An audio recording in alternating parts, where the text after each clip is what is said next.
I bring the heat.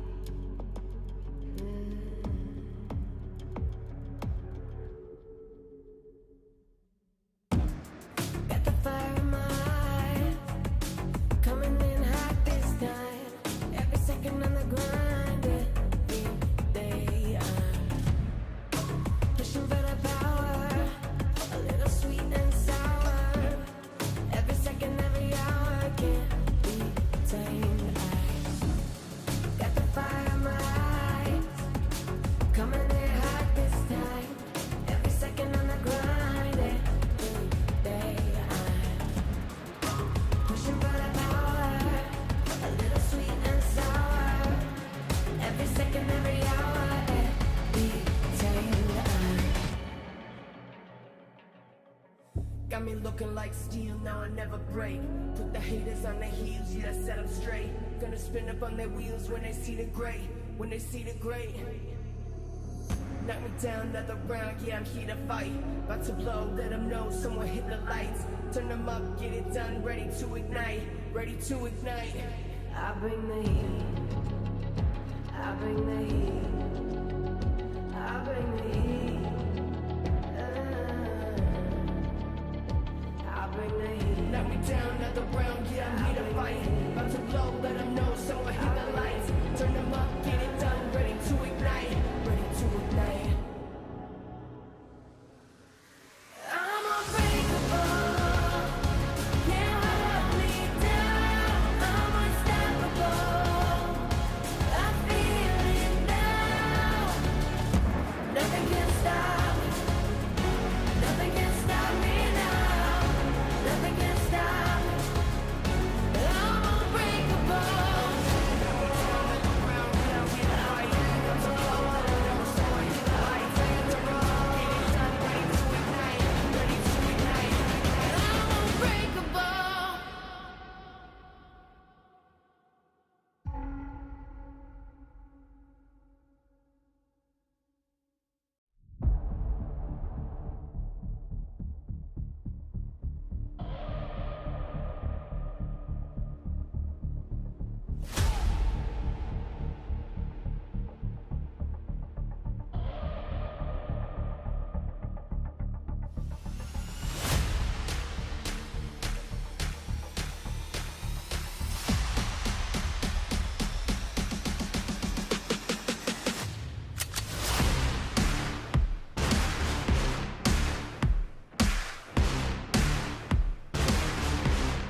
힐링을 하고 싶으셔서 오시게 된 건가요? 어떤 선수의 또 연애? 처음부터 목소리 키우러 왔습니다. 뭐라고? 아 마이크 좀 켜봐.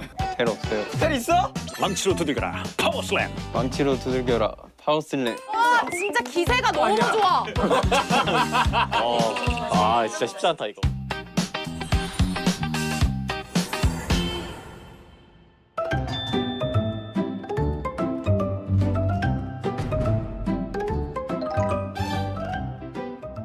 여러분 안녕하세요. 반갑습니다. LCK 아나운서 배지입니다. 벌써 배지 힐링 캠프 5화를 맞게 됐습니다. 오늘은 어떤 선수들이 또 힐링을 하고 싶으셔서 저를 찾아오셨을까요? 선수분들 바로 한번 모셔보도록 하겠습니다. 선수분들 나와주세요. 안녕하세요. 안녕하세요. 이렇게 할게요. 야, 들어오세요, 들어오세요. 감사합니다. 네, 어서 오세요. 우와, 오늘은 무려 4분이나 오셨네요. 리엔즈 선수, 디아블 선수, 그리고 시우 선수, 캐년 선수 오셨습니다. 안녕하세요. 반갑습니다.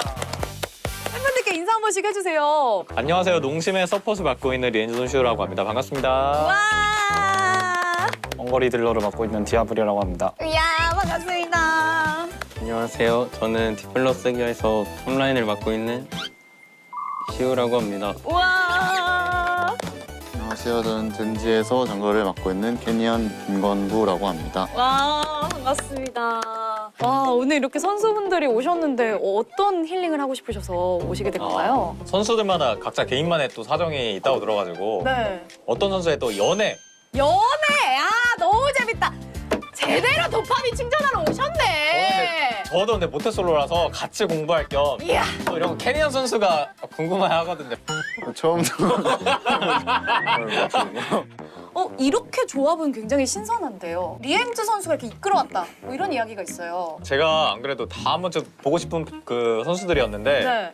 확실히 시우 선수가 너무 조용한 스타일이어가지고 좀 오늘 말을 많이 했으면 좋겠다. 개인적으로. 예. 선수 화이팅! 예. 시우는 천재니까요. 예. 리엔즈 선수의 마음이 뭔지 알 것 같아요. 워낙 이렇게 또 그 LCK의 분위기 담당을 하고 계시는데 이 세 분 선수들은 제가 좀 목소리를 많이 듣고 싶은 이 세 분의 인터뷰를 한다 하면 제가 귀가 열리고 몸이 이렇게 좀 가까이 가게 되는 그런 선수분들이시거든요. 그래서 오늘 좀 목소리를 많이 듣고 대화를 하고 싶어서 힐링 캠프 나오셨나요? 아, 자, 누가 대답할까? 자, 그럼 손 들고 한번. 아 멤버 지옥이야. 어떡해. 오늘 힐링 캠프, 힐링이에요. 힐링이 그러니까 힐링이죠. 이거 다 저는 다 힐링. 그러니까 이거까지. 힐링이 아니고 힐링. 힐링 자, 힐링. 그래서 어디 시우 선수 저는 오늘 목소리 키우러 왔습니다. 목소리를 키우고 싶다. 뭐라고? 어떤 목소리를 키우고 싶으세요? 네, 그냥 볼륨도 키우고 싶고 발음도 좋아지고 싶고 아. 예. 텔 있다고? 텔 없다고? 텔 있어 없어? 텔 없어? 텔 없어요. 텔 있어? 이렇게 말을 조금씩 키워보는 게 나을 것 같습니다. 와, 아니 진짜 이렇게 용기 있게 또 힐링 캠프를 찾아오셨네요. 너무 좋은데요? 어떻게 오게 되셨죠? 불러서 오긴 했는데 오늘 대화 많이 하러 왔습니다. 이야, 오늘 저희와 대화를 하러 오셨군요. 아, 네, 너무 기대가 됩니다. 아, 저도 기대가 됩니다. 캐년 선수, 네. 캐년 선수 어떻게 이렇게 오셨어요? 이렇게 어떻게 리엔즈 선수 따라서 오신 거예요? 그래서 시영한테 좀 이것저것 좀 배우러 왔습니다. 아, 좋습니다. 아, 오늘은 조금 약간 학구열 있는 분들과 그리고 그들을 이끌고 있는 수장이죠 제가. 네. 리엔즈 선수가 같이 와주셨어요. 저 좋습니다. 오늘 힐링 캠프 같은 경우에는 그냥 혓바닥 도파민을 채우는 그런 힐링 캠프가 아닐까 싶은데 인터뷰 영상을 한번 준비를 해봤는데요. 인터뷰 영상 한번 보면서 바로 한번 이야기를 나눠볼까요? 아 좋죠 좋죠. 자, 먼저 뭐죠 이거는? 리엔즈 선수의 영상이거든요. 저희 같이 보면서 오늘 그냥 자유롭게 토론하는 분위기니까 예. 이건 좋다. 아, 이거는 이 선수 살짝 아쉬운데 이런 게 있으면은 한번 얘기해 보면 어떨까요? 좋죠? 좋습니다. 뭐 게임 피드백 하듯이 네, 인터뷰 좋습니다. 피드백 한번 들어보겠습니다. 선수 소감 먼저 부탁드립니다. 일단 기쁘고요. 네, 이제 다음 상대할 쪽이 되게 강적이라 지금 많이 걱정하고 다음 경기 준비하고 있는 것 같아요. 야, 근데 일단 시선 처리 굉장히 자연스럽네요. 아나운서분을 엄청 자연스럽게 아이 컨택하고 기쁘다 할 때 좀 웃었어요. 아니 저는 기쁘니까. 그러니까 네. 기뻐 보이나요? 네, 엄청 기뻐 보이는 것 같습니다. 네, 지금. 잠깐 그쭉 가볼까요? 예, 가보시죠. 원래 좀 선을 정해놓고 하는 스타일인데 앞으로 더 큰 경기가 많을 것 같아서 오늘 좀 해본 것 같습니다. 디아블 선수 어떻게 보셨어요? 일단 좀 처음 보는데 제 네. 인터뷰를 오. 이렇게 뭔가 얘기할 바에 확실히 그냥 안 끊기고 얘기하는 게 좀 더 좋을 것 같다라고 생각했습니다. 시우 선수 어떻게 보셨나요? 어떻게 보셨나요? 그냥 그냥 그냥 뭐. 그냥 좀 사실 별 생각 없이 봤어요. 아 너무 애정이 없는 거 아니에요? 그러니까. 자 그러면 다음 인터뷰 한번 볼까요? 일단은 오늘 경기가 중요한 경기였는데 다행히 이겨서 좋은 것 같고 다음 경기 잘 보완해서 오겠습니다. 네. 먼저 시우 선수 어떻게 보셨는지 한번 들어볼까요? 일단 발음이 굉장히 좀 듣는 사람 입장에서 이제 뭐라는 거야 이런 식으로 들릴 것 같기도 하고 좀 수치스러워요 지금. 아 진짜요? 아니요. 왜 수치심 줬어? 왜 줬어? 아니 전 너무 잘 들려요. 전 너무 잘 들리고 진짜 인터뷰할 때 너무 잘 들려요. 아, 그래서 진짜요? 전혀 수치심 가지실 필요 없을 것 같아요. 시우 선수가 입을 조금만 더 크게 벌린다면 이렇게 멀리서 봤을 때도 무슨 얘기를 하는지 좀 더 명확하게 알 수 있지 않을까. 헬 있어? 네. 이렇게. 죄송해요. 그만할게. 연구할게요. 연구할게요. 네, 너무 좋았고요. 이제 henhyun 선수 가보도록 하겠습니다. 떨리네 이거. 놀라운데요. 너무 귀엽게 또 카네이션을 꽂고 계셨어요. 일단 여기 이렇게 선 게 좀 엄청 오랜만이라 네. 좀 어색하기도 한데 그래도 오랜만에 또 이렇게 나오니까 네, 좋습니다. 승리로 선물을 드린 것 같아서 네, 정말 기쁘고 앞으로도 항상 건강하고 행복하게 지내셨으면 좋겠습니다. 네, 감사합니다. 네. 자, 여기까지 보겠습니다. 자, henhyun 선수 인터뷰 어떻게 보셨는지요? 약간 술술 안 나오고 좀 망설이는 게 있고 딱 보니까 뭔가 저 어라는 말을 좀 하더라고요. 그게 좀 생각이 나네요. henhyun 선수가 나날이 성장하고 있다는 것은 너무 잘 알고 있습니다. 하지만 지금까지와의 건부와는 다른 또 다른 건부가 이제 찍고 나올 때가 됐다. 와. 약간 이런 생각. 또 이제 약간 신인 같은 느낌보다는 베테랑으로서 조금 더 이제 재밌는 멘트를 해주실 때가 되지 않았나. 근데 저는 보면서 굉장히 분노했어요. 왜요? 이 LCK에 오는 팬분들은 축제라고 생각합니다. 아 축제지. 나 이거 지금 왜냐면- 반차 쓰고 LCK 보러 오고 그러니까, 막 시험 기간에 맞아. 보러 오고 이렇게. 프로게이머로서는 당연히 이 PT기는 전장이지만 이분들에게는 축제란 말이죠. 그래서 축제지. 저희 팀에서 만약에 앞에서 누군가가 안 까분다? 이러면 제가 시원하게 그냥 칼춤 한번 쳐드리고 한데 henhyun 선수 모이날 감사합니다. 당신네들 추억 상관없고 전 경기 이겼으니까 퇴근하겠습니다. 이게 저는 개인적으로 너무 분노했고요. 저였으면 그냥 한마디 그냥 시원하게 그냥 상대 그냥 너무 못하더라. 연습 좀 더 해라. 이렇게 저는 했을 텐데 까지가 이제 제 혼잣말. 혼잣말이 크게 들렸어요. 네. 자, 그럼 이제 저희가 이제 스스로를 한번 돌아봤잖아요. 오늘 우리 LCK의 멋진 선수분들을 도와주기 위해서 선생님을 제가 모셨습니다. 아이고. 선생님은 바로 남도영 성우님을 모셨습니다. 어서 오세요. 대한민국 대표 성우이십니다. 반갑습니다. 안녕하세요. 어서 오세요. 네, 반갑습니다. 자, 우리 선수들의 자신감을 충전해주고 또 스피치 스킬을 한층 업그레이드 해주실 선생님을 모셨습니다. 대한민국 대표 성우이자 리그 오브 레전드에서 제이스와 락한 목소리를 맡고 계신 남도영 성우님 모셨습니다. 어서 오세요. 반갑습니다. 또 너무나 감사하게도 본진에 왔네요. 네. 담당성으로 자 지금부터 당신의 계급이 정해집니다. 요리 계급 전쟁 흑백 요리사의 성우와 또 자원넓게 HK를 소개해드리겠습니다. 자 오늘 끝까지 보신 분들께 상금 10억 원 드리나요? 네 이렇게 미스터 비스트. 2011년부터 이제 제이스 나는 더 나은 미래를 위해 싸운다. 망치로 두드겨라 파워슬램. 한번 신나게 쳐볼까? 자야! 내가 말했던가? 사랑해. 네, 이렇게 제이스와 락한 성우로 지금까지도 인사드리고 활동을 하고 있습니다. 했는데 시우 선수.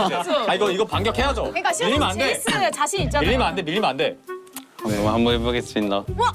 저도 하면은 락한 해주시면 됩니다. 너무 좋죠. 그러면 먼저 한번 내드리고 한번 할까요? 네. 네네. 망치로 두들겨라 파워슬램. 망치로 두들겨라 파워슬램. 아 똑같은데? 아 뭐야 잠깐만. 누가 와 했어요? 진짜 기세가 너무 좋아. 야 진짜. 자 그래서 다음. 자 그래서 락한 아 예. 거였습니다. 아까 대사가 혹시 제가. 아까 했던 목을 가는 거. 자야! 자야! 이야. 시우야.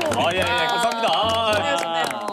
그래서 오늘은 이제 남도영 성우님께 직접 저희가 한번 배워보는 그런 시간을 가져보려고 합니다. 어떤 것부터 한번 배워볼까요? 제가 또 성우 학원까지도 운영을 하고 있거든요. 근데 그렇게 제가 학생들을 만났을 때 가장 먼저 첫 시간에 하는 수업이 무조건 있어요. 발음 연습표가 있습니다. 오, 엄청 약간 짜증이 날 거예요. 보시면 요런 대본인데 아하. 살짝 간장공장 공장장 뭐 이런. 그렇죠. 네네. 그거랑 비슷한 발음 연습표인데 시옷 발음들이 굉장히 많이 들어있는 스위스에서 온 스미스 씨 이야기 한 분씩 한번 혹시 저부터 예. 틀리는 순간 끝. 그래서 끝. 오케이. 거기서 끝나요. 경제가 아닌 경쟁이 좋습니다. 저희 게이머인데. 예. 야야야. 매 순간이 저희는 칼춤치는 하겠습니다. 네, 편하게 해보시죠. 네. 스위스에서 온 스미스 씨 이야기. 스위스에서 오셔서 산새들이 속삭이는 산림 숲속에서 숫사슴을 샅샅이 수색해 샴쌍둥이 미세스 스미시 씨와 미스터 심슨 씨는 샘송 설립 사장의 회사 자산 상속자인 사촌의 사돈 김상속 씨의 숙기 있고 송글송글한 수섹시 샘송 여기까지만 하겠습니다. 야, 너 저런다.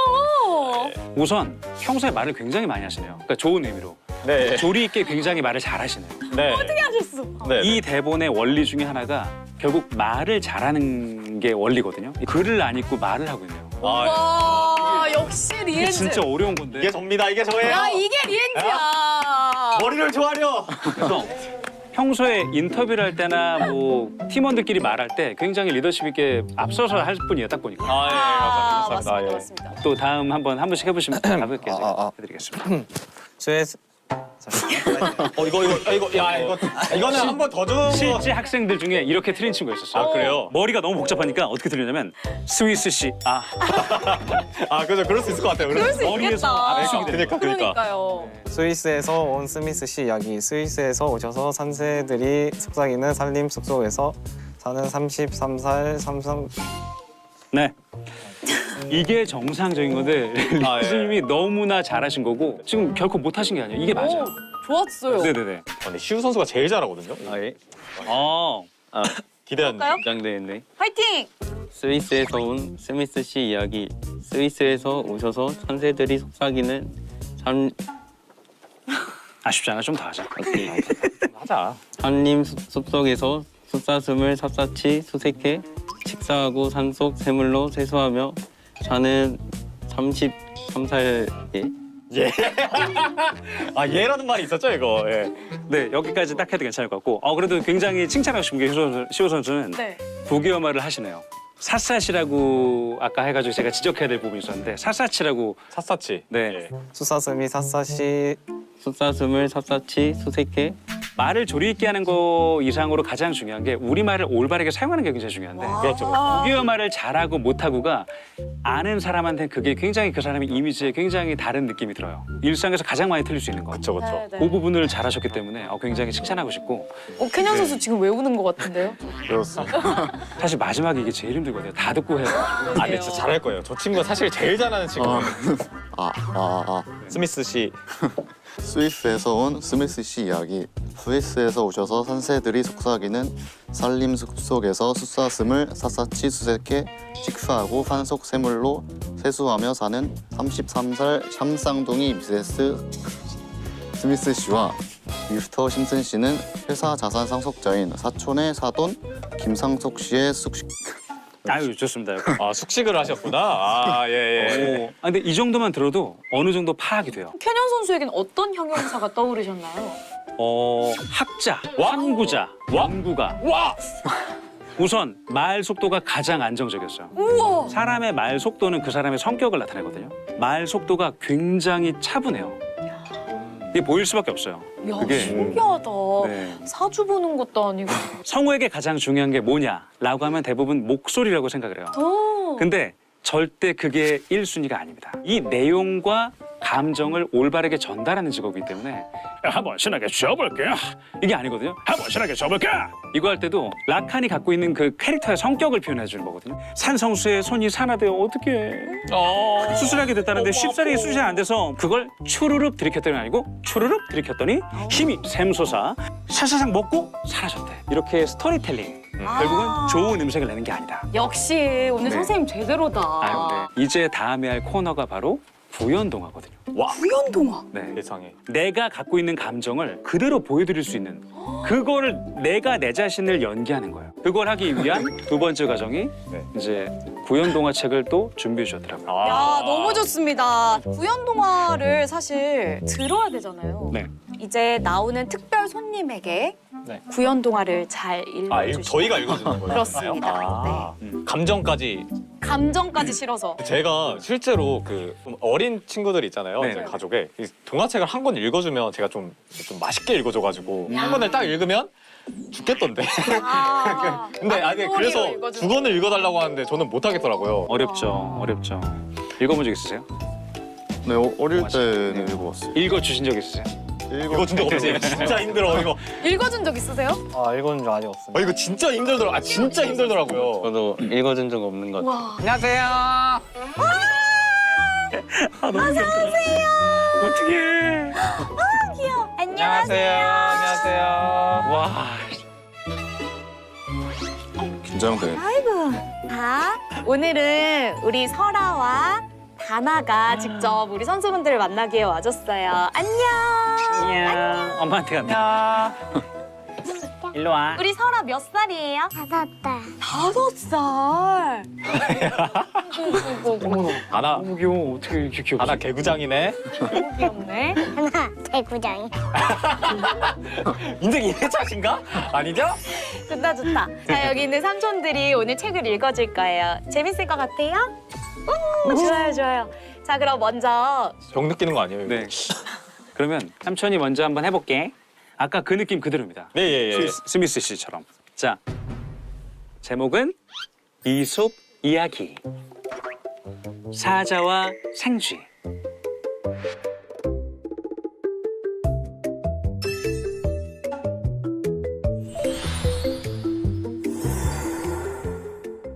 저희가 더빙을 해보는 시간 가져보도록 하려고 합니다. 사익자 더 불러주면 목숨만은 살려주지. 이건 또 무슨 소리야? 전리품을 받아라. 가자고 아이오니아. 시호 형 너무 잘하는데요. 고마워 시우야. 이거 들어갈 때 뭐? 야 이거 들어갈 때.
started to show.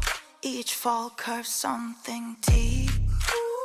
The center of the world lead the way. Everyone was mine to make. Every sky is a line I've drawn. Every wall is a sign I've worn. I don't just win, I carve my name into the stone against a flame.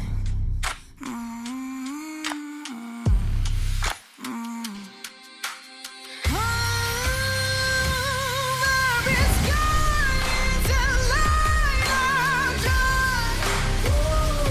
Every wound is a sign I've worn. Cut by cut, mark by mark, my name forever in the stone.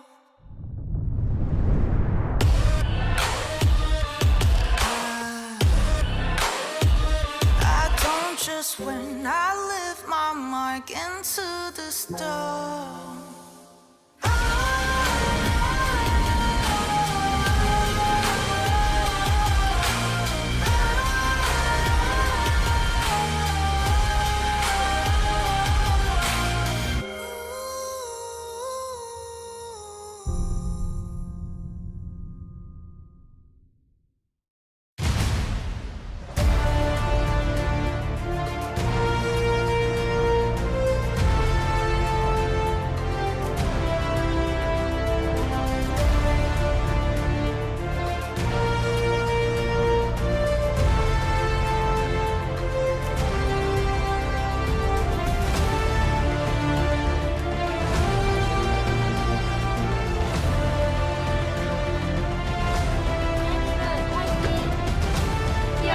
화이팅!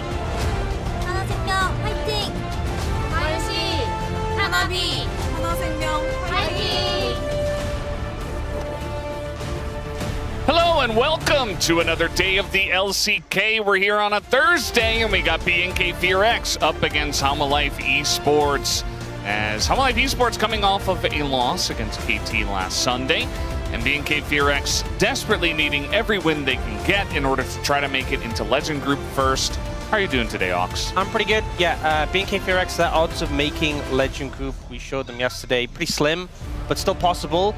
The other thing on the cards is road to MSI, because in their current position, they wouldn't qualify, but not much separates them, and there's a lot more chances they make that with it being top 6. So everything to play for still. And as much as this is a difficult matchup, HLE, as you said, just coming off a loss, might not be in the best form, and BNK FearX can't be picky. They need wins. They can't really pick and choose which teams they get them from. With so few matches remaining, you can see they are currently in 7th place. Ahead of them are Bruins at 6, and then D+ at 7. And HLE still in first with a pretty healthy game score margin, but that loss that they ended up suffering to KT did close the gap in terms of series score. Yeah, I think in terms of overall form right now, Bro's definitely the favorites to try to get that 6th place spot or even the 5th place spot, as they're not that far away from D+ Kia. BNK FearX kind of an outside shot, definitely a better spot than QDRX to try to make it into road to MSI, but anything's possible. Forms change all the time, and you know, perhaps Bro were doing really well and then maybe they fall off. We'll have to wait and see. BNK FearX also have to get some big wins, as the rookie Bluffing will play alongside of Gumayusi, born in 2008, which is, you know, these years are getting very close to the year that I graduated from high school. You know, year by year, they just get closer and closer, and I just feel a bit old every single time, as he is a very young blood, and he hit rank 1 in solo queue as a support player, at least professionally. Not sure what he was playing in solo queue, but certainly is an up-and-coming talent here for Homalife Esports. So let's listen in to an interview with Bluffing now. 안녕하세요. 저는 하나생명 서포터를 맡고 있는 블러핑 박용이라고 합니다. 아빠가 추천해줘서 한 건데 뜻은 정확히 기억 잘 안 납니다. 이렇게 좋은 기회 받아서 LCK에 뛰게 돼서 영광이고, 좋은 기회 받은 만큼 꼭 부답하고 싶습니다. 제 플레이 스타일이랑 강점은 딱 이니시에 강점이 있다 생각하고 딱 변수 플레이에도 강점이 있다 생각합니다. 솔랭에서 약간 변수 플레이 만들려고 계속 노력해서 1등 찍은 것 같아요. 좋은 기회로 LCK에 뛰게 돼서 영광이고 신인답게 패기 있는 모습 보여드리도록 하겠습니다. 하나생명 화이팅! Always nice to hear from the new young kids joining the LCK, and he's got to play alongside a Gumiusi in the bottom lane, so certainly a decent amount of pressure here. When he said that he didn't remember what his name meant, do you think he was being sincere, or do you think Or he was bluffing? I'm gonna say he was not bluffing. I really wish that But he is bluffing. Well, maybe, but if he actually doesn't know what it means, then he wasn't bluffing. No, but he is bluffing. You know, we just He is bluffing. You need to keep track of these things, Brendan. You know. He's in your new, old age, you know, I you're already losing forgot track. his name. Yeah. You know, it's, I was just mentioning how old I am. You know, it's a hard life. It's hard to remember all these things. It's kind of interesting too that he says, you know, he feels like his play style is very good at engaging and being decisive. That's kind of what I think of Delight as well. So perhaps one of the same cloth over there in HLE. Yeah, makes you wonder if potentially the team will do pretty well with him in his place. If he's obviously got a similar play style to Delight, feels more seamless to put them in. How do you think support has a tendency to change things up more than some other roles? I think mid, jungle, support all have a really big impact on how a team really functions. So I feel like how he links up with Kanavi is going to be a big question. It'll be interesting to see that and see if he matches that level of aggression we've obviously seen Kanavi display in the LCK. Yeah, you know, a lot of the times it's actually Delight. Even in interviews, you know, he's kind of the guy that has said that.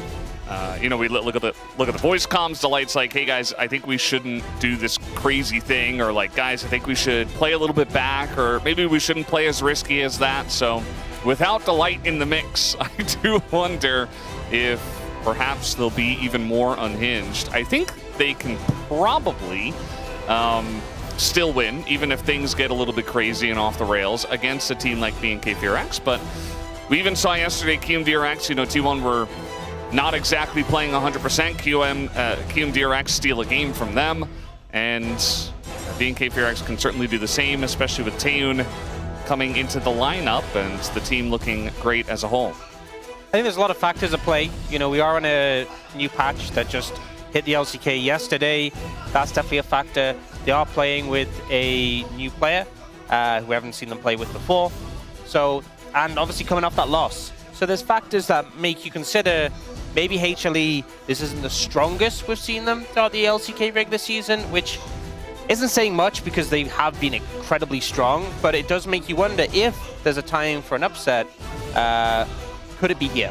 And BNK4X absolutely need this upset. They need wins, need points on the board, need a chance to climb up the standings to keep their hopes alive. Yeah, absolutely. And we did just see Fenrir yesterday. That was an emergency sub coming in for Aiming, who actually he was sick, he had to go to the hospital. He's feeling better now, but kind of emergency situation. And as we saw during the games, nothing against Fenrir, but it kind of did look like he was not ready, Hey, right? there's Delight. There's Delight, yeah. So he is there, he is on standby. But I'm hoping that bluffing is a little bit more ready, especially with hitting rank 1 in solo queue, and this being more of a planned substitution today. Yeah, I mean, the fact that you know, Delight is there ready on hand. This could be just a game one, see how it goes. Could see how the series goes. If they win it, they're happy with him. But I think maybe reflecting the fact that he's done so well in solo queue, giving him an opportunity here. And obviously, HLE on a relatively comfortable position in the standings, but still that you want to maintain top 2, and there are teams hot on their heels, so definitely want to secure this win. Yeah, might even be like a reward, you know? You hit rank 1, you deserve to play in the LCK. Go ahead. You know, Delight's coming back in next week.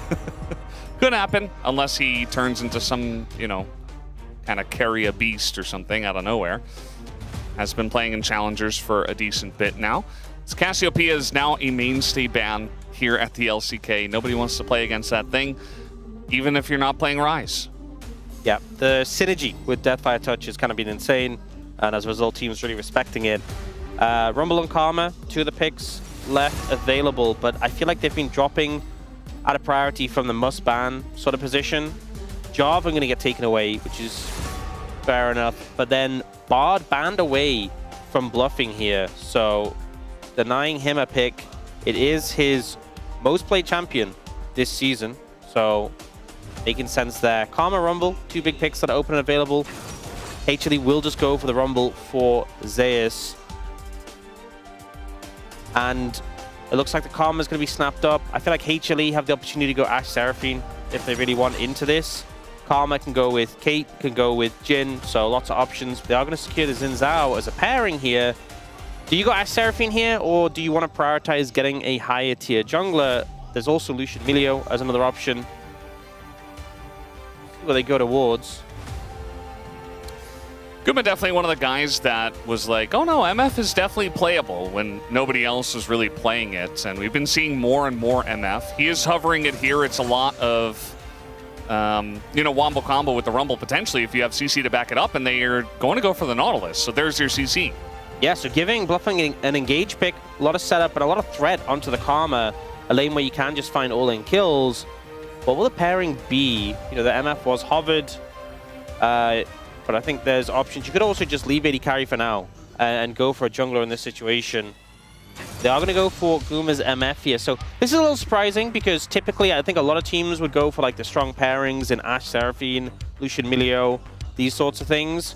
But instead going for what is undoubtedly a kill lane, where they are going to look to punish this Karma where possible.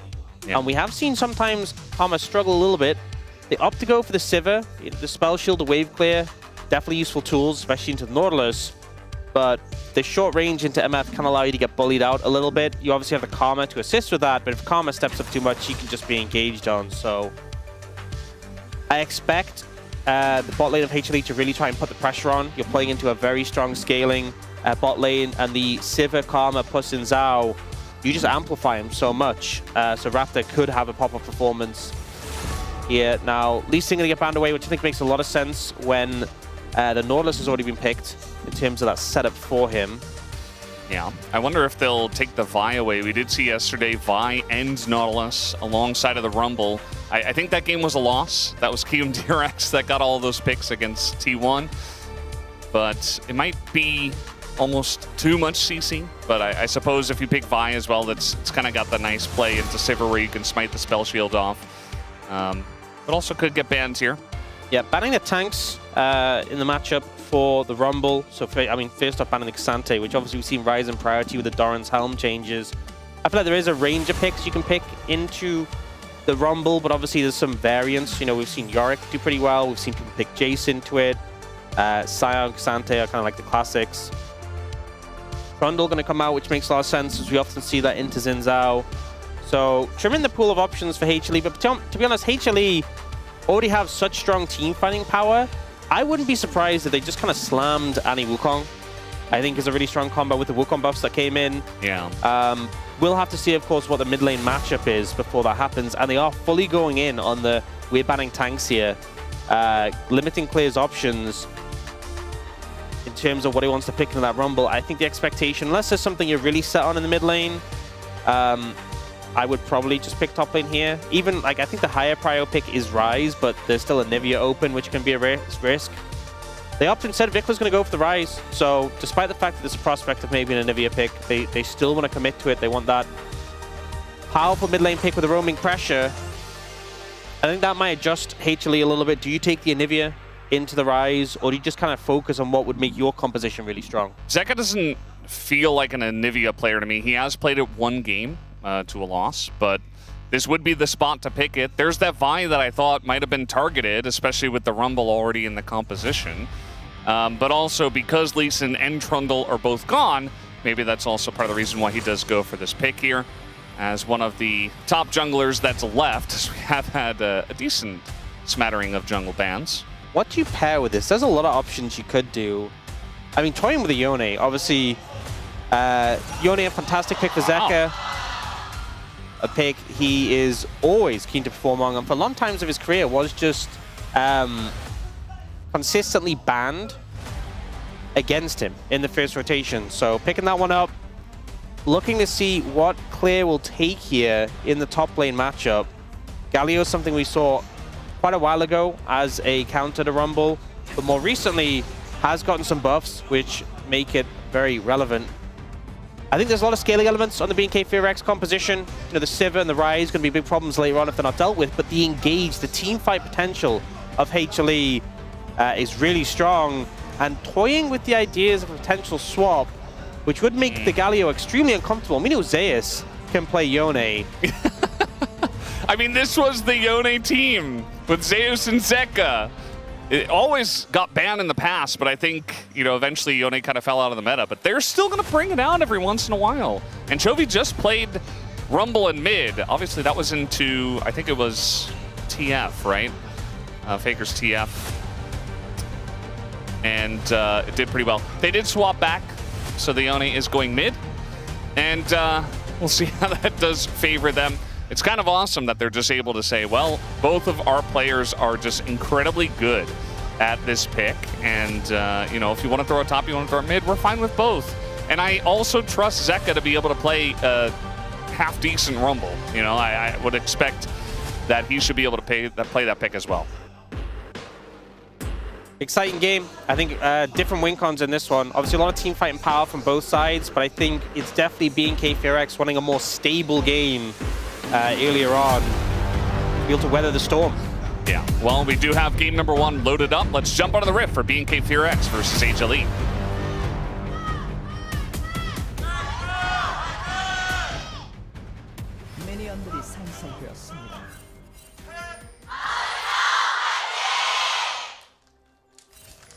All right, match number 73, game number 1. We did have a 6-gamer yesterday. We also had a 6-gamer on Sunday. After an entire season of no 6-gamers, we got 2 in a row. Can we extend the streak, Ox? Is it going to happen tonight?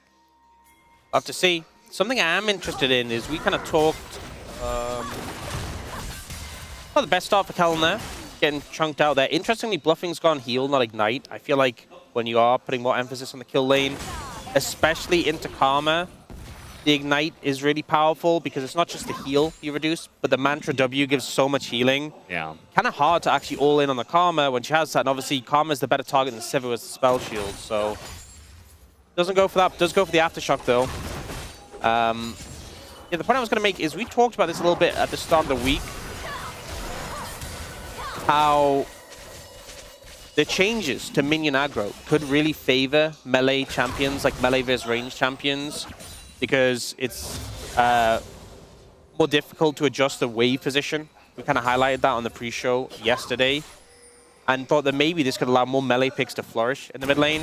Right now we're seeing Zeka on Yone is kind of a classic, but I wonder if that's a factor in him bringing it out, thinking I can survive against the Ryze despite the fact he has Deathfire Touch amping up his lane damage. Yeah, I wouldn't be surprised. I'm sure that a lot of our mid laners and top laners or solo laners would have factored it in and say, okay, well, what picks can work a little bit better? You know, what picks are going to get a slight buff from this change? And I'm pretty sure that Zeka, one of the first things he's going to think of as well. I'd love to play more Yone, and he'll get to tonight. I mean, he is definitely an excellent Yone player, especially at setting up big ultimates and team fights. So we'll have to wait and see how BNK FearX position against him. With HLE's composition, it's kind of just C target, kill target. A lot of point-and-click CC between the Nautilus and the Vi, and then you have so much follow-up that's just easy to do. Very hard to engage deep enough where like a Rumble can't equalize on top of you or a Yone can't follow up with ultimate. So big danger for BNK FearX to deal with, and they really want their laners to be quite strong as a result. Ryze obviously can be quite bulky, but still, if you hit him with all that CC, he will just die. Yeah. And then Sivir has Spell Shield, but that's only one ability you can block. You have Raptor leaning down here, offering some coverage, but for now, nothing going to come from it. Yeah. I feel like Bluffing, you know, definitely some eyes on him as the rookie today who's going to be playing. We did have Fenrir yesterday. for KT Rolster, subbing in for aiming, as I feel like Bluffing looked a lot more confident. You know, he's been playing a decent amount in challengers and did play with, I think it was Hyunsik in challengers as a duo. In fairness, Fenrir was kind of like a last minute, this player's unwell, we need you in. So credit to him for managing to help secure that win despite the circumstances. It definitely seems like Bluffing more planned, or maybe he's just bluffing. We're going to get a lot of mileage out of that, I think. Oh, yes, we are. Darn early. You got to get it in and early and often, as they say. So far, I haven't really seen a window, other than those early level 1 trades, for Bluffing and Gumayusi to get much headway in the 2v2. It has just been them being pushed in, put behind a farm. And this will happen if you're playing into Civic Arm and you don't find angles to really engage as a Nautilus. They're so doing pretty well in this top lane matchup. I do think once the Galio gets magic resist, it's going to be a little bit trickier to put pressure on. Yeah, and you can see Zeka's going to back here on a cannon wave. He's doing pretty well himself. Looks like he's only about 2 CS behind. Might lose some CS here on this wave, but he will TP back, so maybe not much at all, actually, because of the cannon wave, as we do have a very early Dragon startup here from Raptor. Yeah, so Kanavi's just not on this side of the map to really assist with this. And Vikla's playing bodyguard here to try and prevent this. They get the information, but Bluffing alone can't really prevent this from happening. So it's going to be first Dragon picked up by BNK4X. And with it being an Ocean Dragon, you know, so often it's like the early Dragons just aren't really a factor, but early Ocean does help with laning. The extra sustain also means it's not an Ocean Soul, so you're hoping for a more powerful one.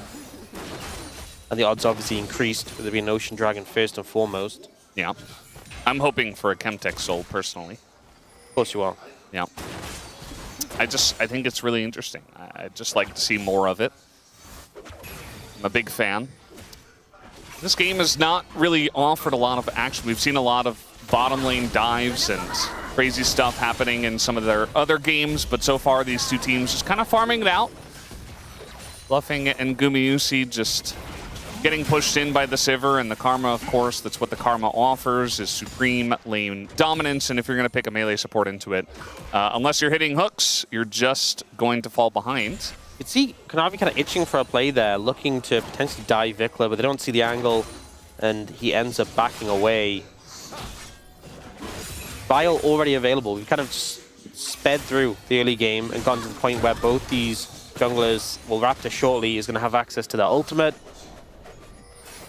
The Vi has so much liberty in this game just to make a play wherever you really want, because you have so much either follow-up or setup itself in these lanes. I feel like bot lane would make the most sense. There is that squishy Karma as an angle they've been pushing in all game. Mid lane is obviously an option, but it's a shorter lane, and the Ryze already has a Catalyst. And top lane, Galio is just a bit bulky, so I feel like finding an angle in here and kind of reprieving Gumayusi and Bluffing from this rough lane state would go a long way. Yeah, especially, you know, as I mentioned in the draft, you pick the Vi, you go in on the Sivir, and the Sivir's like, oh, I have Spell Shield, should be fine. Well, no, you just smite it away, and then you're able to land that ultimate, and you can smite in mid-ultimate. So it can be very difficult for the Sivir to handle that. And the Karma isn't something like a Lulu, where it's like, okay, I can Wild Growth and put a giant shield and all this stuff, and polymorph the enemy. Karma can definitely peel a decent amount, but sometimes if the Vi gets a good angle with some help, sometimes you're just dead. Yeah. Can definitely happen.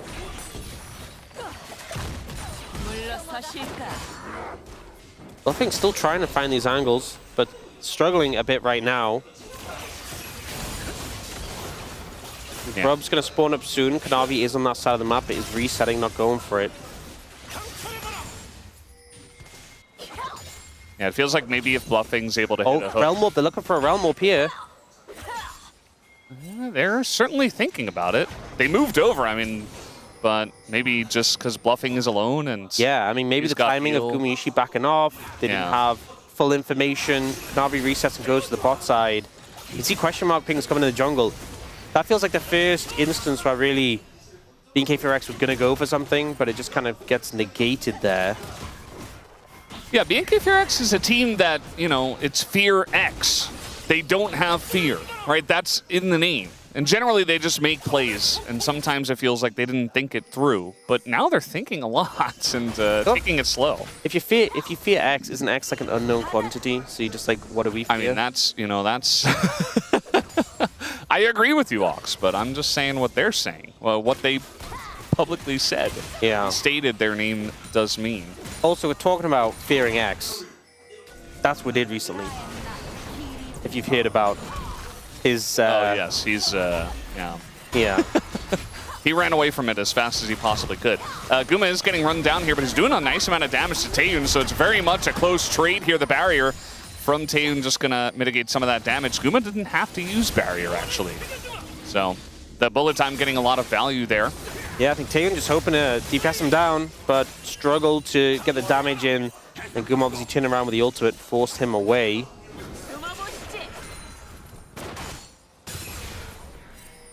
And still no first blood. 10 minutes in. And a Kanavi vs. BNK4X game, that's kind of crazy. Like, I don't know if anyone could have predicted this. It's still early, yes, but I mean, given the nameplates. I think the place where I really expected blood in the bot lane with the setup from HLE, and also the fact that we saw Raptor leaning over there, looking like he was sniffing out a dive, didn't do it. Vikla moved over the Realm Orb, didn't do it.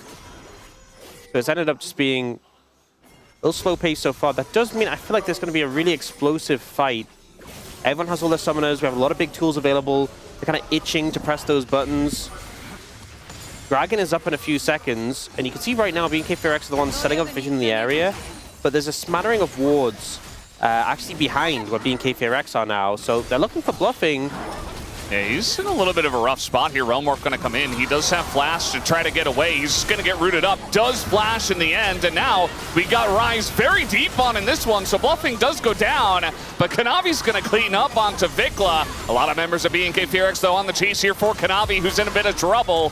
Has a shield, but he's going to be blocked with his Q as BNK4X just swarm on in and win the fight.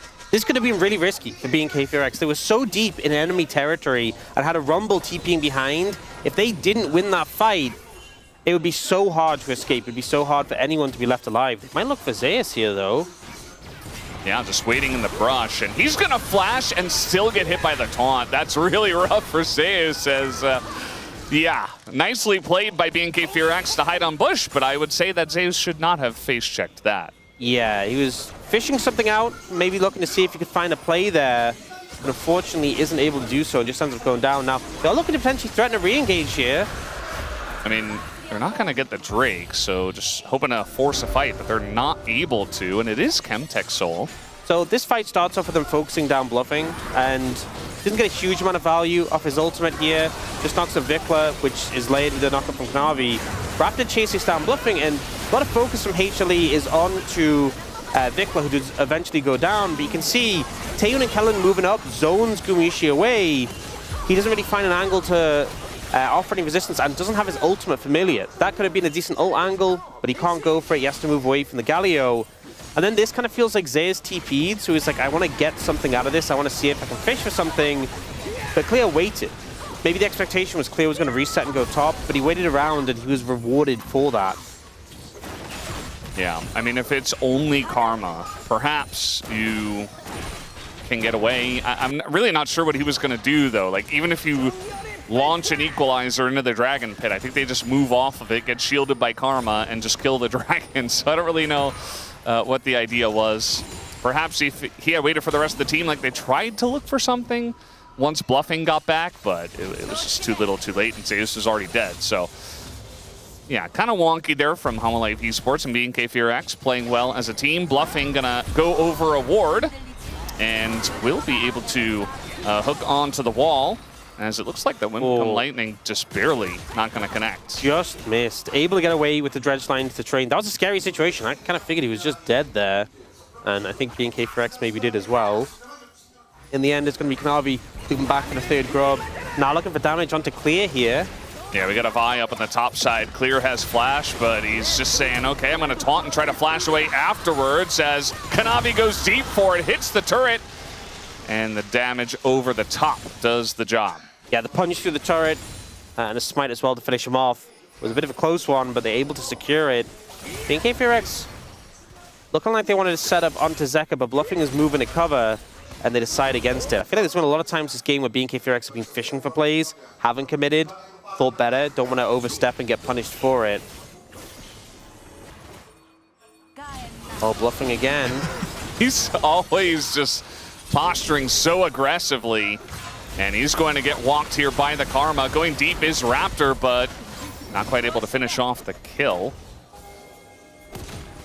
He's getting focused pretty heavily. We've sometimes seen this when there's a new player coming into the LCK. Teams will just heavily try and punish them and try to capitalize on the lack of experience, but Bluffing's doing a good job of mitigating these moments and getting away from them for now, at least. Here, setup comes in. Zeus getting a ton of damage down onto Clear. And then the Vial comes in, and he does manage to at least get some space here, but Kanavi with a tower punch and then a smite to finish him off. Yeah. In the 1v1, I think Clear is totally fine, but the second that Kanavi comes up here, the second that Clear overextends in the lane, because it's top lane, it's a long lane, you're going to get run down by the Rumble, and with the Vi there, you're just going to die. It's also because he's gone Magic Resist as the first item, which obviously makes complete sense into Rumble, but doesn't really help you too much against the Vi, who has all that physical damage, so definitely doesn't feel too fun. And the Dragons have been heavily picked up by BNK FX. Is it Chemtexol, as you hoped for? Yeah. So, you know, you can blame yourself for that. But I'm very happy about it. HLE got the grubs. HLE now looking for this Rift Herald. It doesn't look like BNK FX. Actually, they're moving now to potentially contest, but they're going to be a bit late. With Dragon being in a minute, I think you should take the Combat Herald angle here if you're HLE. We've seen it so many times have so much value in the 5v5. You have a lot of powerful ultimates. You have the Herald as a bonus tool in case someone on your side gets engaged on or you want to layer engages with even more knockups. BNK FX, 2 Dragons ahead. Honestly, I think the correct play here could just be play for someone else on the map. It's a Chemtexol. I don't think it's a huge concern if you don't get the third one. And in this situation, with the added boost from the Herald, this could be a fight you end up losing with how close the game is currently. But we'll see. Right now they're moving over, so it looks like they do want to contest. I mean, they're at least trying to stick around and see what they can see, get some vision down. They have this Xin Zhao that can potentially frontline. Yeah. There's a lot of tools from BNK FX that can slow down the HLE engage. The Galio and Xin Zhao are big factors, the Xin Zhao ultimate being a massive one. But BNK FX know what they're dealing with. There's so many threats, so many dive threats, so much engage potential from HLE. You just have to mitigate that, survive, keep your backline safe. They're starting to fight aggressively, though. Yeah, Kanavi just essentially baiting that one. The bullet time doesn't really do anything, but Vikla's still going to die as Kanavi just backed away and peeled for Zeka. As now the Galio not going to get anything clear, punches the wall, Bluffing gets back in and keeps Raptor around, sacrificing himself at 3, get knocked up by Zeka as BNK get baited into an awful fight for them. Amalife Esports crush him. They don't even use the Combat Herald. They don't even find the need for it. They just find the 5v5 they need. BNK FX want to start the fight. They're the ones who want to make things happen first and foremost with this Realm Warp. But they aren't able to pin down the targets they want effectively. They really wanted Kanavi, and Bluffing kind of took aggro, essentially, in that situation. Forced Taeyeon to focus on him, kept Kanavi in a position where he can fight and then return. We see Zeka with some nice navigation here. They dodge the Galliwall, and then this equalizer that comes in. Just prime time for Zeus to melt them all. I think that's the thing, when you have so many tools available, even when you use a couple of them on the offset of the fight, you still have so many in the bank to pull out for a re-engage. They kind of disengaged, repositioned, found a new angle, went in again, and the follow-up was so good from the other members of HLE. Yeah, felt very good on that fight, and, you know, that was just for a Chemtech Drake as well. You were talking about, you know, how these teams have options to potentially not fight for it, go somewhere else. Maybe you get a top turret, maybe you get gold on your Sivir, maybe you try to scale. Nope. That's not what BNK Fearx do. They say, it's one Chemtech Drake, it's valuable, we want to get closer to the soul, we're going to fight this. And yeah, they do get punished for it. Now, they don't have Chemtech Drake, and they're 4,000 gold behind. Yeah. I think especially when you have a Sivir Karma, yeah, just play for time sometimes, I think is the right approach. I agree. But it is BNK Fearx, and they wanted to go in for it. And I mean, we've seen games end for less, right? You know, 4,000 gold, especially for a team like Hanwha Life Esports, you know, our upper echelon of teams are very good at getting a relatively small lead and then just breaking the game open and ending it early. So you got to be careful. Yep, you get the Herald coming down mid eventually.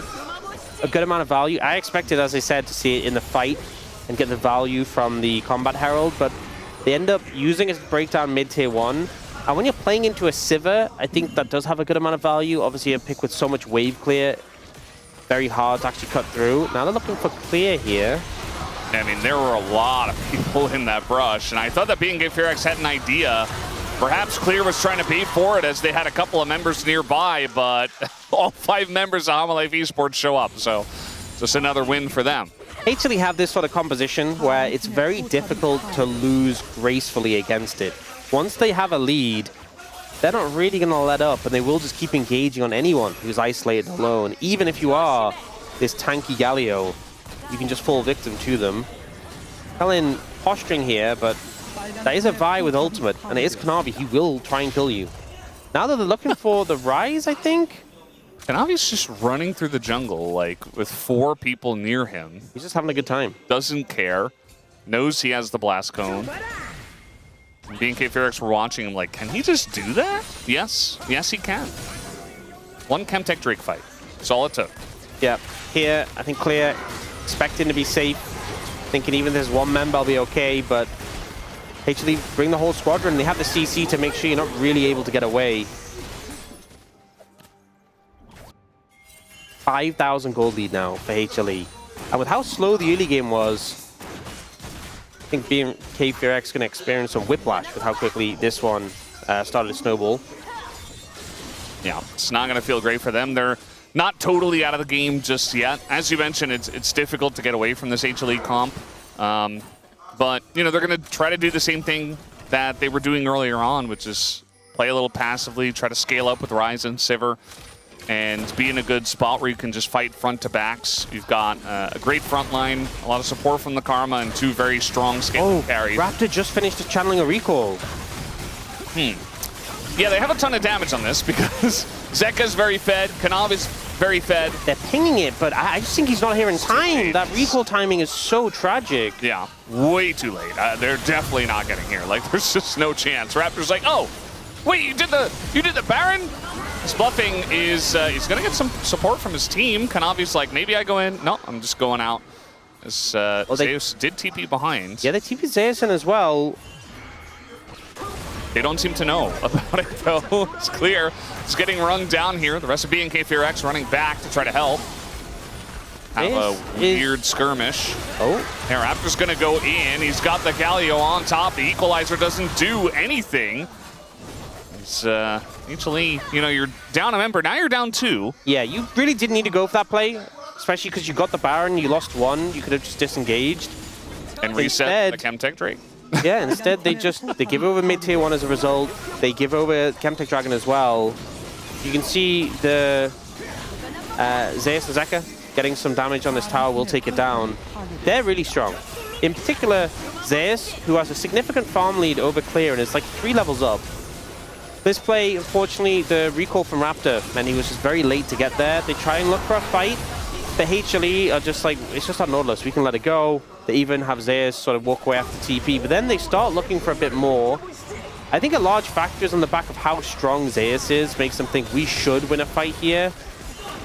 But it's just unnecessary. You didn't need to fight here. You already had so many advantages that you just kind of took a risk, and it obviously backfired there. They still have the Baron for another minute and a half. The Dragon was secured by BNK Fearx. Yeah. it's not much of a power play as they're behind on gold as a team. And of course, that Drake was picked up by BNK Fearx as well. So now they're on Chemtech Soul Point. Gonna get some healing and shielding power for their squad. Definitely a lot of shields within that squad. Good healing on the Xin Zhao as well, and see if they can utilize that. Rise is approaching level 16. We also have... Okay, Raptor found Kanavi. Yeah, Kanavi found Raptor as well, and he's going to find out what happens in that case if you just run straight into a Xin Zhao. Raptor as well is just going very aggressive. That's going to be a nice flash away by Taeyun, but he still just gets burst down. Kuma, kind of the same fate though, as Zeka doing quite a lot of work here. Flashes in, picks up another one, and now Vikla, he's got clear nearby, and they might just have the damage there. The actualizer! Not able to do it, as Vikla just, wow. He doesn't Cleans have up the entire actualizer. team. I thought that was actualizer damage. He didn't even need it. He just melted all of them. That's Stack crazy. up for the Rise. Wow. I actually thought he had popped it because I'm like, that much damage? No, that's just Rise apparently. Doesn't even need an actualizer to do this. So fight starts out with Kanavi just a little bit too close to Xin Zhao, who with these items is a big threat to melee champions. And then we end up seeing this follow-up play. Guma flashing in to finish the enemy AD carry means he goes down. And it looks like HLE have found favor, but Vikla just does so much damage here. Right here. Oh my. And, you know, he didn't have actualize in this situation. He will have it now. 야 미포 묶었어 미포. Seeing Misfortune. 연애 맞아 연애. Yone.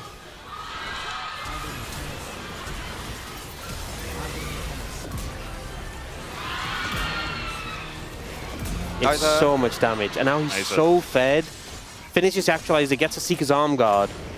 So that was pre-Actualizer damage. Now the damage is going to be crazy. And these are the spikes that really BNK Fearx has been playing toward. The 3 item for the Rise. Siva really feels more 4 items, but she has a 3rd, which feels good. HLE may have flown too close to the sun and may live to regret it now because they just gave space over to BNK Fearx. They fought when they didn't need to. And now we're dealing with some very strong late game carry threats. Oh, nice angle here from Bluffing. Is going to force Taeyun back, but the issue is nobody's there to really support him. So the execution was nice, but definitely not the right timing to go for it. And ultimately, you didn't actually get anything from BNK Fearx that has a lengthy cooldown. Taeyun's summoners were already down. They're going to be... I think they might be a little, his flash might be a little late for Dragon, but you didn't burn anything like a flash there. I wouldn't honestly mind if Bluffing traded his life for like an 80 carry flash, but it's not to be the case. Now Kanavi in trouble again. Yeah, he's gonna try to ult in, and he doesn't have his flash yet, so he just dies. He was like 2 seconds on his flash. Yeah. As it just comes up. Raptor's playing this matchup so well. He just dives in the Vi, gets the knock up super quick, has the Dusk and Dawn, which obviously helps with that, the Titanic as well, and doesn't give Kanavi a chance to escape. And Kanavi, you saw how he was playing Vi earlier. He's kind of like, I have so much mobility, I have so much freedom. BNK Fearx have definitely put him in a cage now and are limiting his ability just to skid around and get away with that. Yeah. Theoretically, as Rise, you can get inside the Crescent Guard and, you know, potentially do some damage to the Xin Zhao, but I think nowadays, Xin Zhao, he has so much sustain, and he's so powerful in just a straight-up 1v1, as he always is, but especially with the new builds, like, he can't do that at all. He can't go 1v1 with Raptor right now, who is extremely strong. Yeah, so earlier in the game, I was kind of talking about how, like, BNK Fearx had a Dragon they didn't need to fight. This one, they absolutely are in a prime position to fight it. The Rise is so strong right now and has ideal fight items in this position. So are HLE going to be able to contest is the question. You can see them all grouped up mid lane, looking for an angle to push forward and engage. 8 seconds on Baron too, 4 now, so it looks like HLE, you know, posturing to the top side, saying if you want the Drake, we'll just get the Baron, but it's a close one. I don't even know if they can really manage that. BNK Fearx are not just going to go ahead and do the Drake just yet. They're just being forced away. They're now leaning towards the Baron. You don't really want to be in the pit against this team composition with so much AoE damage. They need to look for a turn, a quick engage. If they get stuck here, they're just going to get decimated. Yeah, I mean, Bluffing going to be spotted, and the Realm Warp will also up to the top side, but they do not take it. Equalizer going to force them away a little bit as they're just going to focus down Raptor just like that as the ultimate over the top from Zeka is beautiful. And Vikla just kind of gets zoned away. He's still alive, does a lot of damage, but immediately just dies to Guma, who picks up a second one. As they haven't dealt with Taeyun, though, the bounces do come in, and Guma barely takes him down for the triple kill. Such a clutch fight from HLE. Just when the odds are really moving into favor of BNK FearX, they finally engage, and this is the risk of playing into this HLE composition. So many tools to engage, so many tools to find the fight. And for BNK FearX, 4 flashes still up, the Crescent Guard still up. I think this was a big factor, was it being misplayed. I think the Sivir Flash may not have been available first and foremost, but Raptor ends up going in, and you need to Crescent Guard way earlier. Just gets CC laid onto him and dies before he gets a chance to use it. And then this ult engage from Zeka hits 2 members. Vikla ends up super chunked out, goes for the damage there, doesn't flash out of the bullet time. And Taeyun as well, unfortunately, does the best he can. I think even went for the ricochet off the walls, who could like stack the ricochet with the next auto, but just wasn't enough when the MF is up in your face. Game is still a knife's edge, I feel, but HLE getting a lot of momentum from that fight. Taeyun now a big target because he has no flash available. The rest of BNK FearX still have theirs. Yeah, I feel like BNK FearX, you know, as you mentioned, still close, especially if Raptor doesn't get CC'd 100-0, as they're going to try to do the same, but the Crescent Guard does go off. It's a bit early. Flash on in, though. They're trying to burst with Sivir. Look at the damage from the Sivir, and the Rise is absolutely insane. As the Rumble just disappears.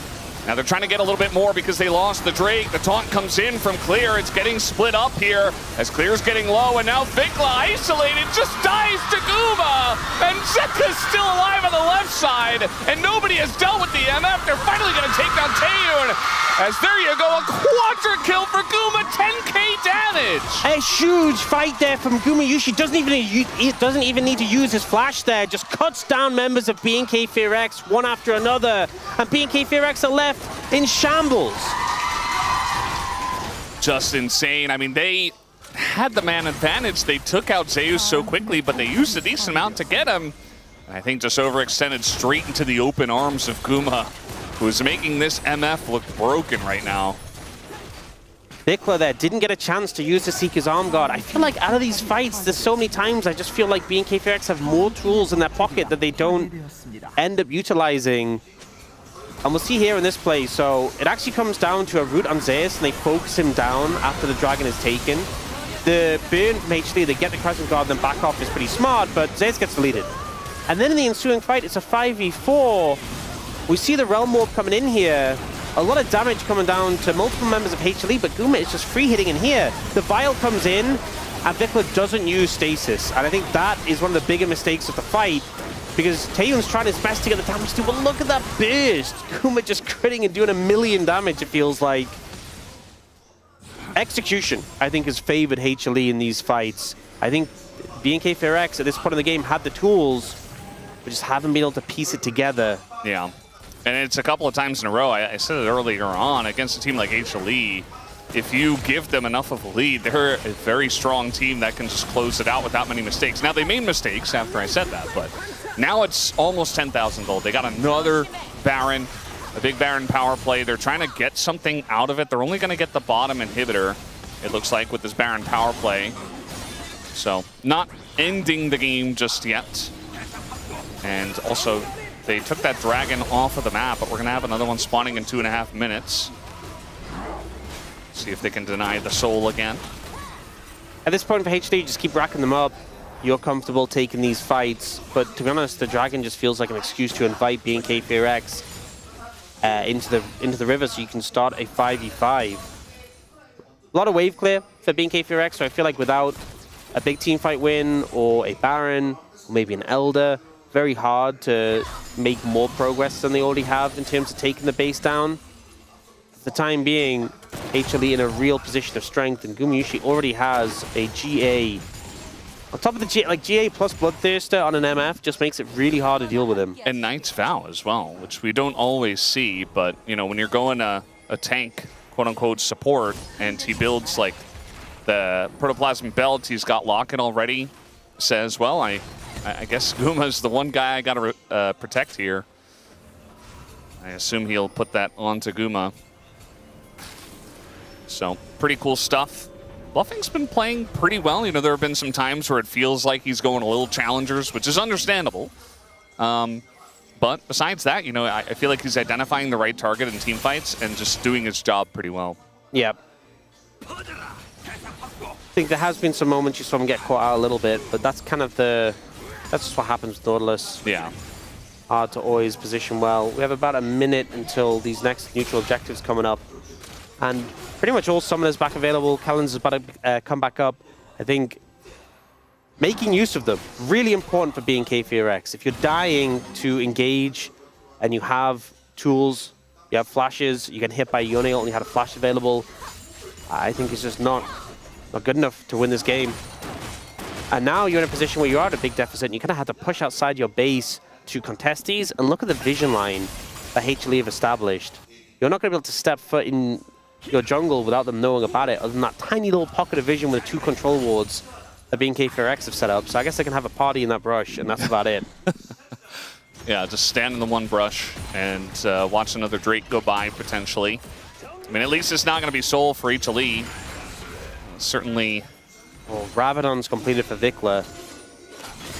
He just has to survive now. Yeah, had the needlessly large rod, but didn't use the Seekers, so just said I'll build a Rabadon's now. He is so strong, but it's conditional on him being able to get the damage off. Yeah. If he's not able to put the damage out, if he's not able to survive, then HLE certainly will win this game. Oh, Raptor's going to go in. That's going to be the Crescent Guard early, as Bluffing does get out. Has to use the depth charge himself. Raptor looking for Kanavi. Yeah, I mean, they're trying to get on to Kanavi here. The knockup comes in, and Kanavi's isolated. He does have his GA. And down he will go to that GA. Does not get close enough to the wall to flash. A lot of damage does come out from HLE already, but the TP comes in. And now BNK FearX are up a member. Equalizer still in hand makes it so risky to go for this Baron. They want to fight. Yeah, they're just going to drop it down. I mean, Raptor, no Crescent Guard. As Clear is trying to peel for the team as Taeun goes in with the Realm Warp as Zeka wants to put him out of his misery. Will be able to do so. Lights up too! Zeka, the hero of the fight, as it should be an HLE victory. The TP immediately comes in, and another Quadra kill for Guma on top of it all. A 4v5 fight win for HLE. Guma just untouchable in this game. 14-1-6 on the Misfortune. An absolute hard carry performance. And they're going to put BNK FearX's misery in this game at least to end. Yeah, wow, HLE. They lose Kanavi, they're like, we don't need him. We're just gonna end the game anyway. Didn't necessarily have to do it like that, but they're gonna finish the game in style. Zeka letting us all know once again why he can sometimes pull out the Yone seemingly out of nowhere and say, well, I'm just gonna go ahead and carry once again. He and Guma, definitely the huge, outstanding performances of this game. There were some good moments, if we're being honest, from the side of BNK FearX, but I think some regrets. Some summoners not used, the Seeker's Arm Guard still left unbroken in Vikla's inventory. I think there was more they could have given, and I think HLE, on the other hand, seemed very coordinated with what they wanted to pull off in the fights. There was some moments with people being picked off. Kanavi and Bluffing definitely had a good amount of isolated deaths, but when it came to the 5v5s, the execution was there. I mean, I say 5v5s, half the time it was 4v5s. Yeah. They were pulling off. And Gumayushi on this Misfortune, an absolute powerhouse performance. Yeah. I mean, the Karma was selected, and they were like, you know what? We're just going to play Nautilus and MF and try to just force big fights. And that they did. And once you got an MF, she's got 4 items. You're going to be outputting insane amounts of damage. You just got to position well, and Guma did exactly that in this game number 1. BNK FearX left scratching their heads as they'll have to figure it out in game 2 after the break.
먹긴 했어. 형 2천 뺄수 있어. 뭔데 형? 네. 뭔데? 얘 천천히 싸움 좀 걸리자.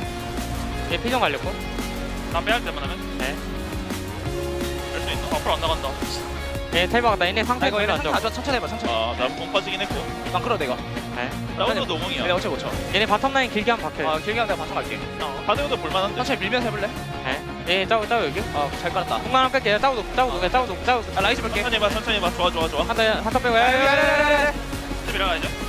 한턴 빼고. 천천히 해봐. 팁을 잡아. 관련 뺄게. 한턴. 봐봐. 바텀. 나 크림 치. 라이즈 높여. 바텀. 나는 왜 펜타가 안 들어와? 안 들어. 펜타 좀 하자.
Guess the thought it was not going out of my mind. There was something really going on.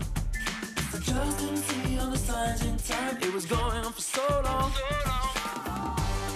Girl, go on with your little thing. Gotta do what you wanna do. Guess I hadn't seen the danger signs. Guess there should have been one on you. Now I know what I've really got to do.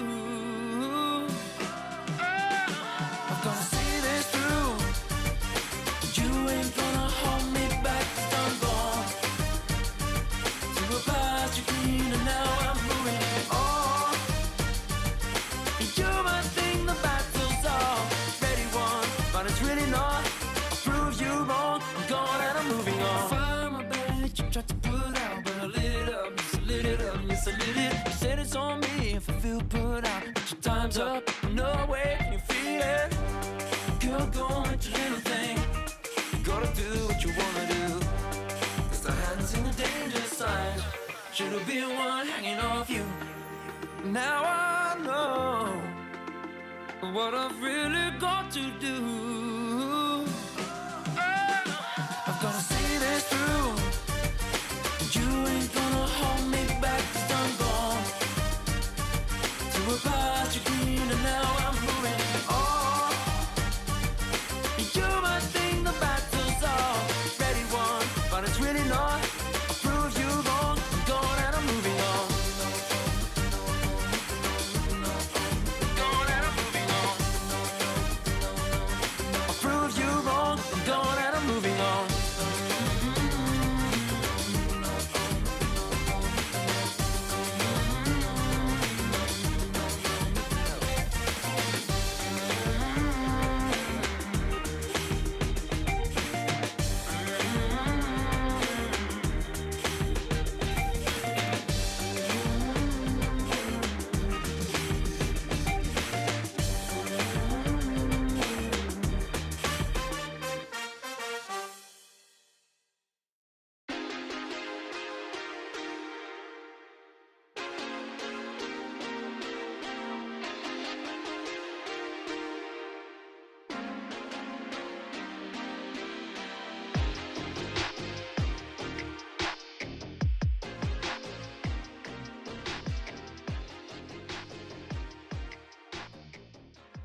Every sky is a line I'm drawn. Cut by cut, mark by mark, mining forever in the stone.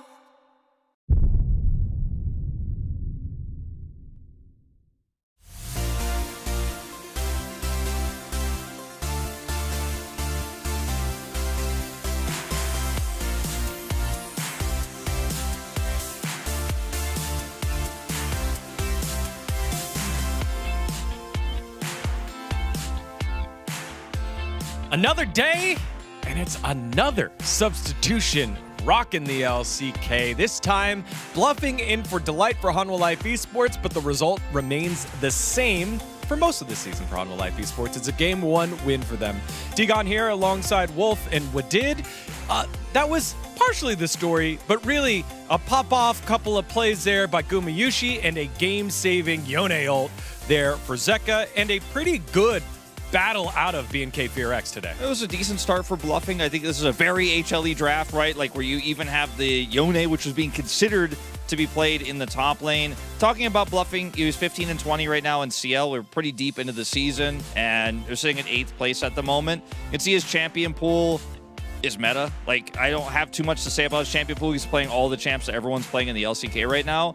But I saw Kuro's review of him, because Kuro obviously watched a lot of challengers, was pretty positive. Said this guy is actually challenging to be a top-tier support right now, one of the better supports in CL. In this game, I think we saw some glimpses of that for sure.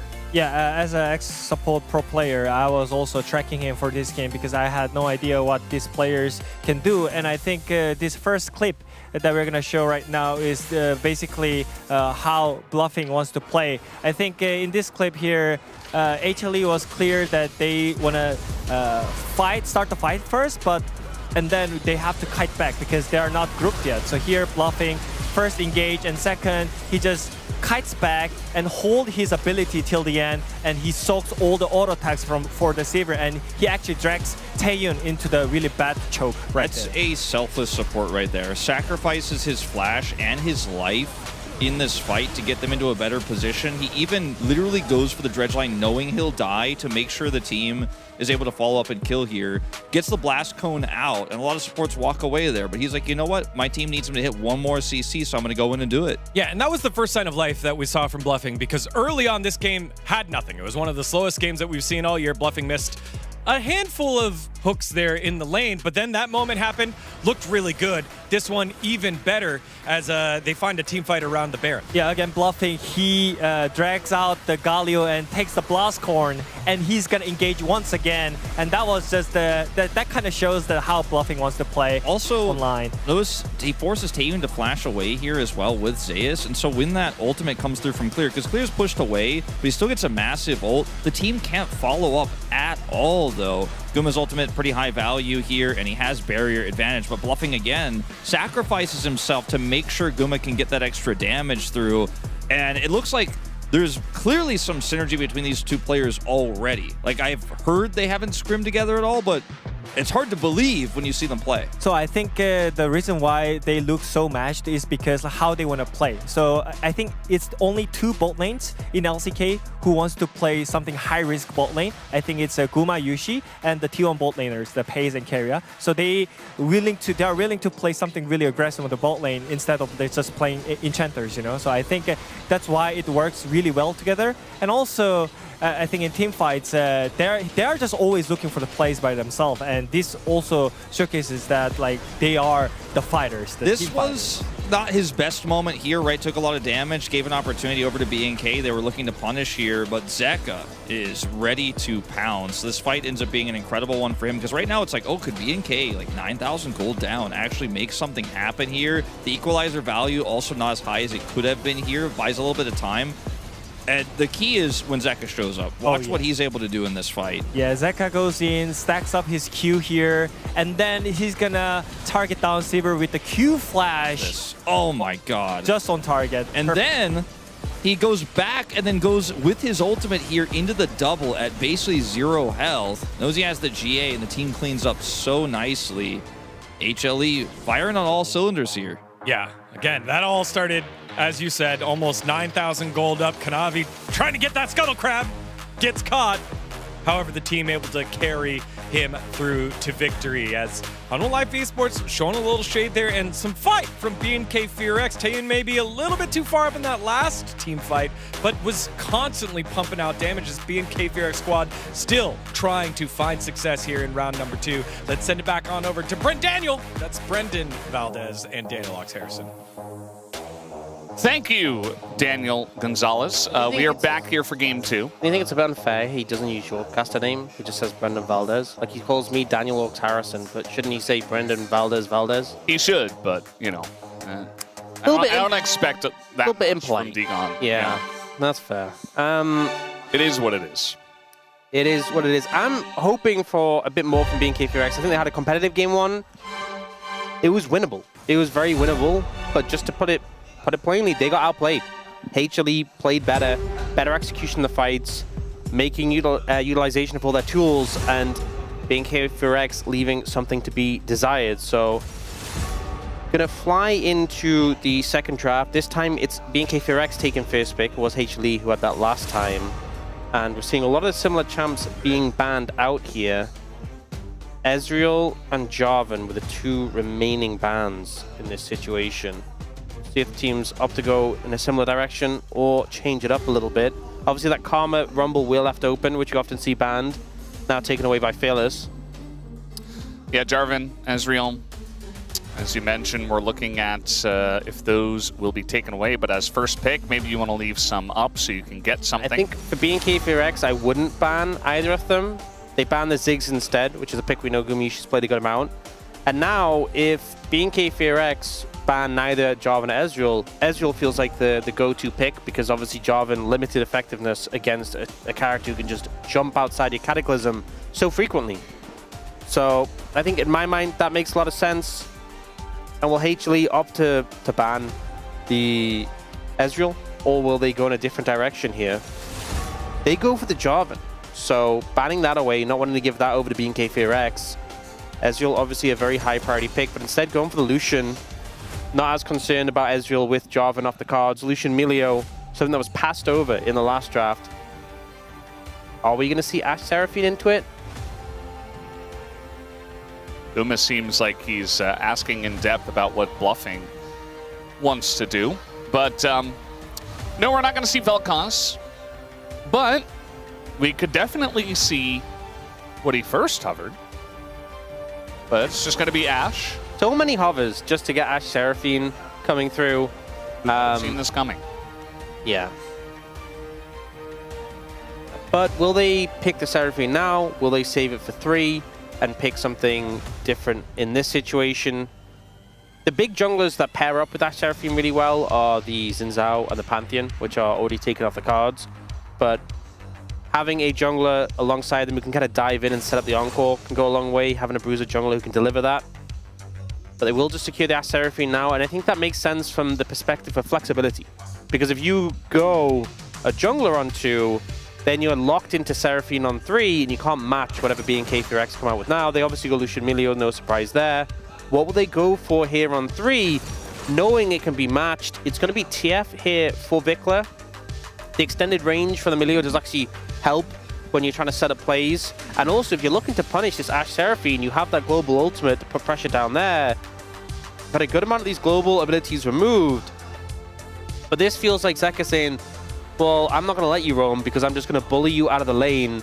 Mel, obviously, a lot of damage early, but also the stun card, not really usable in that matchup as long as the rebuttal's available. And if you stun card into it, get stunned yourself, and then get rooted and bursted, you will just die.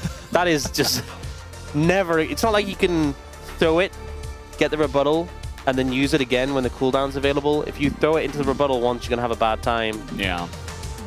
Better hope the Milio's there, I guess, but still going to have a bad time, you would imagine. That does mean that there's no jungle selected here for Hanwha Life Esports. Might see some of those other ones targeted, like the Pantheon or other front liners as the Nocturne gets banned. Here's the thing, HLE have first prior choice over junglers. I like the Nocturne ban because paired up with the TF, that double global pressure, so difficult for the Ashe Seraphine to deal with, and it very much feels like BNK FearX's game plan will be to lean towards bot in this situation.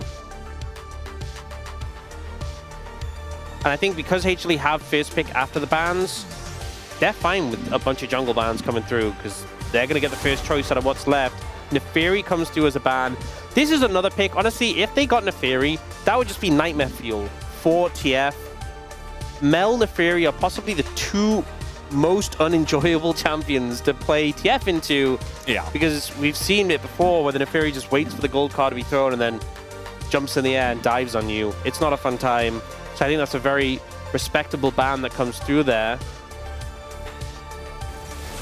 Wukong going to come through, so really trimming the pool of junglers right now. Kanavi clearly happy. There's still like Pantheon available as an option. There's still Lee Sin. There's still plenty of picks. Skarner even, we've seen rising up in popularity. There's a lot of options, but the meta junglers we see so often have really been trimmed out in this pick ban phase. Yeah, definitely trying to take out as many as possible. What's a little surprising to me is that they're putting so much focus on these jungle bans. HLE has last pick. And we know Zeus is a player who loves to capitalize on counterpick and really twist the knife. So it's just a little surprising to me that BNK FearX kind of handshook on these jungle bans in this situation. Because Kanavi gets first choice now of what's left available, and he's just going to go for the Pantheon, which you can match the global element of the TF. Obviously, a global jungle is different to a global mid, but it means you can be there. And okay. Okay. It is Pantheon. Get a lot of hovers baiting us in there. But yeah, Pantheon able just to turn up at a moment's notice and keep some safety for your bot lane.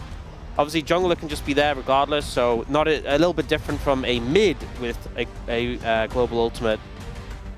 And now it's kind of moved down the totem pole a good bit.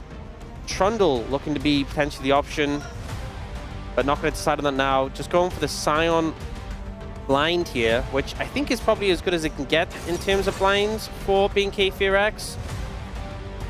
We've seen Scion be pretty reliable, but this feels like a pretty low damage composition so far that BNK FearX have on display. I thought they would just pick Jace, you know? Even though we're not huge fans, even though there's a Mel on the opposite side. It's so risky because you just... Where's your damage? This is Lucian. Yeah, this is an extremely low damage composition. Especially with the Trundle. I mean, you don't even get damage from the jungle. This is very limited kill pressure, and if Lucian is behind, I don't see BNK FearX winning this. All eggs on the Lucian basket.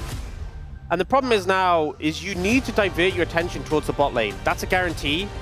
But Zeus is not going to let you have a fun time in the top lane. You've given him counterpick. He's weighing up his options. The Vayne was hovered, but in the end, going to go with the Ambessa. Now, Ambessa did actually get buffed on this patch. More max health damage on the Q. You're into a Scion. That's pretty good. Now, it is early damage. It scales up to the same amount, but that's definitely advantageous in the matchup. More healing on the ultimate. So, Ambessa with some buffs. Another Bruiser for you to kind of buff up with the Seraphine. And when you are a composition with limited damage, I cannot think of a more nightmarish pick than Ambessa. We've seen Ambessa just kind of shrug off even compositions with a lot of damage. But now, you don't really have that. And for BNK FearX, you need an early lead. You need early momentum. If you fall behind in this game, there's no Ryze Sivir who at 3-4 items are just going to be able to bail you out. The pressure on BNK FearX right now, if they want to take this to 3 games, I think if HLE manage to get control of this game and push the pace forward, they will just win. Yeah, I can't really see them falling too far behind either when you've got these matchups that they have. I mean, we'll see what happens in the bot lane. As we've been highlighting quite a lot, it's really going to come down to, does this Lucian get ahead? You know, how much can they get punished down on the bottom side if you're HLE? We'll have to see what happens as we hop onto the Rift here for game number 2.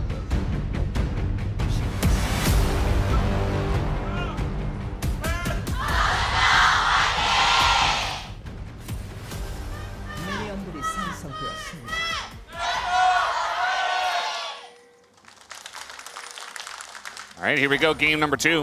This Raptor going to find an angle here on a Kanavi at level 1, but just takes a bite and runs away. Yeah, would not want to opt into the 2v2 against the Trundle and the Scion level 1. Not a fun time. They will just back away. Did manage to get the ward down though.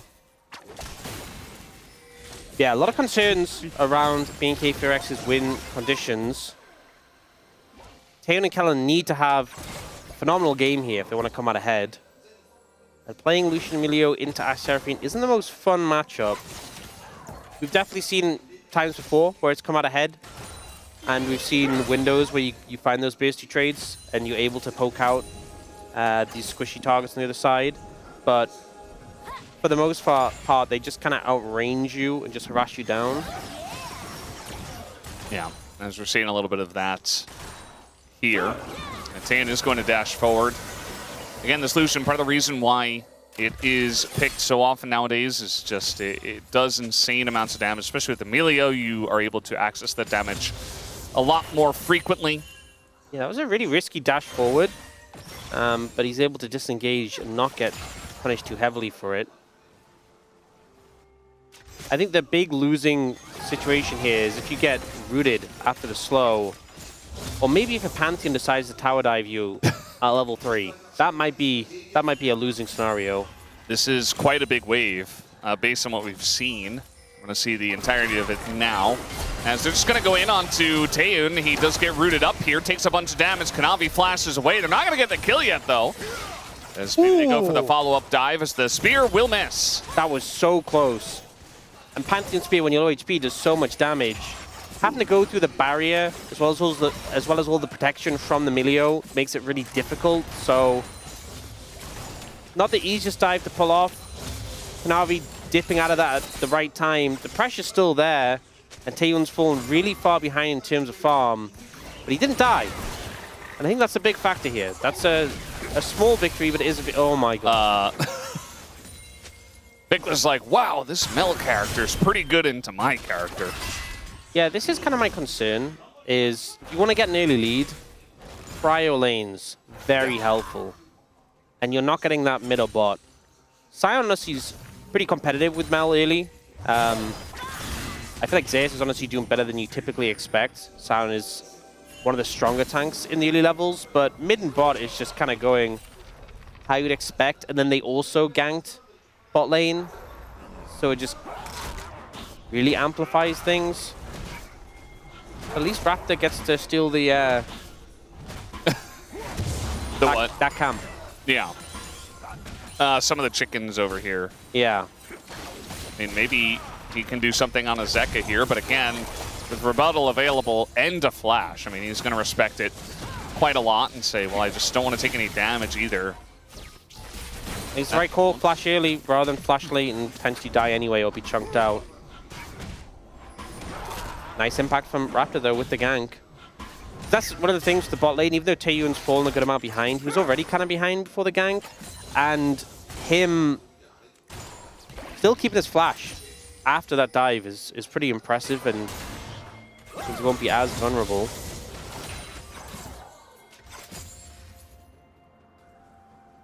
Yeah. Maybe we just slow down a little bit from here. I wouldn't expect it too much, especially from B&K Firax. I think you want to get Vickle at level 6, and even if you don't get kills, you want to put pressure and allow Taeyeon to at least be in a position to carry this game. Because if he's just going even or falling behind and then you head into the mid game, I just don't think they have enough tools, enough damage to really get anything going. Raptor says, those are my chickens. That's why they call me Raptor. But Kanavi's going to get in there and steal a bunch of the little chickens away. Here's a nice trade from Taeyeon. This is what you want to see, is getting in range. Going to see a barrier come out from Guma. This barrier just coming up now for Taeyeon. Flash on in. He wants that kill on a Guma. One auto, and he gets the kill! As Guma flashes after the fact and still goes down. Well played by the bot lane of B&K Firax. This was one of the things we needed to happen. And Taeyeon just kind of skating around a lot of the skill shots being thrown out by HLE there. Guma flashing late as well results in not only the kill still going over, but now doesn't have those summoners for protection. This was just really well played by Taeyeon. Dodges away from the root coming out for bluffing. Dodging a lot of skill shots here, a lot of the damage from the Seraphine, and then waiting for the cooldowns to be back available. Pushes up here, flashes forward, And Guma just holds his flash for a little bit too long.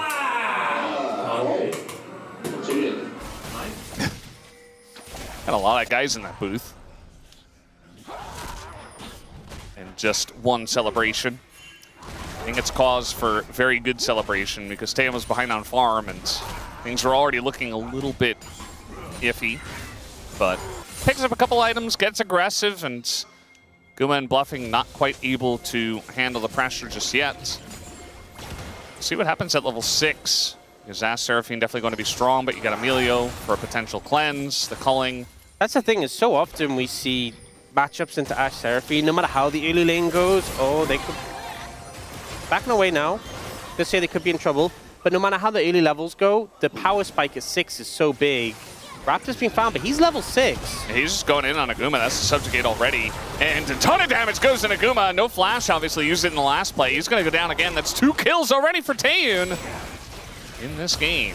You know, we so often think of the subjugate as a tank killer, but shredding those resistances on a squishy target as well is going to make them even squishier.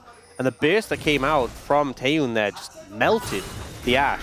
So a gank that there were signs that maybe it wouldn't work. The fact that Kanavi was there, the fact that, you know, the bot lane were pretty close to tower, but all it took was a pillar, a subjugate, and some damage from the Lucian, and that was enough with the Ashe having no flash. And now level 6 has been hit by Taeyeon and Kellen. Oh boy. Oh, he's dead again. Yeah, he's dead. I mean, Cullen comes out here. Guma just says, well, they probably backed, right? Nope, they're hiding on bush. Didn't even call, he just held it. That's how dead he was. He was so extremely dead. Yeah. There was no way he was getting out.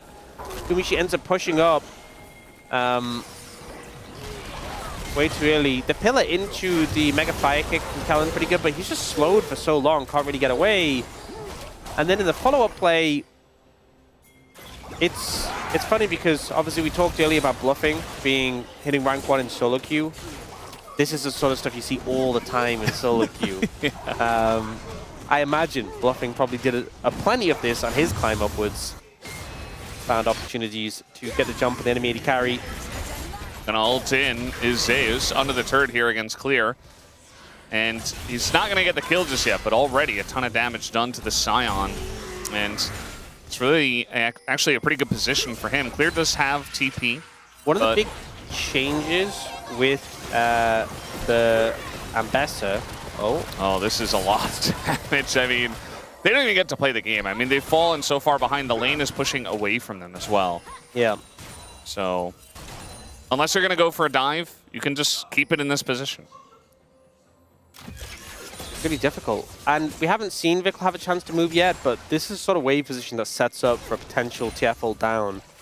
Whether you can find a window to move for it is another question.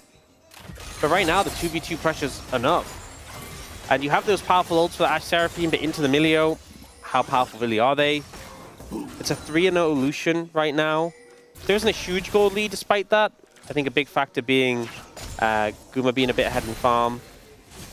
But even that farm lead isn't super significant. Zeka's definitely doing a good job of putting on the pressure, but Viklas holding his own. He's only 10 CS down as the arrow's just going to sail wide. And again, as we both talked about, even if he does hit that, you know, Emilio's right there with the thing is, ready to go. Now you can go super aggressive because they only have the Seraphine ultimate, and you can just trade 1-for-1 with the Emilio ultimate. As long as Kellen doesn't get burst down. Yeah. Even then, though, you can ult a little early. Yeah. And you get the tenacity, like the reduced duration of tenacity that comes through afterward. So obviously you still get CC'd a bit, but it's massively reduced. And thanks to the pressure they've had in lane, Taeyeon managing to overtake Gumishi in terms of farm as well. Yeah, Guma at this point, I'd say he's just happy to farm under the turret. Just happy he's not getting dove. One thing with the Ambassador is they buff the healing you get. So when you level your ultimate, you get armor penetration, percentage armor penetration. You also get healing on your abilities. And they buffed that. That was the most significant factor. Is it's gone from 10% to 15%, which is a pretty massive change. At level 6, it's very early to get access to that. So 15% healing, Eclipse completed. This is not going to be a fun time for Clear. Yeah, you just kind of sit there and absorb pressure, but it's kind of what we talked about in the lanes, which is theoretically you have mid lane winning pretty hard. Top lane can eventually win. And bot lane with the Ash Seraphine should be in a better spot than this, but obviously things have gone awry. Is the culling already doing tons of damage? I mean, even if you don't get the kill, it doesn't matter. Kanavi at least is going to be here. He is shadowing his bot lane. But Raptor not going to go for any crazy dives, just has to show presence. He's just now kind of playing babysitting duty, but it doesn't really allow them to contest properly. They're still being zoned off the tower a good amount. They can walk up here, but it just feels like there's this constant looming threat of a little bit of burst from Taeyun could explode bluffing, for example. And now they're going to have to go for a recall. Oh. Oh, that's so What annoying. a shot. That is... Oh, man. And now Kanavi has to think, oh, I have to be ready to move down again. He has ultimate, of course. But will he get there in time?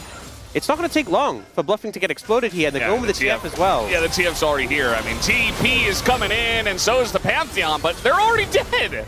They already got the 2 kills. And, I mean, now they're going to try to trade it back, but it's 4v2 technically if Raptor comes back over. And, yeah, I mean, I'm not even sure why they even came down here.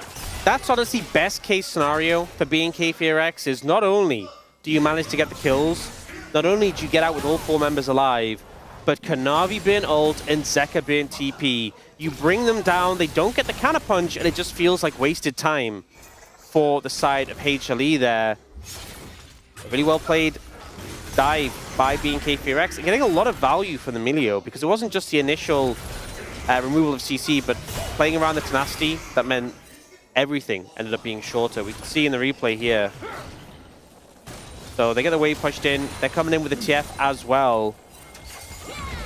Ends up being a pillar here, and the ult from Kellen comes through, the tenacity is being provided, so they can just walk away from the situation. Gube gets exploded before even popping any summoners as well.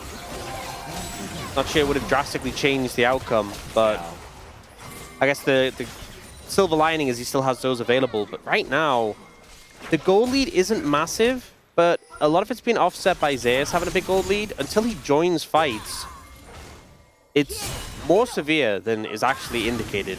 Yeah. Also, like, the gold here for BNK FearX is exactly where you want it. you want it on that Lucian. As Zeka, he's like, oh no, I guess I'm just dead. He has to flash away just to survive as the rest of the squad is here. And Raptor, he knows what to do. He's just standing bot. Like, what are you going to do when there's a Trundle here too? This needed to be the focus point for this game, and HLE unfortunately haven't been able to execute on that. This Lucian being monster fed, all the concerns we had about damage, all the concerns we had about, hey, who's going to be putting down the DPS, that kind of goes on its head when the Lucian is this strong, when the Lucian is this fed. And on HLE's side, there is, you know, the concerns of the Ambessa later on that BNK FearX have to worry about. But for the time being, they have what they need to find momentum in this game. They're going to pick up the second dragon as well. It's going to be a Ocean Soul, which there's some champions here who definitely get some benefit from the Ocean Soul. Bulkier champions who are going to benefit from the healing, but not the best soul. And also, if I'm BNK FearX, I would really be hoping that on the back of this Lucian strength, on the back of the early bot lane pressure, you could have gotten something like an Infernal or a Hex Tech. Would have really amplified some of the weaknesses of your composition. Well, I guess mitigated the weaknesses. Yeah.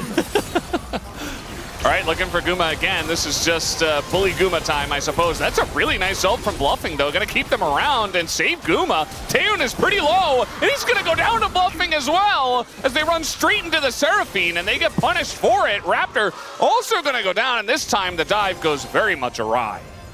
Bluffing can't stop him. Use the double W to get over there.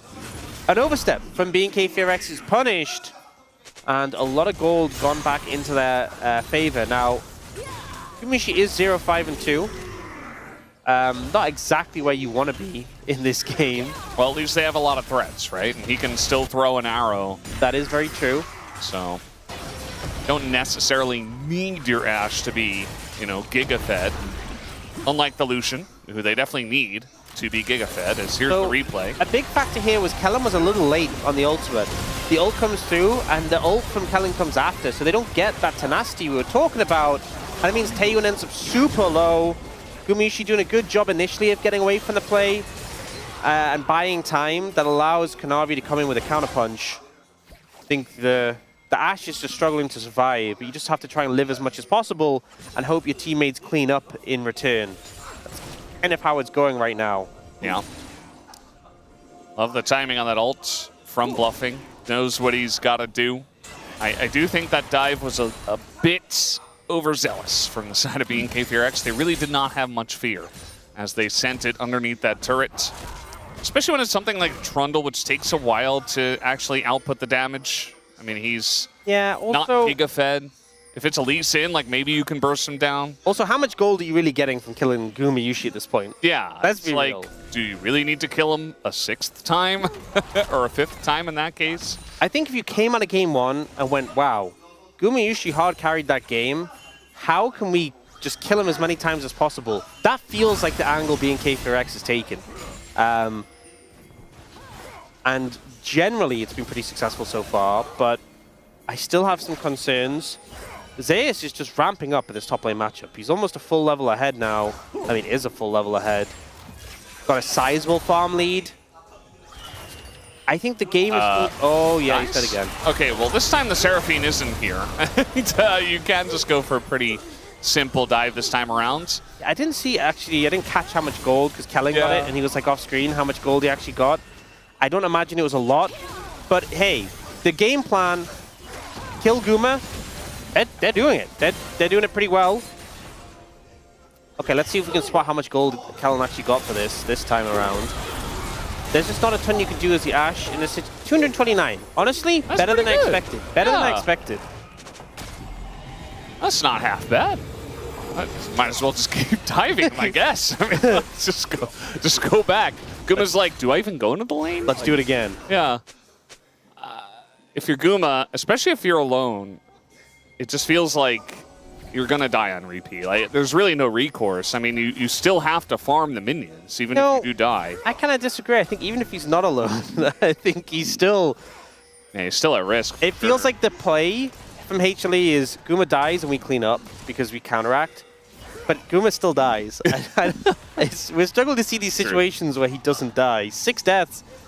It has just kind of been a lot of focus on him. But as I said, my concern is still, like Zeus on 2 items, if he joins this next fight, I can just see him just taking over and being an absolute monster. So, another thing though, we have the Gluttonous Greaves from Taeyun. Every time he kills Guma, he's getting a new stack. So there's that, at least. It's all according to plan. And Taeyun does have to be pretty sharp. I mean, the second the Mbessa joins the fight, like, you got to dodge her ult, but also you have to position pretty much perfectly and, you know, calculate how many dashes she has and stuff like that to make sure that you're not in danger of dying to her, because she will be the one big threat on the enemy Calculate team. how many dashes he has? All of them. Yes, well, as Guma gonna absorb some pressure in mid. Raptor does have to flash away, and here's the TP in from Zeus as well as from Clear. Okay, so Guma's chunked out now, but Zeus is here with that shield as well. He is a big cause for concern. Gonna have this 5v5 coming out. You see the melee ult already gonna be thrown down as there's the Rift Heralds, and that one was put down by Kanavi, so just gonna essentially zone them away with this. Gonna just go for the knockup instead, and then the stun, looking to isolate Viklas. That ult is big from the side of Bluffing, gets on a 2 as Guma dies, but who cares? Because this is a massive win to the side of HLE. As they pick off 2, they're looking to take down Clear as well, and that they will. A big team fight win here for HLE. Massive team fight win for HLE, and yes, Guma dies, but that was part of the plan. We said that, Brendan. We established that no matter what was going to happen, this game, Guma does just die, but they get the team fight win off the back of it. And I think a big thing was here, Kanavi goes in, stuns Taeyun, and we get a very early ult from Kellen. That now not being available, you look at Bluffing, he's instantly in his mind thinking, oh, I am now the major threat. And this ult here doesn't catch Raptor. Actually, does catch Raptor. It doesn't catch Vikla, but it catches Taeyun. Yep. And the ult follow-up from Zeus is there. And he just gets obliterated. Yeah. Remember I said there's so many different threats that you have to dodge if you're Taeyun, and you can do it with, you know, being a Lucian that has flash, that has dashes, and Emilio, but was not able to flash away from that ult. I feel like Taeyun should have also known, like, hey, we don't have Emilio ults. What are the things that can threaten me? Well, that's the big one. And he got hit by it, and unfortunately, if that happens, you know, much like Vikla not going golden in the last game, might come back to bite him. I think you should have held the Milio ult in that situation because there wasn't a follow-up on the stun. But also, I think once you've used it, I think you just go, it's one dragon. It's an ocean dragon. Because now Help BNK that. it's a little scary approaching this. So now you don't get the dragon anyway, but you also lost that fight. Well, not ideal. Yeah. For BNK FearX. They still have the kill lead, but down 2,200 gold, which is basically just Zeus, if we're being honest. Yeah. Taeyun has a lead, but it's not insurmountable. I mean, he can definitely still die as well. They're just going to throw everything into clear and say, we can kill anything. And, you know, BNK FearX is the comp that has the one threat. Yeah. Humble Life Esports have many threats. This time, Kellen holds his ultimate, Clay holds his ultimate. I think one of them should have used it to get him out of that CC chain. They don't. And HLE just feels like they've ramped up to the point they're so threatening with all this CC. Yeah, and now what are you going to do? I mean, your Lucian is strong, but hey, you're down your Scion, you don't have a front line. You're just being pushed in. The Baron buff was taken at 20 minutes, essentially, by HLE. They're getting a decent amount of value out of it already. Looks like they should get bottom turret on top of it all. Top lane has been a disaster since the beginning of the game, it feels like. Zeus did a lot of work up there to push that lane in. And Zeus is going to probably go for Death's Dance next. At that point, is it just doomed? I don't know. We'll see. But, you know, the ult for the Milio or the ult for the Scion, I think either of those at some point would have just stopped that CC chain. Yeah. And they just kind of don't. End up losing another member, losing a lot of pressure around mid. And you can just see how HLE have sort of taken control of this side of the jungle, playing through both of these lanes. They are looking for clear now. Yeah, I don't know if they can actually get him this time. A little ambitious. Look at the poke on him. Look for the tower here. See Knavi's pushing mid in the meantime. They could just get both of these in the towers right now. Gonna throw an arrow as well in clear. I mean, eventually he just ults away, right? And the damage is pretty huge, but it's still Scion. I think he learned his lesson from the last time. I think so. This time using the ult to disengage. No magic resist, by the way, on this Scion yet. So Zeka absolutely melts him. And they don't kill him, but they push him away. You know, they're able to access the inhibitor, as now Vikla just trying to ult away from this one. He will be able to. Yeah, a little early on the stun there from Knavi. And Zeus just able to frontline. I mean, there's really no threat. Taeyun's like, I'm just going to throw out a culling. I cleared the wave. I did it. Oh, flank coming in from the Scion. No ultimate available. Can he corral them in for the rest of his team, or will he just get focused down? Yeah, I mean, he's just trying to keep them around, it looks like, but he's very far ahead of the team. The gold card is going to land, as that is a very nice ult, but immediately gets canceled by the Emilio.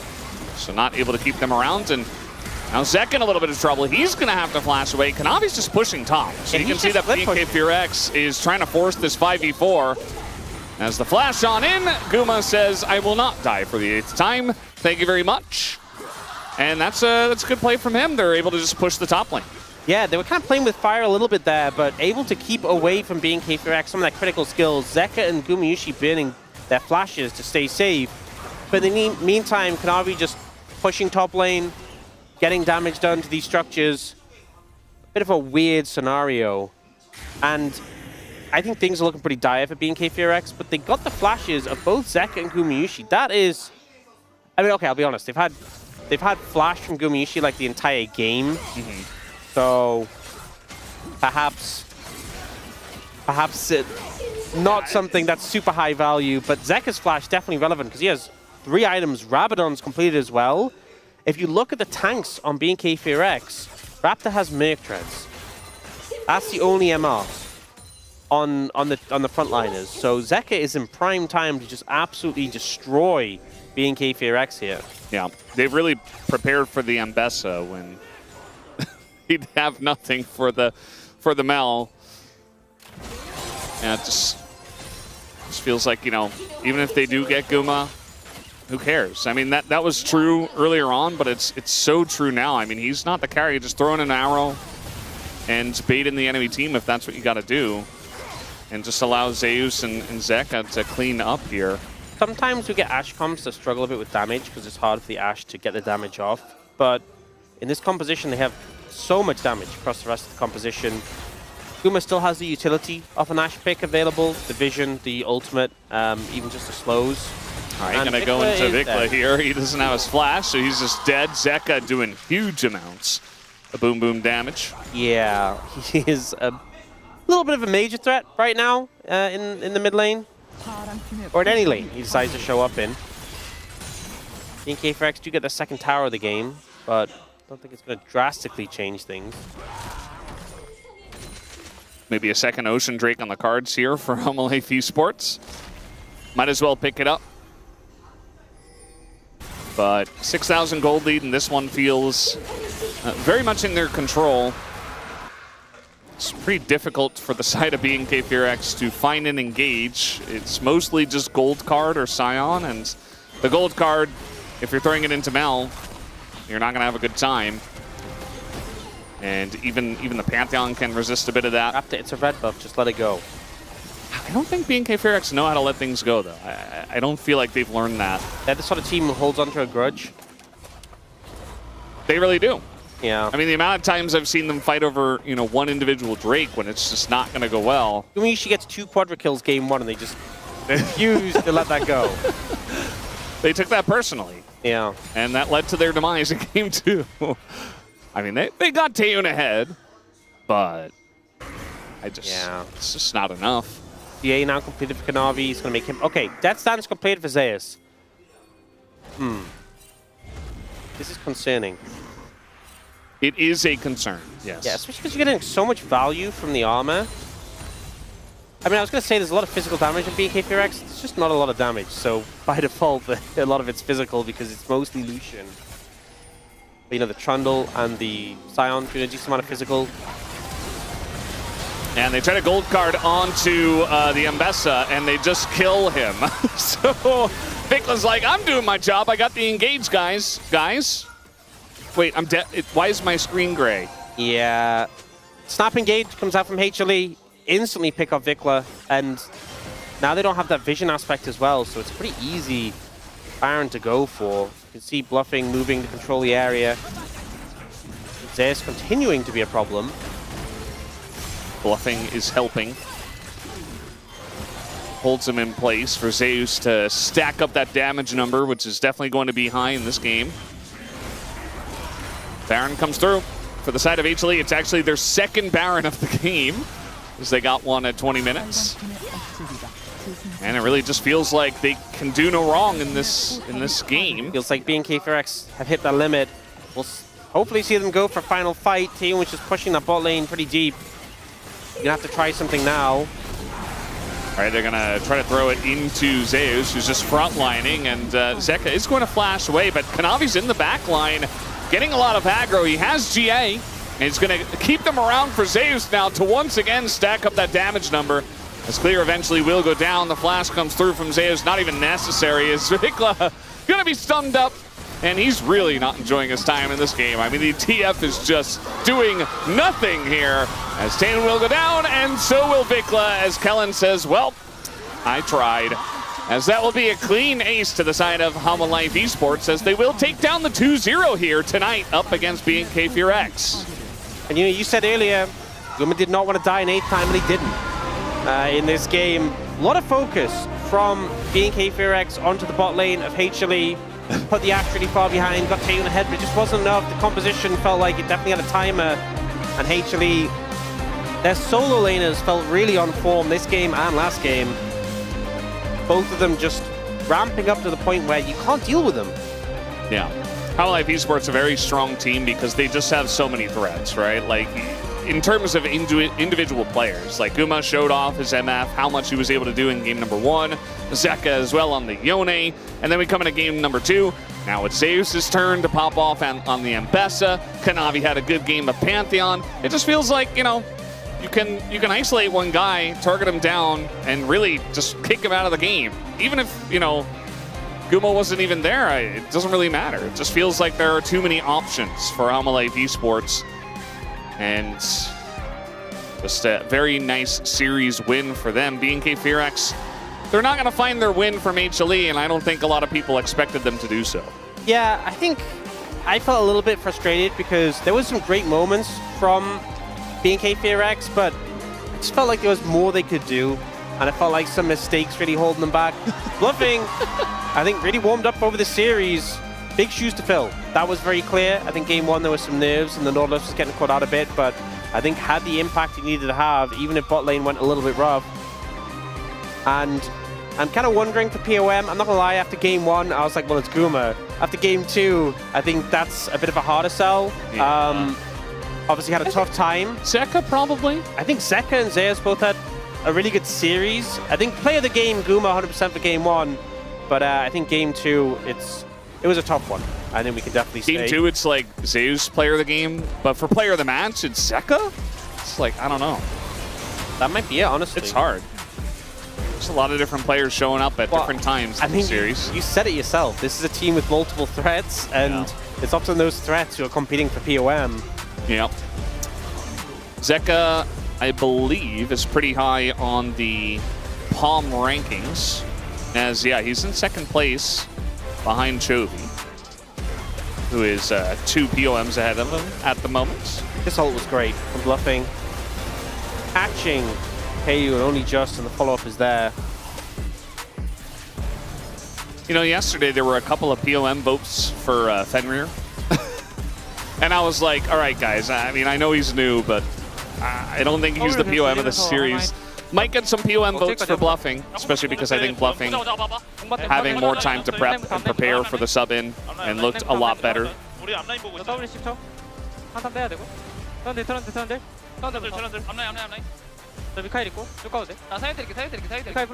seem being pretty vocal here towards the end of the game.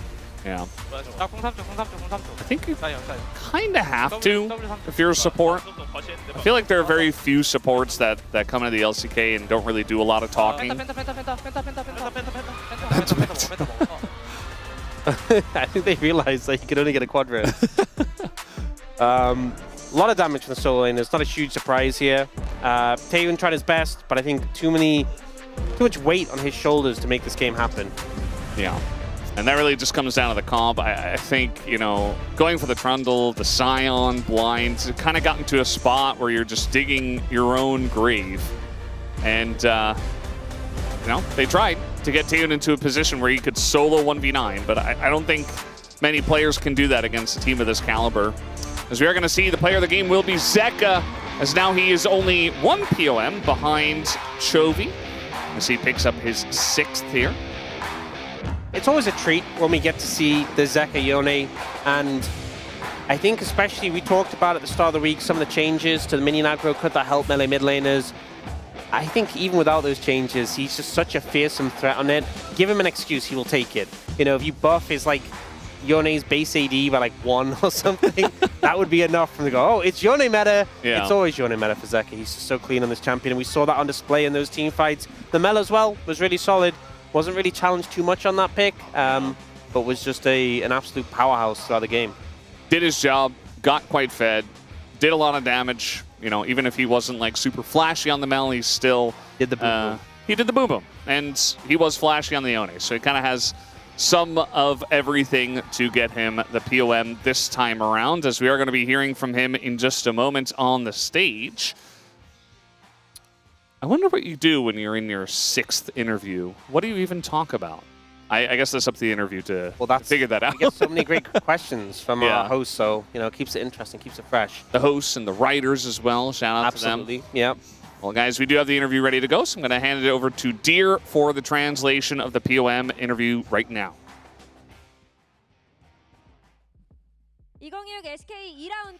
Thank you very much, guys, for the handoff.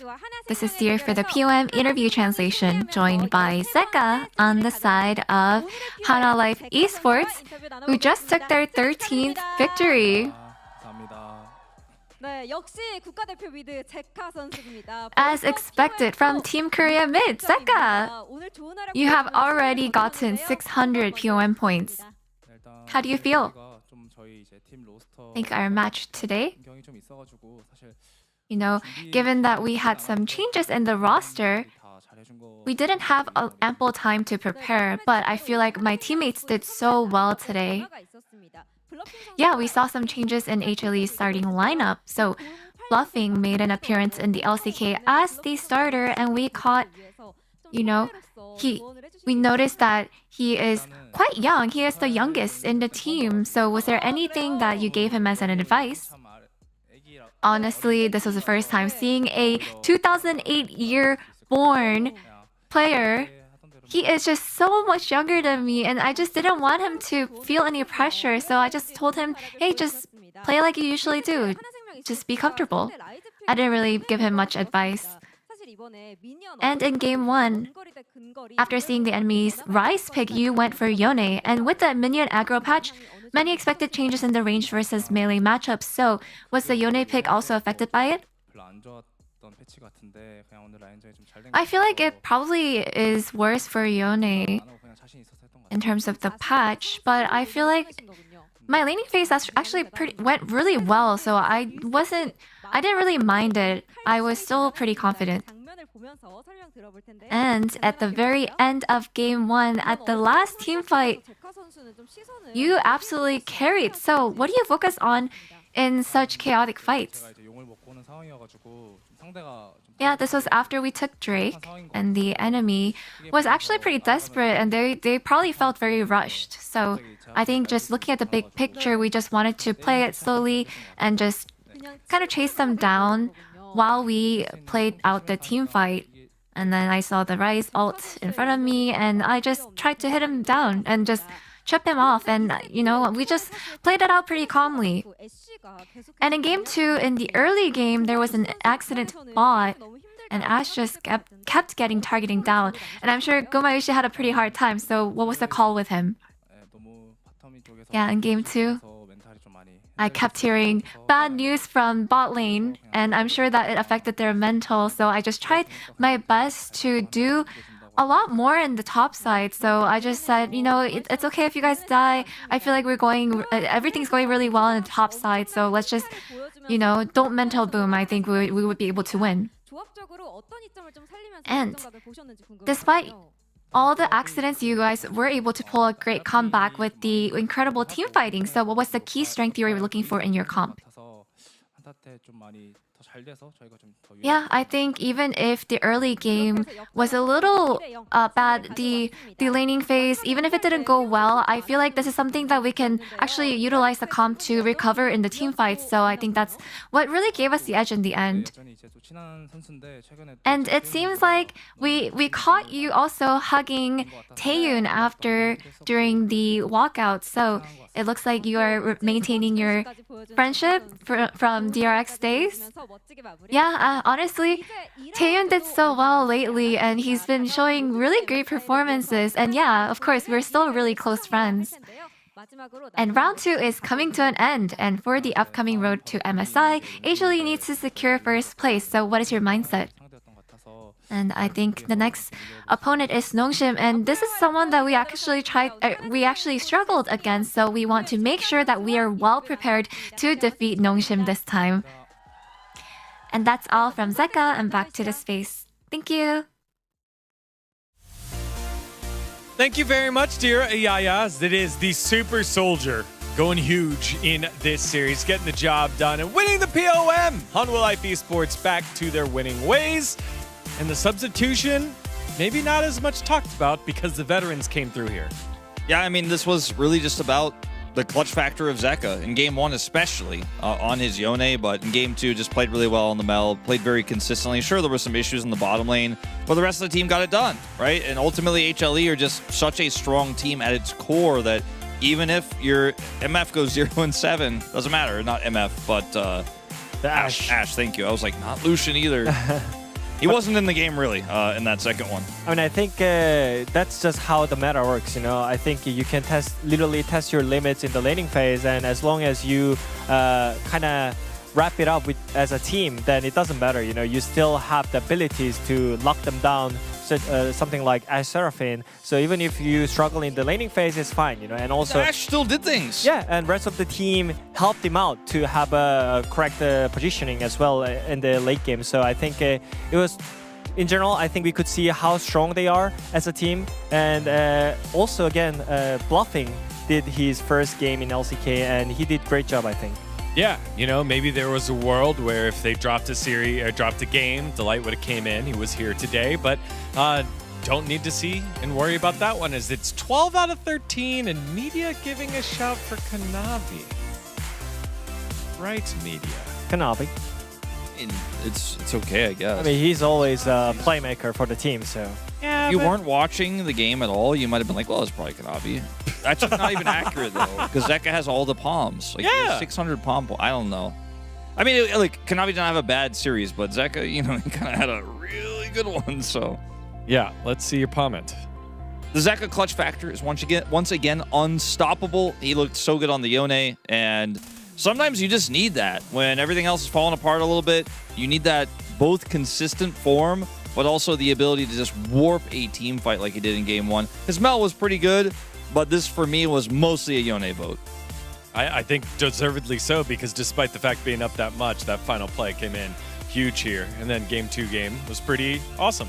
What did? Yeah, a proud LCK mid laner who keeps proving himself again and again. I think there are so many people, like, underrated Zeka at this moment, but I think he's for sure one of the best mid laner in LCK right now, and you could see it from his team fight angle right here. As Yone, I think there are not many players who can pull this off during the team fight in the late game. Especially you're playing as the hyper carry, you locks him down, you go in again because you have the GA, you know the limit, you know the point, and I think again Zeka pops off again with his signature pick. Yeah, absolutely.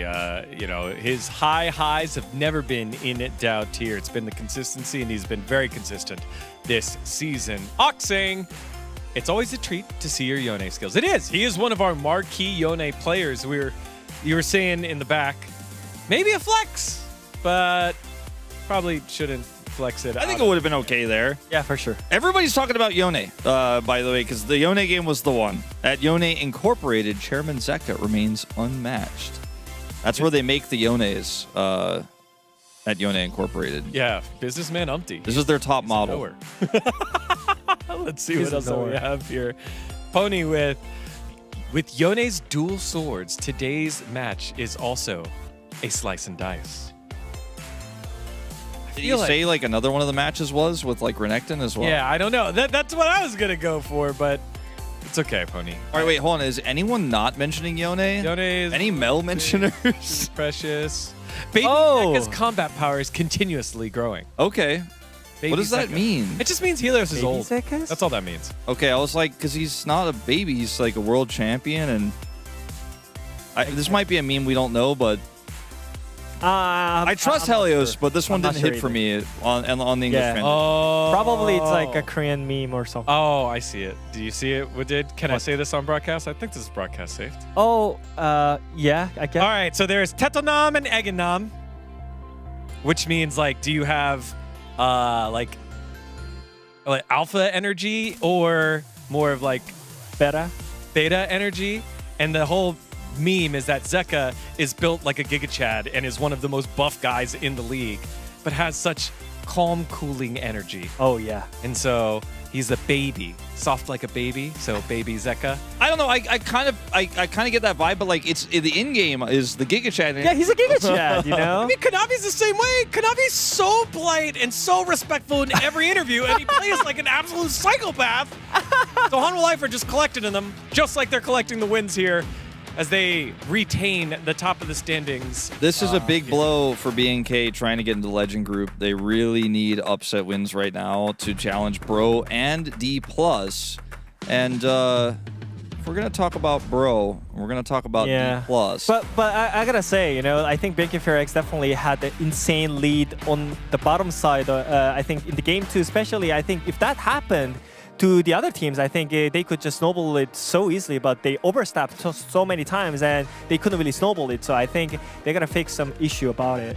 The rivalry of Breon and D+ is one of the age-old stories. It's about how they got their Kingslayer name when they upset D+ in the past, go to playoffs. This is going to be epic. They're fighting for that legend spot right now. The stakes could not be higher. Why? I'm nervous. No. And D+ failed. nervous. D+ failed to get legend group last year. They were so close. Similar situation this year. I'm curious why Dagon is like so nervous, because as a true, I'm a bro predictor by as a true Breon fan, I'm not nervous at all because I trust them. This is like why all of the guys that are getting off the KT hype train, you know, are like, I'm getting off. It's because you've been scarred before. I just want success for the bros. But also, D+ is playing well, and Career had play of the year last time he played out. It's a very scary opponent. It's going to be a great series. We'll see you after the break. Why is he referencing that?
홍콩에서도 모래 폭풍이 멉니다. 새롭게 태어난 플러스기아는 뭔가 혀에 끼는 것처럼 무너져도 일어나는 법을 아세요. 태윤이? 와, 태윤이! 더블킬! 아니, POX 진짜 여우들이 돌아왔나요? 중요한 건 두 팀이 같이 손잡고 갈 수가 없어요. Every sky is a line I've drawn. Every wall is a sign I've worn. I don't just win, I carve my name into the stone against the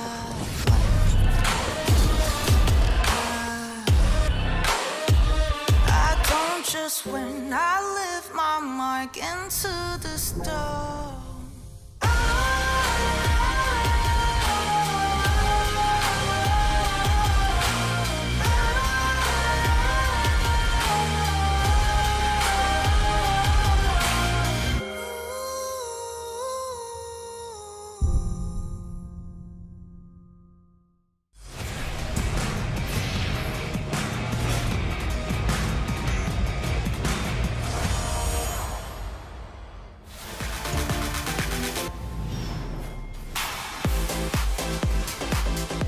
Gets into the backline though, finds the depth charge, sees an assist on to Teddy, but Emilio keeping it so healthy. Rich gets the Gnar and finds it onto everyone in the backline. The ulti comes through, but so late for Namgun.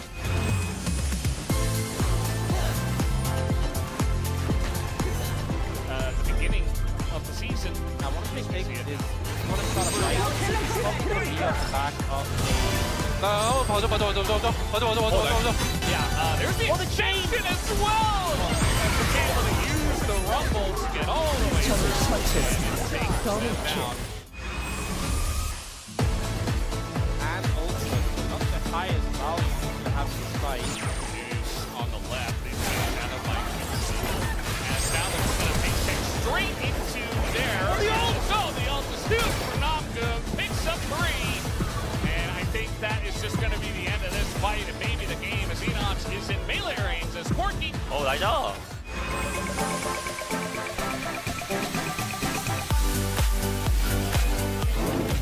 Okay, here comes a really optimistic and cold.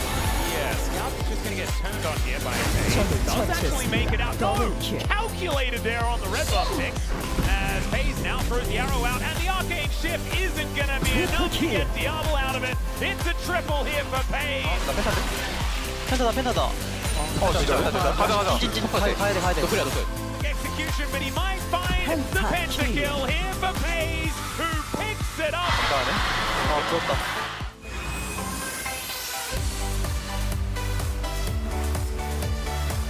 Not going to happen in this era of League of Legends. 오케이. FaZe still taking, still with a massive shield. As there is a massive launch for on a 3. What was that? Korea! What are you doing? That was sick. Korea finds such a good angle, the combo with the solo lane, and suddenly.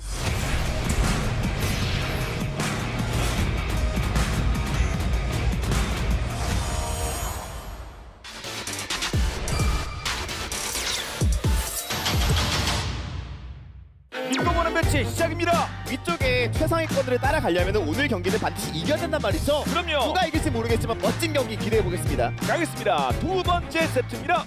한 번 볼 수 있나? 연계될 잡나? 장난하지? 오케이. 봐줘. 나 갈만해 나. 야 좋은데. 나 갈만해. 바이. 나 잡고. 나이스 큰데? 벡터도 없고. 천천히 보자. 내가 탑 쪽 좀 싸우네. 나 탑에서 이렇게 돼. 여기. 나 그냥 쏠게 이거. 맞아. 볼게. 탑 남아갈게. 지금 남은 거. 야 바이. 여기 탑 많이 좋아. 야 바이. 어때? 야 니코. 야 니코 보자. 니코 보자. 딜하게 자. 뒤에 나와. 잡고. 애니비야 너 밀려서 이렇게. 야, 탑에 이재용 조심해. 잘만. 해봐. 야 나 지금 안 돼요. 잘만 할 거. 그대. 가는 거 같아? 잡았어. 건들지 마. 알았어. 미안해요. 가비. 게임이네. 지금 몰래 출발한 거 나랑 바이랑 둘이? 루션 없긴 해가지고 루션 팀? 한번 쳐볼게. 형 대놓고 쉴게 이거. 쓰는 거 보였고? 사이언은 텔 탈 거야 5초에. 오케이 이거 5대5요? 난 걸어가. 얘네 풀 다 없어. 바이니코 애니비야. 바이니코 애니비아 너플. 일단 데려가 마크 해줄 수 있나요? 밀려. 마크 안 돼. 밀려 노무예요. 너플. 자료만 마크죠? 바이 노플이야. 바이부터 오케이. 바이 볼게 바이. 바이부터 얘들아 바이. 천천히. 나왔어, 천천히. 앞라인부터. 니코 있다 왼쪽에. 좋아. 애매한데? 야 전력 못 먹게 하자. 난 볼만하잖아. 야 살짝 한번 나가면 되나? 자료 노플이겠네. 비틀도 노플이야. 비틀 좀 봐도 돼. 미장 노플이야. 한번 다 치는다. 봐도 돼. 야, 가는 중. 야 봐줘야 돼. 야, 괜찮은데? 전력 깔았거든. 천천히 와줄래? 오케이. 싸움. 오케이. 우리 아래 보는 중. 5초. 자료 와. 앉아. 나 미칠도 좀. 볼게. 보자. 아마 타. 루시안. 밀려 공었어. 이거 볼만한데? 나 살짝 가자. 나 좀 별로야. 괜찮아. 앞에서 맞아. 빅토르 노플. 빅토르. 나 이미. 좀 애매하긴 한데? 빼는 거 알게. 천천히 해봐. 나 죽었다. 와볼래. 볼만한데? 좋다. 둘 노플. 나이스. 나이스죠? 나 완기하긴 했다 이거. 괜찮아. 근데 뭐 아직 불리한 거 아니긴 해. 나 이거 한번 뒤로 돌아 있어 볼게. 오케이. 볼 수 있는데. 루시안. 야 좋은 거 같은데? 루시안. 아래 사이언. 좋아. 빨리 빨리 가. 가 돼. 비틀로 노플이야. 비틀로 노플이래. 빨면서 해야 돼. 빨면서 해봐. 니코 아무것도 없어. 빅토르 제가 좋다. 일단. 제발. 괜찮아. 천천히. 빅토르 보자. 노플이긴 해 빅토르. 벨트 없어. 보자. 사이드 노플이야. 소리. 빼. 다 탈 거야. 뺄수 있어? 용. 오케이. 사용하면 줘야겠다. 근데 이게 죽네. 사연이가 좋게 하자. 이거 윗게 싸움 난다. 30초. 나 이거 한번 뒤로 숨어 있어볼게 그러면. 오케이. 윗게 나올 때. 나 이거 펼수 있는데. 와줘. 잡았다. 오케이. 천천히. 빅토르 전야야. 앉아. 빼야 돼. 좀 더. 여기까지 봐줘. 빼면서. 좋았다. 앞에다 공 있어? 뺄수 있어? 농 앞에서 농. 오케이. 니코 노플이 앞에서 농. 빅토르 노벨트. 바로 가야 된다. 바로 갈게요. 탑 밀어놓고 미드 바텀 가자. 장로에서 싸매야 될 것 같은데. 나가서 잘 써야겠다. 미리 나가보자. 하이 노플. 이런 거 그냥 여기서 해야 돼. 수다 맞을래? 해야 돼? 나 좀 많이 멀어. 앞에다 놓고. 야, 보자, 보자. 괜찮은데? 보자, 보자. 이바 노플이야. 괜찮아 보긴 한데. 나 천천히. 천천히 해야 돼. 앞에 잡아. 지를만 할것 같아. 나 노플이야, 얘들아. 천천히. 이거 그냥 쳐서 부르면 안 돼요? 하자. 쳐서 부르자. 내가 저러면 나오는 거 좀 막 할게. 상대한테 있어, 얘기하면. 기다려봐. 볼게. 봤어. 루시안. 루시안 잡아야 돼. 밑으로 봐야 돼. 이제 노플로 비전이긴 한데. 자, 미드라인 끊어볼게. 야, 사이언 저거 끝날 것 같은데? 수원아. 잡았어. 이거 잡아주면 나 이러신데. 나 이겼어. 나 6천 루시안 잡아야 돼. 진짜로? 아, 미안하다. 개미안하다. 빨리 잡아야 되는데. 라인 갈게요. 미안하다. 민지 가자. 너 근데 그거 세... 1호씩 더해야 6천인데? 근데 그거 세고 있었어? 뭐야? 진짜 근데? 결국 우리가 아는 또 T1이에요. 이제 곧 국제선이야. 우리가 강해질 시간이군. 이라고 말하는 것처럼 귀신같이 돌아왔습니다. 그렇습니다.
to go. No map, no light, just scars to show. Each fall curves something deep. The center of the world lead the way. Everyone was mine to make. Every scar is a line I've drawn. Every wall is a sign I've worn. I don't just win, I carve my name into the stone against a flame.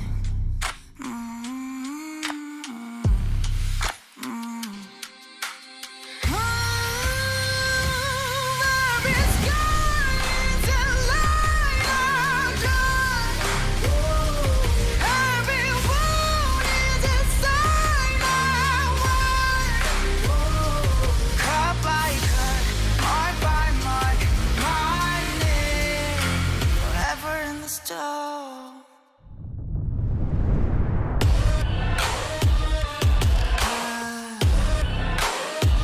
I don't just win, I live my mark into the stone.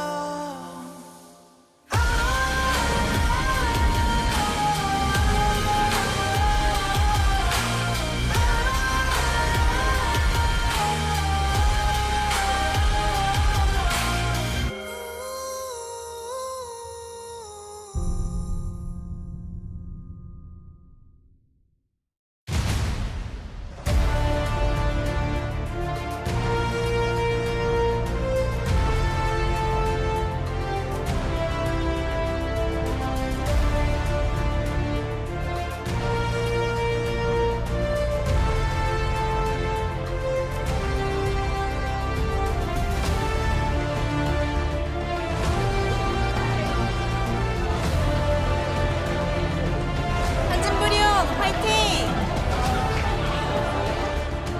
한진업 브리온 파이팅!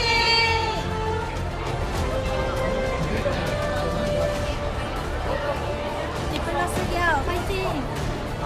디플러스 기아 파이팅! Hello and welcome back to the LCK. We're here for the second match of the night. D plus Kia up against Hanjin Breon. And this one is a very interesting matchup. In the past, we've seen, upsets when Bro are at the bottom of the table and DK were at the top, and we've seen Bro, be kind of Kingslayers at times. But now they're both right in the middle. DK's at 5th, Bro's at 6th, and this is a fight potentially for Legend Group.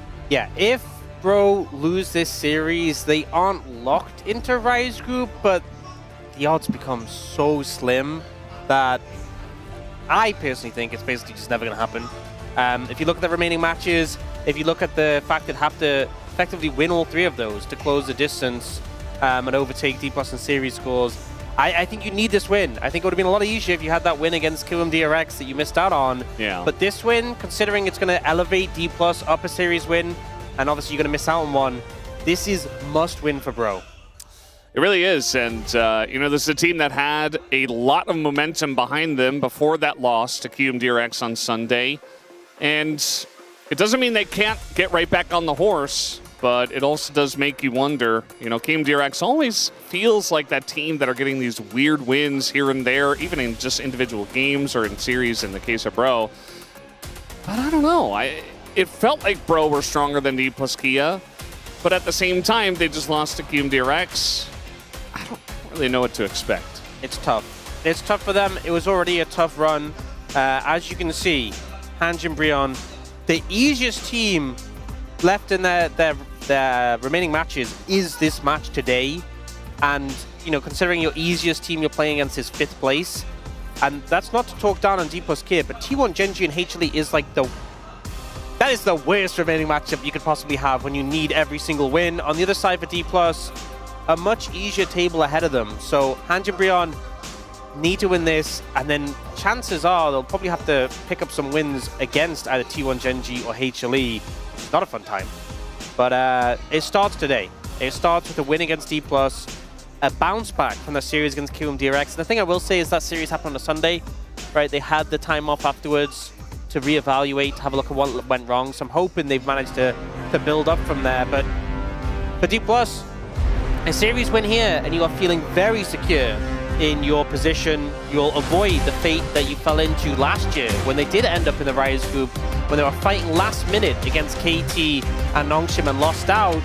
They will get to taste the Legend group if they win this and get a little extra help after that. But this is the big one. This is the big series that will decide it all.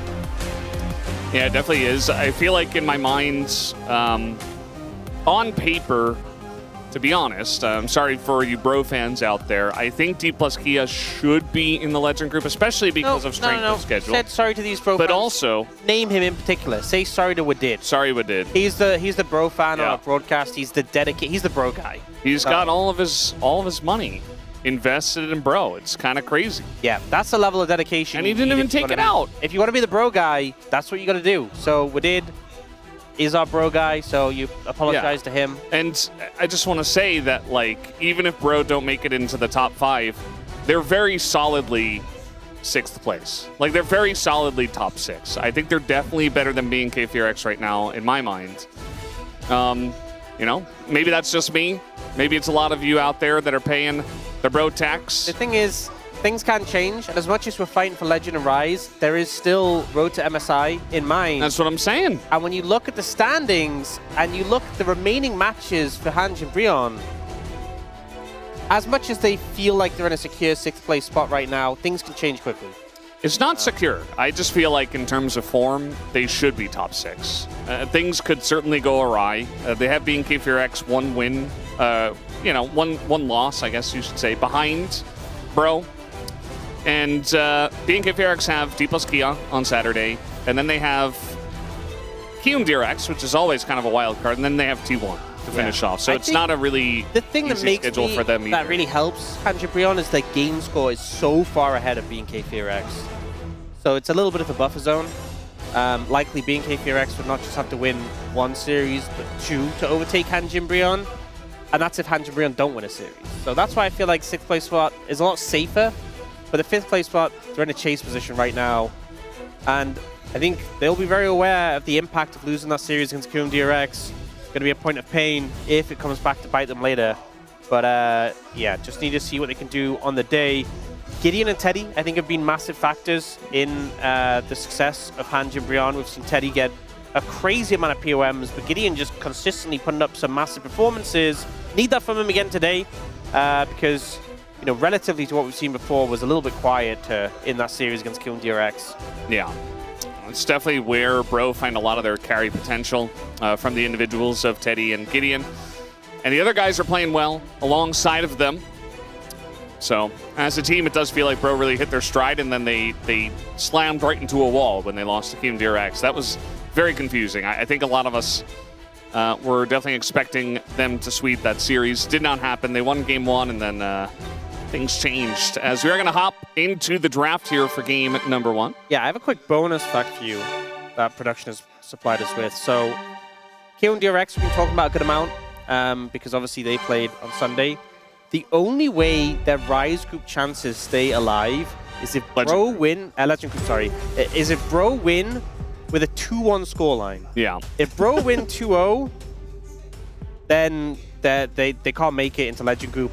And if D plus win at all, they can't make it into Legend group. So very specific outcomes needed for Kium DRX to make it. We kind of saw that the odds were very low for them when we discussed it at the start of the week. Yeah. We are going to see the Lucian banned here.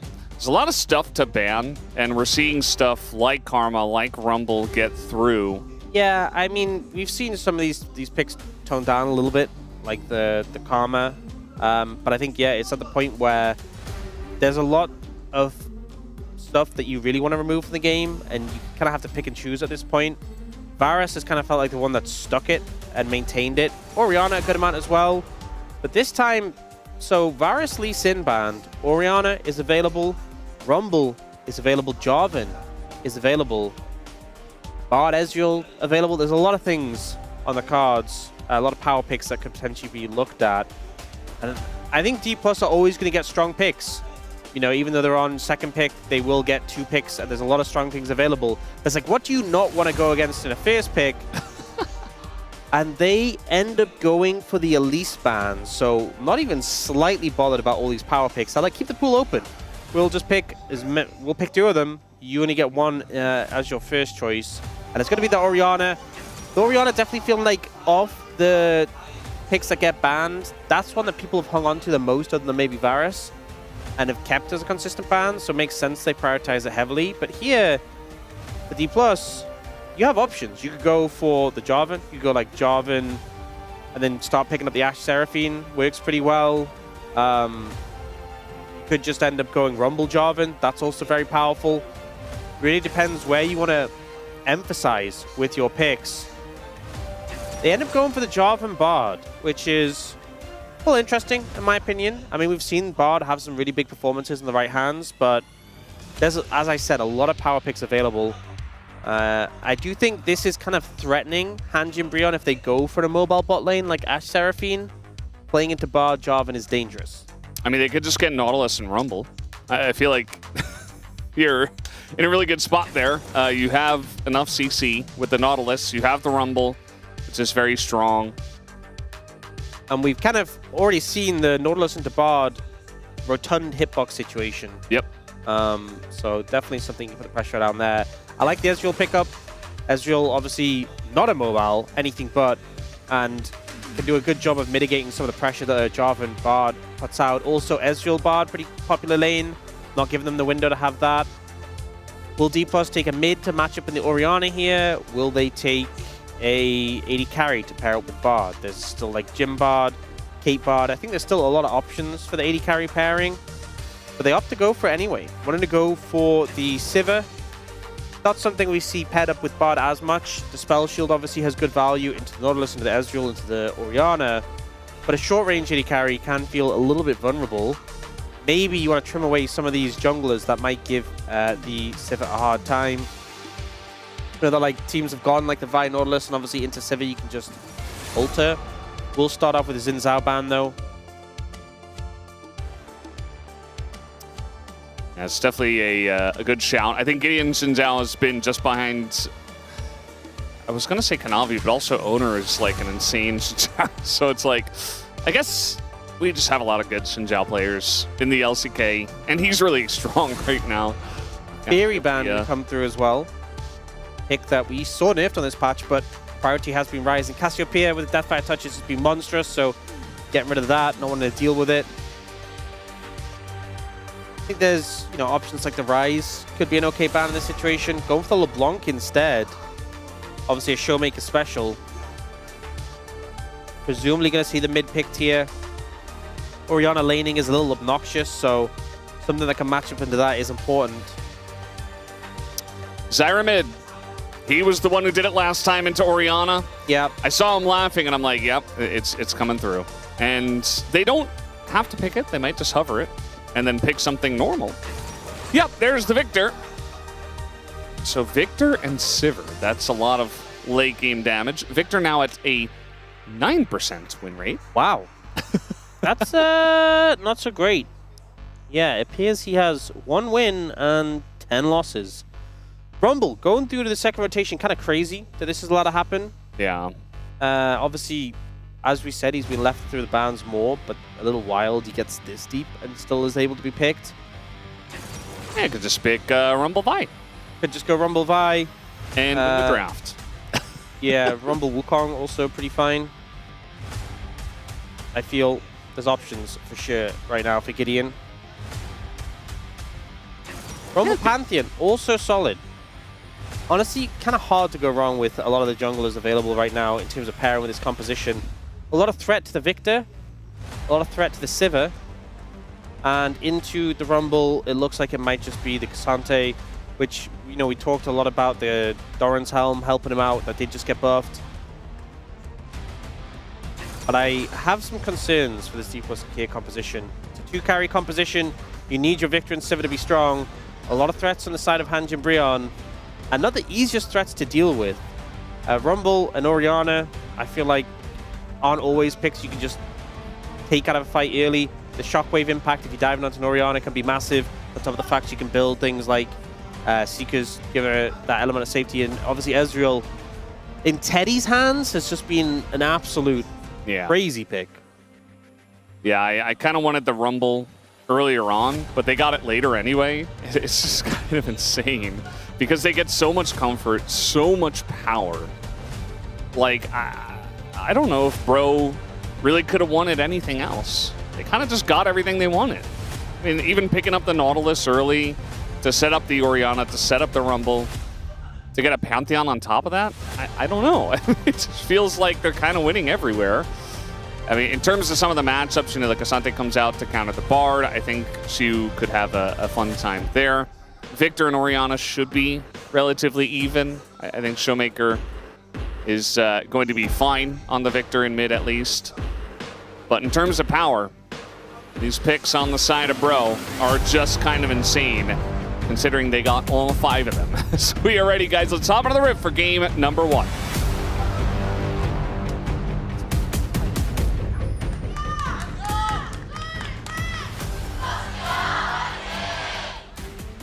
미니언들이 생성되었습니다.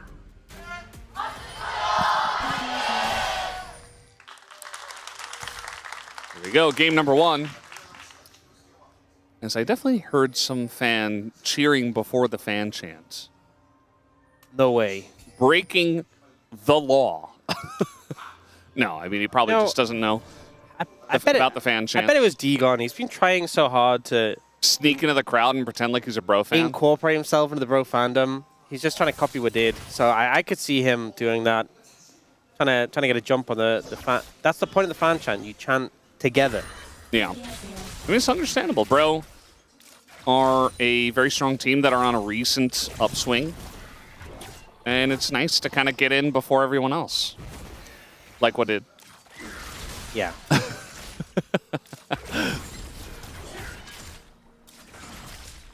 Showmaker getting some good trades off here into the Orianna. Obviously very confident on the Victor pick. We've seen Showmaker play it a fair few times before. But doesn't have the most impact in like 2v2s. And also, we've seen the Orianna Pantheon combo where, so can you believe, Brendan, what they do is they Pantheon stun and then they Shockwave. That's mind-blowing. It is. It's surprising, but that is what they look to do. And I feel like a Victor is pretty vulnerable to that. They're looking to get some pressure down here. Oh, Roma, you are... I mean, he's probably just going to have to flash. Nope, just going to walk. There was a moment he walked up, I'm like, wow, you are... Oh, okay, he just backed off. Backed up the right amount, and he is able to mitigate that gank. Does now have information on Lucid, and Gideon hasn't done his red buff yet. Okay. Well, you don't have a mid lane at the moment, Gideon, so... Wow. Lucid going to go pretty deep. He does miss the flag drag. Yeah, the red buff being left till last here, and Lucid having the red buff is a lot of power early on. So I think Gideon really have to respect that. The Jarvan in general, the extra attack speed is a massive aspect. I mean, it just comes down to the wire there, nicely timed by Lucid. Yeah, that was slick. Kind of like getting the fake reset and then going back into the circle. The double red picked up for Lucid denies away Gideon's red buff, and now he's going to look to fight him. Yeah, the Orianna's actually here first off the TP, so this is going to be advantage Bro for the mid and jungle. They also have the Rumble coming down, so I think Lucid just going to have to give this one up. But Gideon is super low, actually. He's going to have to flash the flag, and it's actually Gideon who does have to give up the Scuttle Crab. Yeah, Lucid kiting away from this one, getting some good damage down, stacking up Conqueror, and using the red buff, and then even though Showmaker's later, it's the fact he's kind of cutting off Gideon from one side, forces him to flash away. And Lucid's just going to go to his freshly spawned camps, which if you want to maintain momentum, this makes a lot of sense. The respawn camps have more experience available to them. He's wanting to take advantage of the fact that he stole away from Gideon and managed to bully him out of his flash there as well. Yeah. Sometimes Career is just a crazy clutch player. Doesn't happen every single game, but sometimes he'll just make that game-changing play. The first one was Bard versus Genji, and then the second one was the Seraphine ult we saw last week, which was just insanity. That one was up against HLE. And they did end up losing that series 0-2, but sometimes he just shows up and plays like a crazy man. So excited to see his Bard again. See what he can do, if he can find some great angles. I think it was it into Ezreal as well when he found the Bard play? I think so. If I remember correctly, I think, yeah. Obviously a pick with a lot of potential on what it can do, the angles it can find. There's some pretty great Bard players in the LCK.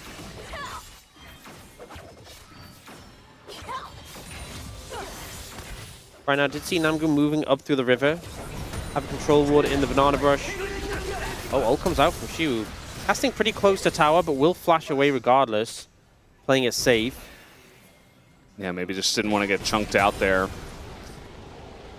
But now he's going to be down his flash. And up against a Jarvan can get you in a lot of trouble if you don't have mobility outside of that. So we'll see if Lucid visits that lane anytime soon. Showmaker's having a fine time here in mid. I mean, Orianna's very strong. Part of her strength is her laning. But against Victor, can be a little bit of an issue because you just get outranged by the laser. And if the Victor player's good, he's just going to outpoke you. Yeah. And even if you go in and get some burst damage, then he can just Q and get a shield, and it gets annoying. And going for extended trades against the Victor also doesn't really work. Especially if you fall behind like he has. Yeah, the Faded Ashes pick up early as well. Roma went for the Dark Seal, which is an investment effectively. If you can get some stacks out of that compared to the Faded Ashes damage, which already is helping Showmaker. When you get hit by an ability, there's the Faded Ashes, there's the Death by a Touch. There's a lot of additional damage. Roma's going to move down and pick up this Honey Fruit. We're trying to help him out in that lane. Yep. Honey Fruit, much like Disengage Cones, can sometimes lead to less action.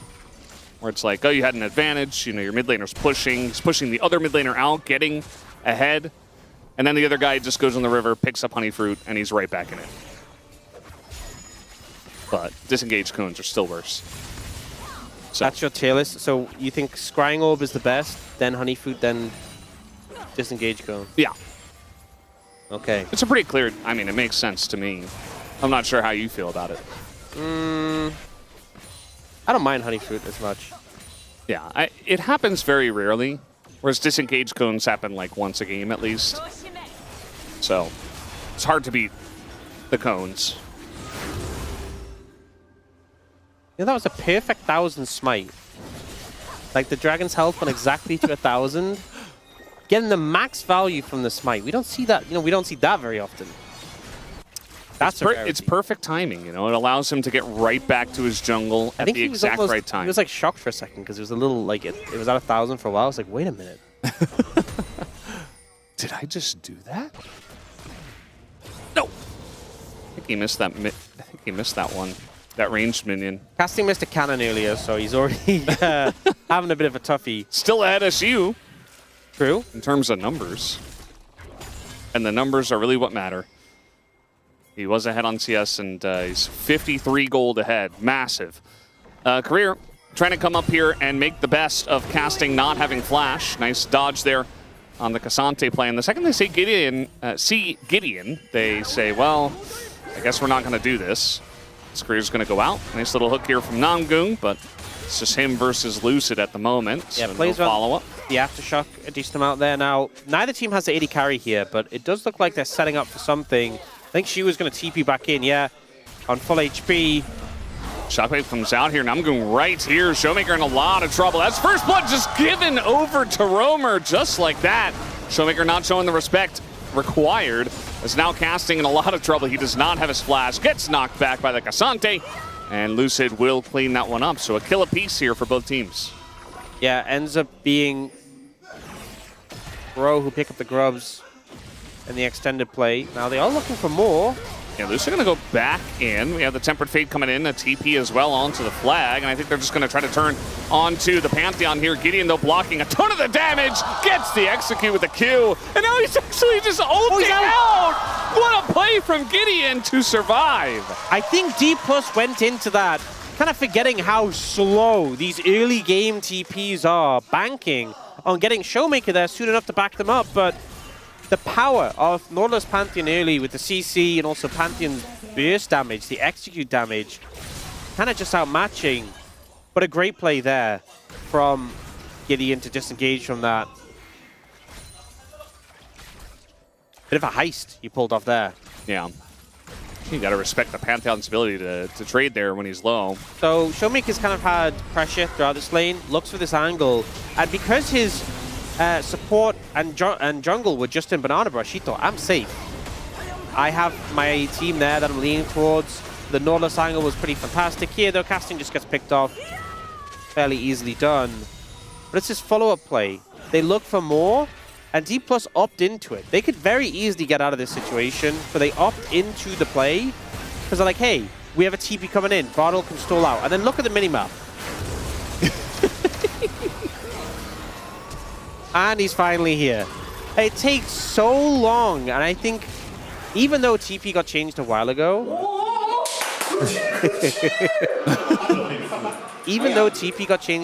I think teams still haven't completely nailed down the timing of how long it actually takes. Because you compare to old TP, it's like, how long does it take for you to... It takes exactly this much time. Yeah. Whereas now, it's like a distance factor is also a thing. Yeah, it's more ambiguous. It can be hard sometimes to actually get the timing right, and a lot of our pros just don't. Yeah. They just don't get it right. It was also, part of the thing was he TP'd to the flag. I'm not sure if there just wasn't like a good ward in the area, so maybe was waiting for that thing he could TP to. If he TP'd earlier and then the bottle came down. Honestly, there was a ward like a little behind them that they walked past near Raptors. If you just TP'd to there really early, I mean, it's hard to say. Maybe Bro just wouldn't have opted for the play, but if he'd been able to cut them off, could have been there soon enough to counteract the play. Right now, though, D+ 1,000 gold ahead, mostly just due to the bot lane quest being finished, so Bro should be able to even that out as soon as Teddy gets his done. Yeah. There's some shenanigans early on. You know, Teddy got pushed out a little bit. It wasn't anything gigantic, and he is going to be just fine. It's good for Smash, though. It's just kind of farming it out, doing what you want on the Sivir. Smash has 2 plates, already has his Yuntal stacking up. Okay, interesting. We are going to have the Temper Fate come down, and now Lucid will follow up and try to go in on a Roamer. Actually does quite a lot at the end there, but he did also quite a lot of not so good stuff before that, so he does die. Yeah, I'm not sure what the flag and drag was from Lucid. I think I have to see that again to really get to grips with what happened. He didn't have vision. I think he just assumed that Gideon would 100% follow. And so he just like flag and drag, but it looks so short and kind of... I'm going to have to see it again. Kind of rough. I think Bro also kind of got stun locked because they were throwing everything at Jarvan and kind of layered CC in the bad way, like overlapped it. But they did get the kill, which is the main thing.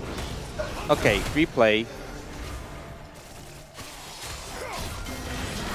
Like he just assumed he was being followed.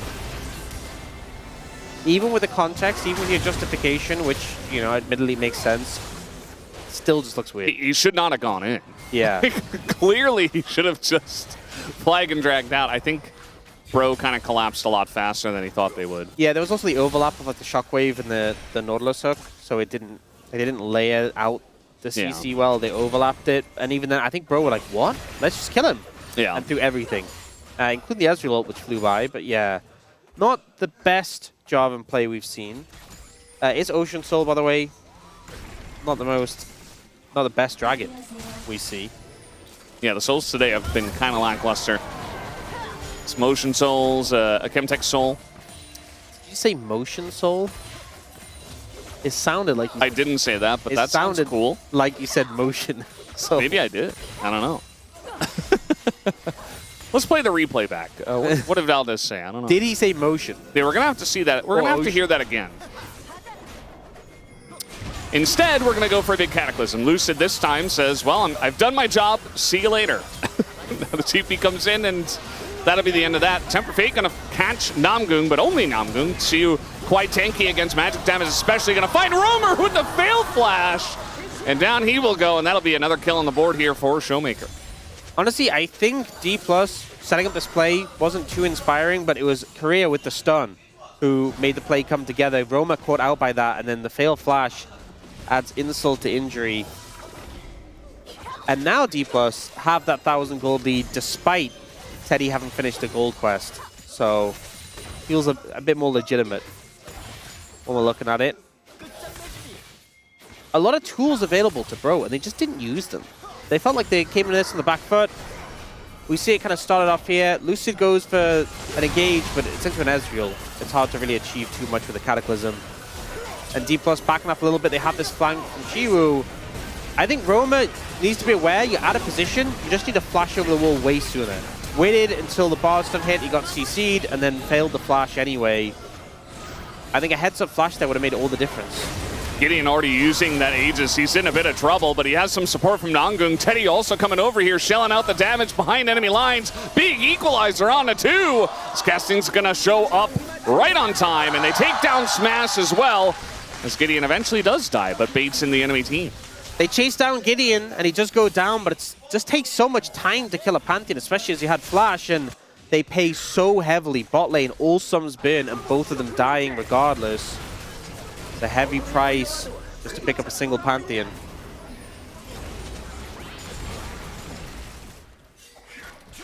Showmaker, I think, might be able to get that turret, but we do have Roamer coming up. He's going to be spotted, and so Showmaker denied the turret.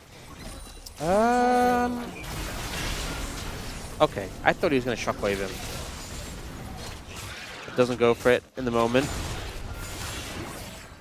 So the Aegis sprint from Gideon, I think that's a signal to like, we can make this happen, we can go. The Gideon flashes over the wall, able to disengage from the situation, and Teddy's just doing this free damage. 2v1, looks like he might lose, but the equalizer comes in for casting and allows him to clean up those kills. Teddy just on fire already with his Ezreal, it feels. A big threat they have to contend with.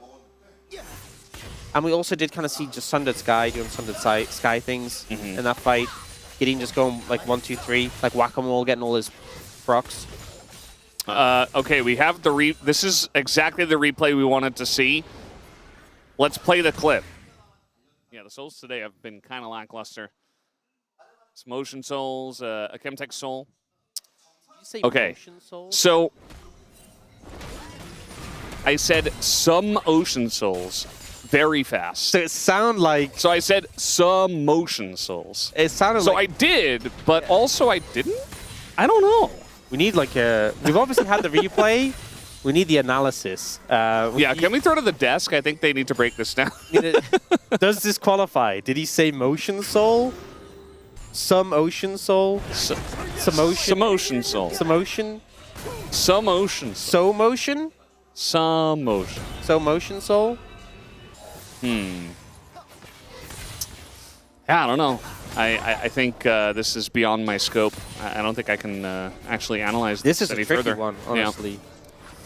Also, wouldn't Cloud Soul be the Motion Soul? That's the one that makes you... It would, yeah. Or Hextech, right? Because you get the gates. Yeah, that's not or really the Chemtech, soul. you get the Those are the rifts. They're not the souls. Okay, apparently we have top men on standby on the space today to analyze. So...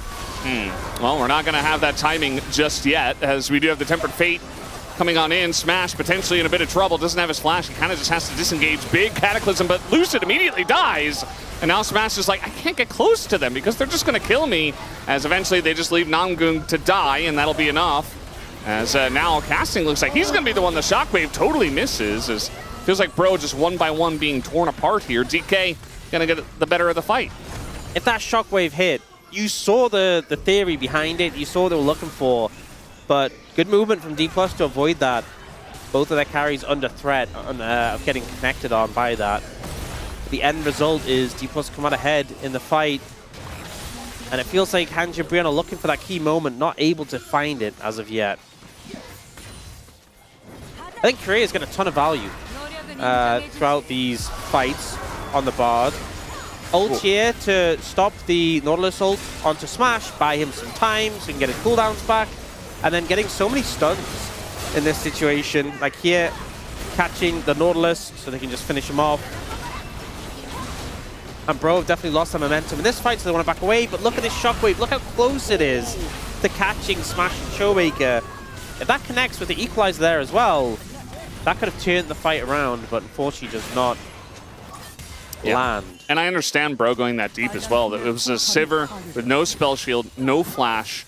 You have a Nautilus very nearby, and Gideon is able to ult over the top, but the peel was just beautiful. I think we're seeing some great Bard play from Prey. You know, we've seen it before, but this is when Bard could be the most frustrating, when he just shuts down all of your engages and buys time. Okay, so we're going to throw over to Digon with the important analysis here. Yes, after further review of the very important replay, we believe that Brendan Berger Valdez did say Samotion. Samotion Soul. What does that mean? Back to Brendan Valdez. All right, thank you, Digon. That's going to be the challenge used on the play. And a timeout burns. I feel like that hasn't answered my questions at all. Samotion? Yeah, I don't know, like... Okay, so he's saying that I said Samotion, which is like a new word, but he doesn't know what it means. So that's the official ruling on the play. I would have, if we'd gone with ocean or motion, I would have known where we stood. Now we're just in some middle ground. Yeah. All we know is that D+ are one step closer to securing whatever it is. Samotion. Samotion. Jisun said that it sounded like Digon said that I said Samosa Soul. Okay, do we need analysis on what Digon said? What did Digon mean by that? Can we get an analysis from... How many layers deep are we going to go? You know, if this were like 2017, we would have so much downtime. What, 2017 game? Just the amount of lull state that you had back in the day. I mean, we have Teddy playing for a team with green colors. Yeah. Just imagine. It's basically the same thing, right? You don't want to engage onto a Nautilus with Flash, who's next to a Pantheon with 2 items, and Teddy, he's not like more fed than Smash, but he's relatively fed himself. He's in a good spot. The 280 carries are feeding. You know, they're not feeding. They're getting fed together simultaneously. They're feasting. Yes. Or they've feasted because they've already eaten. Okay, well, that doesn't quite work, but still a Nautilus with Flash. Okay, they get his Flash. That's something at least. Not going to be up for the next Dragon fight. Try and push down this mid tower, and Bro just don't have the numbers. Oh, nice little play here from Shiu. That's going to be the Flash out of Gideon now as in goes Lucid. Tries to flag drag on the Gideon as, look at that equalizer. Going to do quite a lot to zone away the team, and now Teddy is just trying to capitalize on this alongside of casting. They have the damage, they have the chase, and they will take down Shiu. Oh, the ult! And the ult's going to hit 2. Doesn't quite get the kill on a Lucid, though. As now we got a Pantheon over the top. Here comes Gideon. The spear will land. I think eventually Smash is just gonna get chased down. How do you get away from this team? It is so annoying to do so, and now they're thinking about this Baron. I think they can go for it. Lucid super low, has to reset. Casting can TP back in. Roma can TP back in. They're gonna go for this Baron, and a play where D+ were like, look, we got a couple of summoners, a tower. Maybe we get a kill. Suddenly turns into Bro taking control of the game. Now Showmaker is here, but with no ultimate. I'm just going to pick up the Honey Fruit, which definitely is going to help him out. Yeah.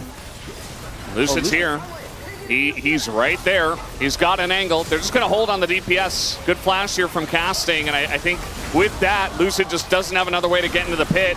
As Romer as well in a rough spot, but actually going to set up Gideon for a kill, who eventually will die, but that makes it a 1-for-1 at the end of the day, I suppose. Yeah, I mean, Gideon was always going to die. Had no flash, had no ult, no way to get out of the pit. The fact that they get the ult to make it a 1-for-1, phenomenal. And this is the play where, you know, D+ are getting a couple of sums. This is fine. They got the tower. This is fine.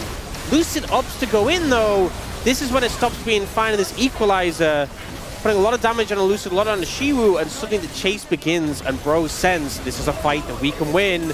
They start chasing down targets, and we even see the recall get started by Lucid. They're like, hey, we need to get back onto the map in case they go for Baron.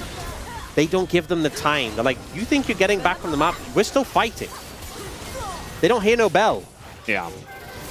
Teddy was just sprinting at them the whole time. By the way, I said no bell, not noble. Like noble. No bell, peace. No bell? No. What did Onks mean by that? Yeah, so here, Gideon is just never getting out the pit. They go for Rowan, but the shockwave into the damage from Gideon is just such a great combo that otherwise we would have seen 2 dead from Bro, and we would have seen Lucid die there.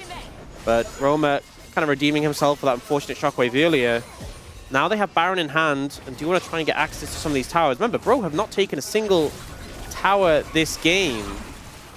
It's kind of insane, actually. Kind of hard into Sivir and Victor to take down those towers. Yeah. And D-Plus just popped the on the hunt to try and hunt them down. I do think that this is one of these teams, you know, I mentioned it earlier on in the game where it's like, the wave clear is so insane. I don't know if Bro win without Baron, especially with a game that's this close so far. Yeah, D-Plus still have a goal lead, and the Baron power play has been pretty small. Yeah, and So- Teddy's also in this game. So you remember that 94-minute game. That was an issue because they were playing into Azir and Sivir. They just could not end the game. You know, when you say, do you remember that 94-minute game? If memories take up certain amounts of space, how much space does that 94-minute game take? That's a lot of memory devoted to that, when you think about it. So you would think on paper it would be like double the time of a 47-minute game. That would make sense. But actually, because it was so memorable, it takes up more space. Wow. Okay. I'm glad we could establish this. That's getting the analysis in there for you. Shiu is already super low. Teddy is just... Teddy doesn't get hit by anything. It just feels like he's like... The equalizer. He's dunked himself in oil. And he's just slipping all over the place, and nobody can do anything about it. I feel like there's this element of respect that D-Plus are given to Teddy because he has no flash, and yet he will use his arcane shift, and they're like, no, I don't think we can hit him. I don't think we should go for it. Well, they didn't. Yeah, I mean, they don't with the skill shots they throw, but they have a job, and they just seem very cautious about committing on his Ezreal. Teddy playing to the limits. They will secure the dragon. Will they look for more? Showmaker there. Yeah, Showmaker's got a nice angle here, and Teddy who's just going to use the disengage cone, and he gets over the wall. And there's the shockwave, but it's only going to hit the Bard, and now we got Showmaker just sprinting at them. You see Bro trying to lose this one gracefully, but they're going to lose 2, as at least they got Lucid somehow. Yeah, they did manage to get the dragon as well, and Teddy managed to survive. But Showmaker trying to take the game into his own hands. We see this play here, and I think D-Plus are struggling with their approach to fights. Showmaker finds a good angle out of the vision, lack of vision, so he gets Teddy chunked down. Lucid engages onto the Pantheon, which is kind of not being working phenomenally, but then the spell shield from Smash on the Shockwave allows him to push forward. Showmaker flashes over the wall and has tons of damage, so Bro have to back away. Yeah, it's quite a scrappy game with a lot of damage on both sides. I mean, 3 potential carries for Bro. 3 for DK because Cassante is also a carry. But Showmaker is doing quite a lot of damage, and this is really before the Sivir gets fully online as well. So you can imagine what that DK late game is going to look like. But Bro are no slouch in the late game either, so it could get very interesting, especially because the game is still very close. I mean, D+ Kia do have a slight lead, but 2 dragons apiece. You got a very fed Ezreal on the side of Bro. Very fed Victor on the side of DK. Fedzreal? No, that sounds terrible. I'm never saying that again. That was a one-off. How about just a Fezreal? Now I just think of Ezreal wearing a fez. Which would be pretty, I mean, that's great. cool. I like that a lot more. We should have that as a skill. Lucid is just dead. He's just dead. He was just standing there dying. Bro, like, you're not allowed to access our jungle. What's that? I seem to remember Ezreal Q's being a skill shot, but it just doesn't look like it anymore. Teddy just doesn't miss. He just hits. And I think it's just that straightforward. Just hit. I mean, Teddy on form is really something to behold. Like, there's a reason why this guy has so many fans and is so legendary, even though he's been on a lot of, to be honest, not the best rosters and hasn't necessarily been in the best form his entire career. But when he's on form, it's like, whoa. I thought he was on Ezreal, not... I don't know what this other champ you mentioned is. Form? It's a new one, sorry. Yeah, a little bit of a spoiler. Yeah. We'll have to see that one. Void Staff now for Roma. Felder's Grudge for Teddy. Some big spikes coming through. It feels like even though the gold is in favor of D+, tempo vibes in favor of the bros right now. Teddy is just such a looming threat. Mostly because he just hits all the skill shots. Yeah. That is why. I mean, we have all this information about the numbers and stuff, but the players themselves, like, what they're experiencing is Teddy kind of just doing a bajillion damage and having no way to lock him down if you're D+ Kia. Oh. Nice try from Nangung, actually, but that wall just a little bit too rotund. That's the Bard Rock. Yeah. No.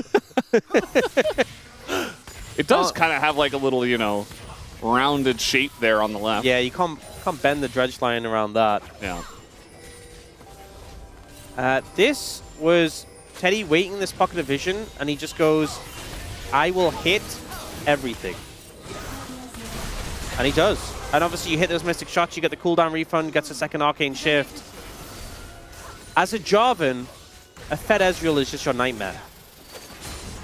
And Teddy can comfortably play out of range of pretty much all of D+. All right, there's no Arcane Shift now. They're going to force the flash, but already a bunch of damage done to Lucid, who's going to have to flash himself. Namgung also pretty low, though. The Equalizer doesn't do a whole lot, but it forces flashes and smashes out of position. Just dead immediately. She was like, well, I'm Cassante. I do the knock-up, and now I'm going to die.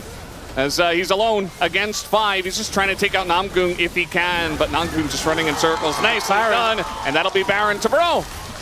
Try and engage on Teddy. It sounds like the right move. He's the Fed Ezreal. We have to shut him down, but he has flash. He has terrain to move behind, and he ends up just dishing out all that damage regardless. And the problem is, you commit so heavily on this Ezreal, you don't get him, and it means the rest of Bro are just free to do what they want. They're threatening here with the on the hunt, but the Arcane Shift's away, but then they think, hey, we can go for him. No Arcane Shift. Unfortunately, he has the flash, gets it over the wall, even with the Cataclysm jutting out a little bit. And then the rest of the team comes in, cuts them off. Casting's there on the front line. Gideon's getting on top of the Sivir. And Shu, unfortunately, as tanky as he is, doesn't have the damage to even kill Namgun. Yeah, when you consider the decision-making of D+ Kia, I think a large factor of why they went so deep in the enemy jungle was because, as you mentioned, the idea is we got to deal with Teddy. We got to take him out, and they go so deep to do that that it really just, it really is not great for D+ Kia. Now they've fallen pretty far behind. Bro had the tempo vibes, but now, I mean, you mentioned how there weren't a lot of turrets on the maps that they had taken, but with the Baron buff, able to get mid, able to get bot, and the push is on. Yeah, one thing I will say, Teddy now flashless, very strong, but a little bit more vulnerable, so... Oh, this big equalizer, so much damage. Yeah. And there's... It's not like an equalizer where you're trying to combo it and follow up and get kills. It's essentially a real zoning ult. Gonna get them off of the turret.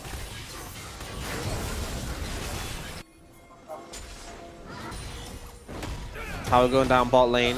They're looking for this mid lane tower pretty low. Are D+ going to try for an engage or just grin and bear it? They've got a decent amount of wave clear. Obviously, it's not enough to protect all your turrets against Baron. Oh, they're looking for casting now.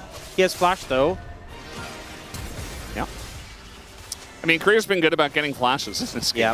I think it's just, what about the follow-up, you know? I think, honestly, if he'd gone for, like, the flash auto a Q for the slow, and then he could have bard ulted after, because obviously, if you slow him, Lucy's going to get in range to Cataclysm, casting might have to flash, and then you can ult after the flash. Maybe that's the passage of play that would have led to a kill there.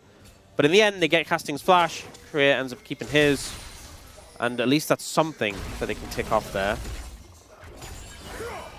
It's such a big gold swing, though. Over 3,000 for the Baron power play. Hey, so Bro, Gideon's able to feed that blue buff over to Roamer, who is pretty low on mana, but also Teddy has blue buff himself, so Everybody stacking them.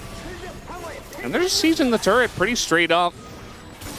I mean, with Baron buff, it's going to be difficult for the entire wave to get cleared, especially those back cannon minions, even with the Victor and the Sivir. 4,000 now on the Red Bull Baron power play.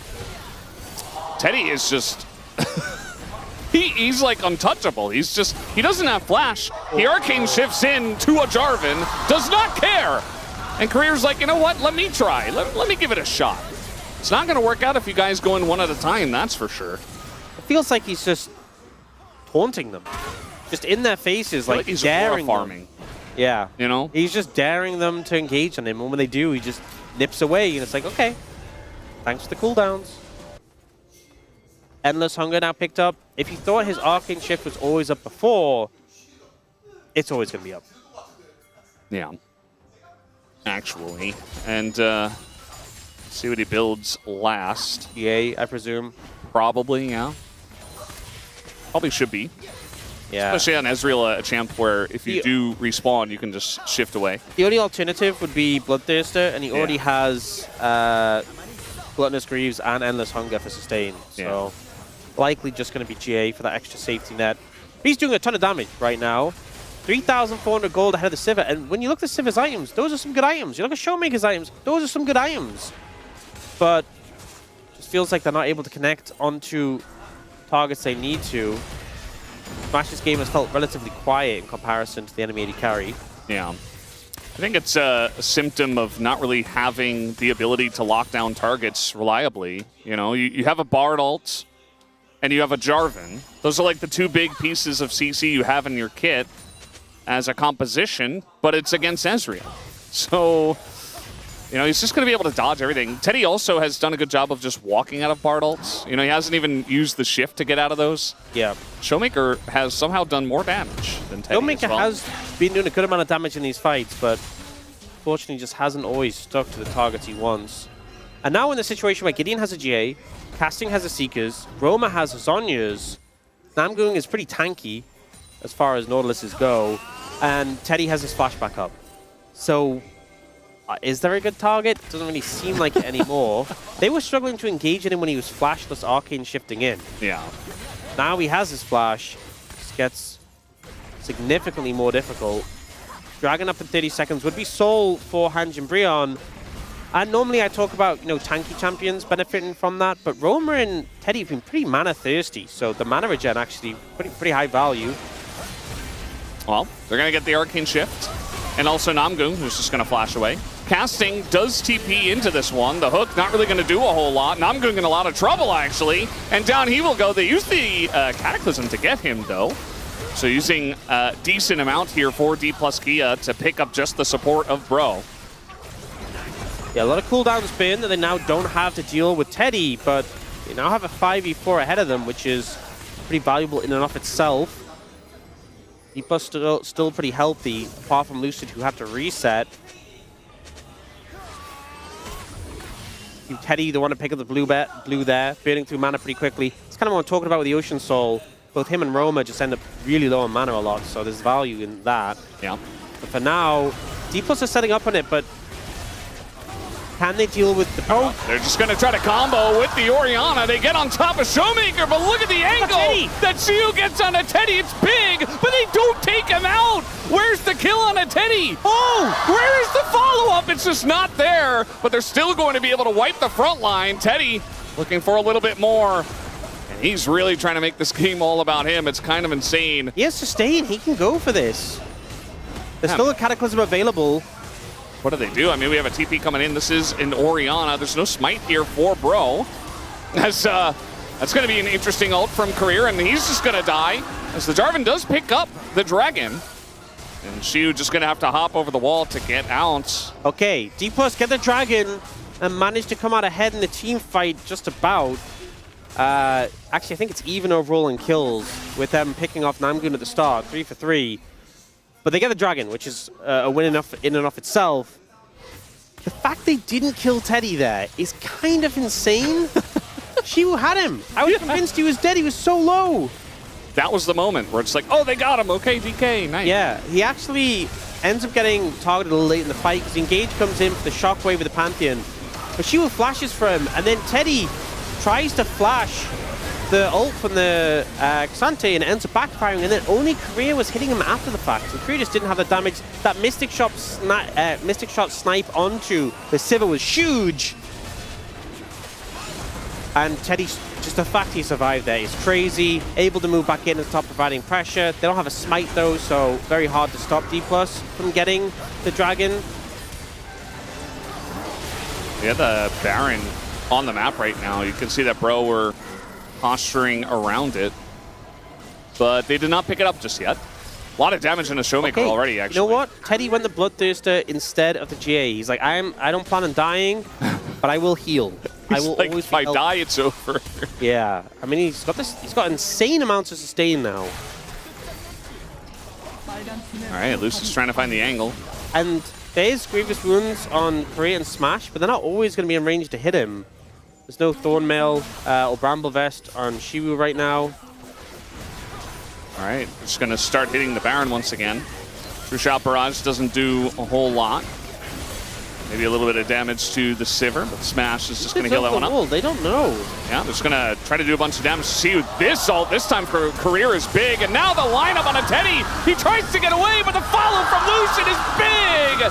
And that's exactly what they were looking for. They finally took out the Ezreal, and that's all they had to do. And Korea with the big board play. That might just be enough to end the game. Death time is long. I think they've done it. One big fight was all it took.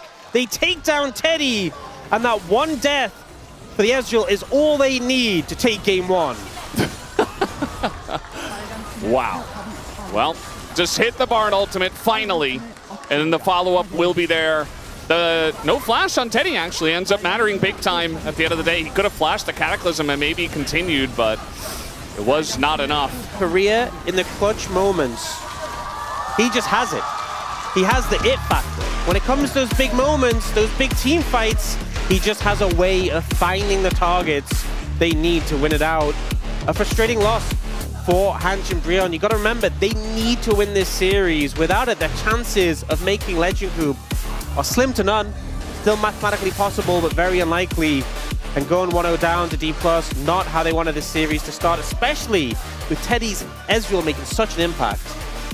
Yeah, just kind of insane what he was able to do, just shape the entire game around him individually. But unfortunately, individually, you're not going to be able to win the game a lot of the time. And, you know, Teddy did a great job, but it just felt like, especially in that last fight, it was a bit all over the place, and D+ Kia very proactively forced the fight on their terms. Yeah, and Lucid had a rough game. We'll be honest, playing Jarvan and Ezreal, not that fun, but generally struggled. But that last fight, he knew what his job was, followed up on the Tempered Fate beautifully, and was able to take out Teddy.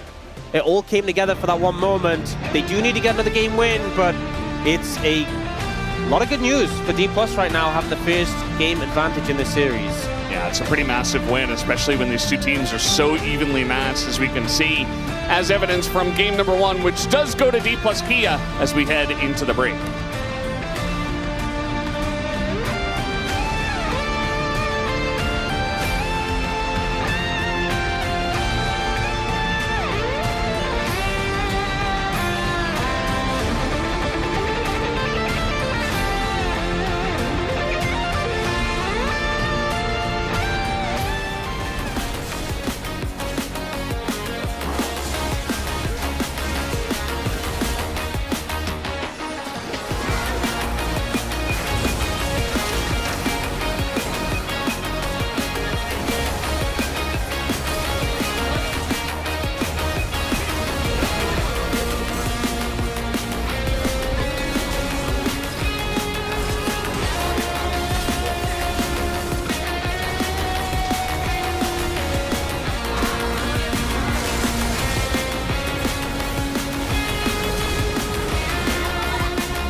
좋아 우리가 나 포지션. 위에 감을게 이거. 우리가 포지션 좋아. 여기도 시작. 실자부터 열어봐. 이재동. 럼블 아 보여? 뭐야? 야너또 체크. 나 크게 돌아볼게. 크게 돌아볼게. 어, 볼만해? 어때? 이제 어, 볼만해? 이제 볼만하긴 해. 야 이거 야 이제 볼까? 이제 야야야 왜 야, 이제. 잡은 거 같아? 야 봐줘. 오케이. 야 일단 미달 나이스! 아 다행이다. 와. 아씨 야 형이야 얘들아 가자! 정해. 아야야야야 아무 데나 가. 아 맞아. 바탕 아 맞아.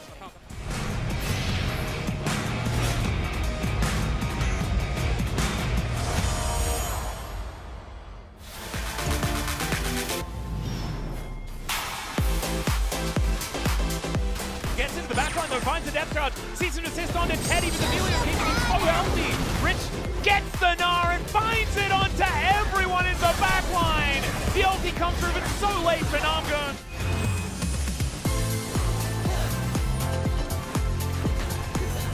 The beginning of the season. Now one of the mistakes is one of the back up. 나 봐줘. Yeah, there's the extension as well. And was able to use the rumble to get all the way through and take them down. And also not the highest value to have this fight. Is on the left. Is kind of like, and now they're just gonna be take straight into there. The ult is still for Namga. Picks up 3. And I think that is just gonna be the end of this fight and maybe the game as Enox is in melee range as Corky. Oh, 나이스.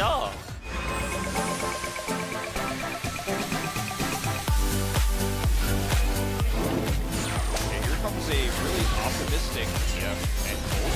Yeah, Scout is just gonna get turned on here by does actually make it out. No, calculated there on the red buff pick. And FaZe now throws the arrow out, and the arcane shift isn't gonna be enough to get Diablo out of it. It's a triple here for FaZe. 펜타다. 가자. 가야 돼. Execution, but he might find the pentakill here for FaZe, who picks it up.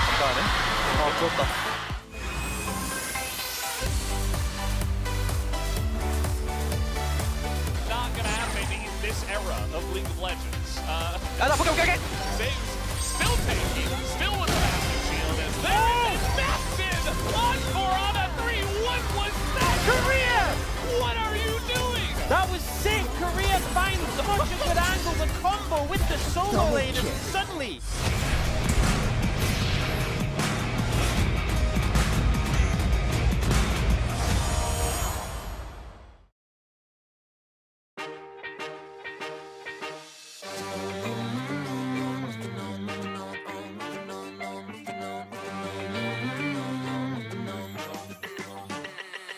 Guess the thought it was not going out of my mind. There was something really going on.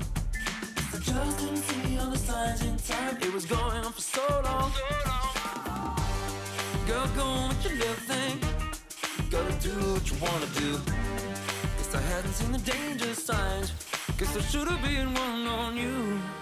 Now I know what I've really got to do. I'm gonna see this through.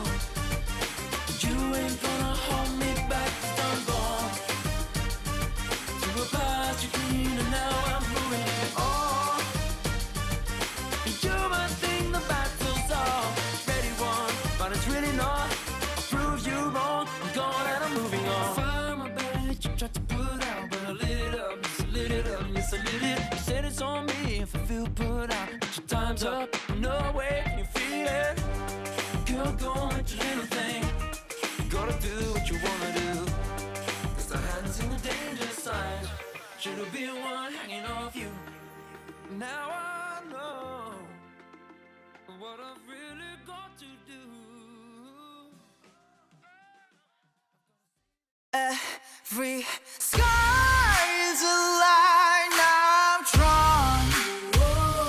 Cut by cut, mark by mark, mining forever in the stone.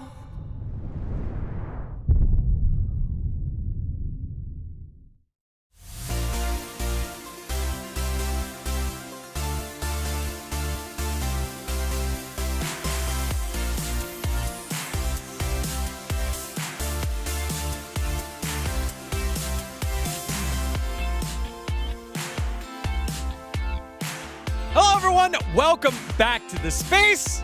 And if this is just a preview of the rest of the series, this one's going to be a classic. It was Teddy versus the world. And in game one, the world won. Yeah, 1-0. I feel like we're all devastated. And not because we're bro predictors, and not because of the fact that I have obviously two great bro enjoyers here on this desk. And I'm not going to the bit where like Digon's not a bro enjoyer. Like, let's be honest, this is a really important matchup. I feel robbed because Teddy didn't win the game that he played so brilliantly until the final moment, right, where he ultimately died. It's like, that's all it takes. The casters called it out. Teddy dies, game's over. But he had one of the best carry performances I've seen on Ezreal in a long time. I know back in the Def days, we had some crazy games, Viper as well. But this was like the most 1v9 performance that I can remember. Like, I feel like I will remember this game forever. That was how well he played.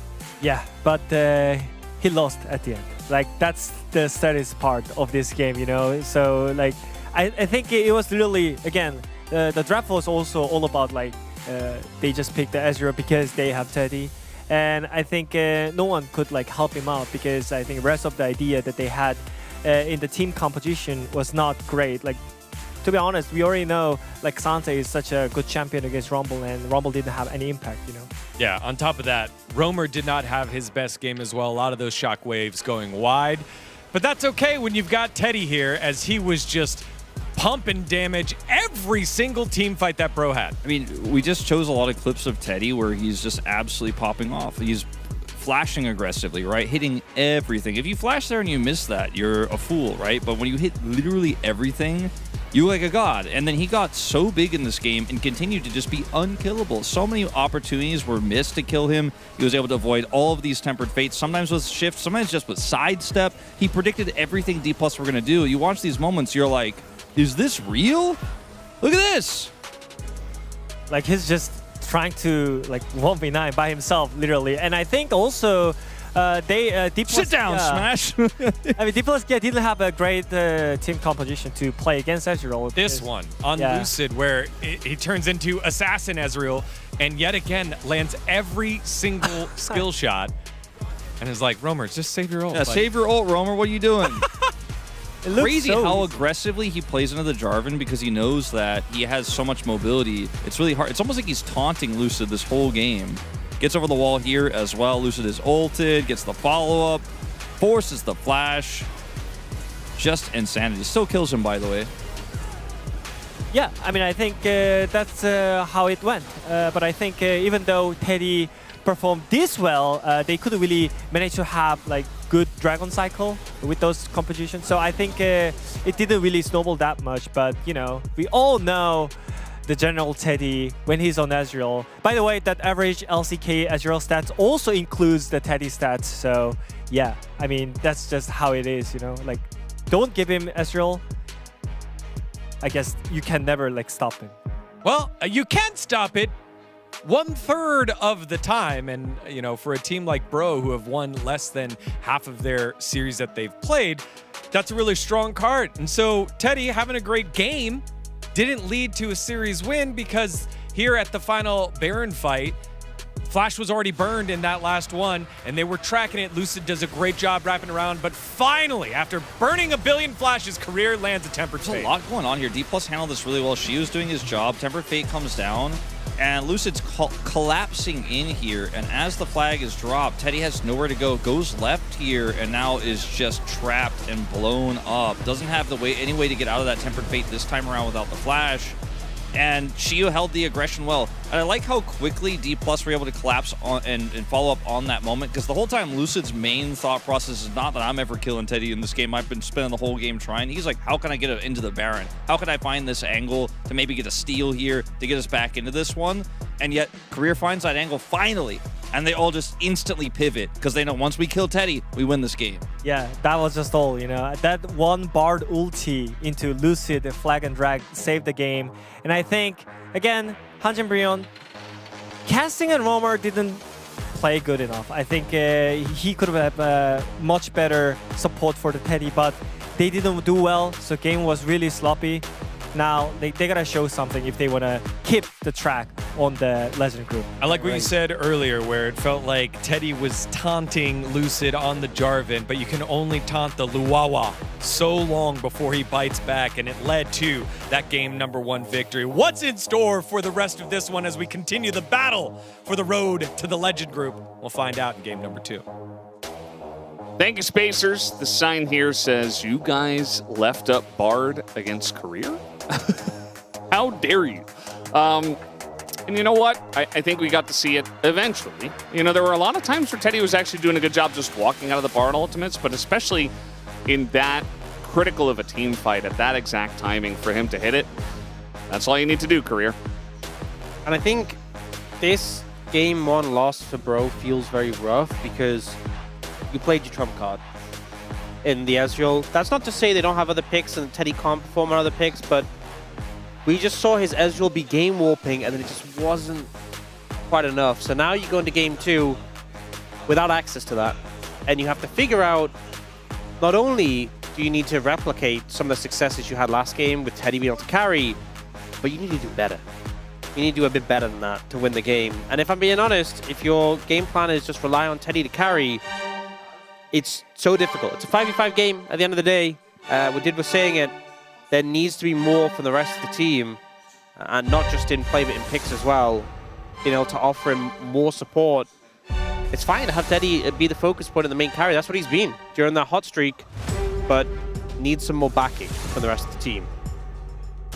Absolutely does. And, you know, if he can have even 66% of what he did in game 1, I think, you know, as long as the rest of the team is there to back him up, there's still a chance for them in this series. We know that QMDRX is praying for Bro to now win 2 games in a row, because that's the only way that they stay out of Rise Group, QMDRX that is.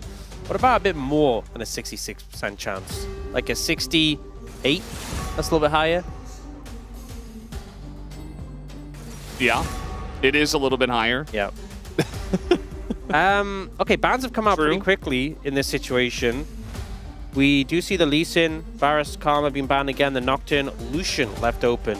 They're not going to go for the Lucian, they're opting to go for the Cassiopeia, which is a pick that does make playing Lucian a little bit troublesome.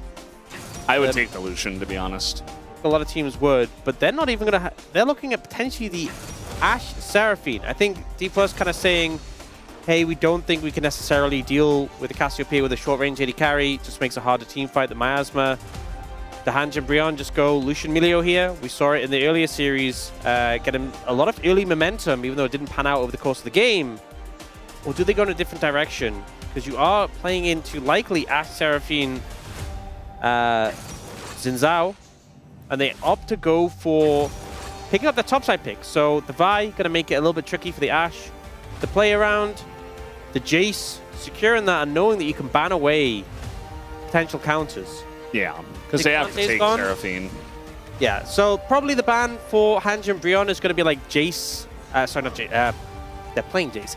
Yorick and Sion, I would imagine. Yeah. And then for D+, I would probably ban away the Lucian. Makes a lot of sense. Maybe you're concerned about... To be honest, Lucian's kind of the main one. We've seen Corki Nami into it. We've seen MF as well, but there's no Nautilus. So the MF Nautilus has been kind of the duo for MF. It's not the only MF lane you can play. They're going to ban Pyke, so they say we want to keep our Ashe Seraphine as safe as possible. Yeah, concerned about like the Mel Pyke that we've seen, or like Ziggs Pyke, so getting rid of that. Sion comes in as a first ban, no surprise there. That's the question. Will it just be the Lucian? It is. So taking away a lot of the options for Teddy and Namgoon. They still have like Corki Nami, they still have Inara Lulu, which does have a tough time, but obviously scales very well. I imagine this is just the Yorick. It is. Now for D+, which lane are you picking first and what are you taking in that lane?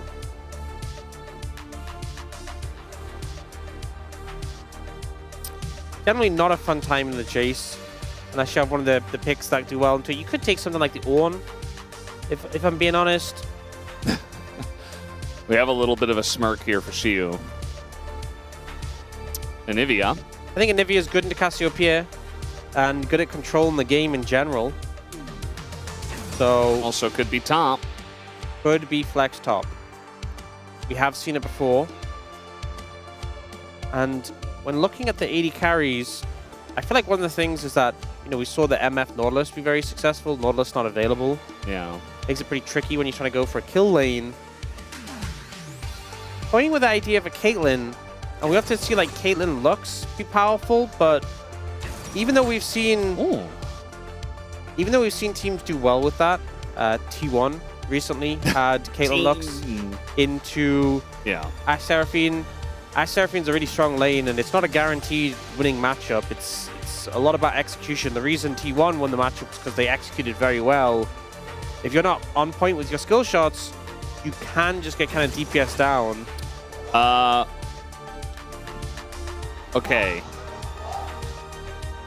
So is this Cog mid? It looks like it might. Cassio? Yeah. That like it.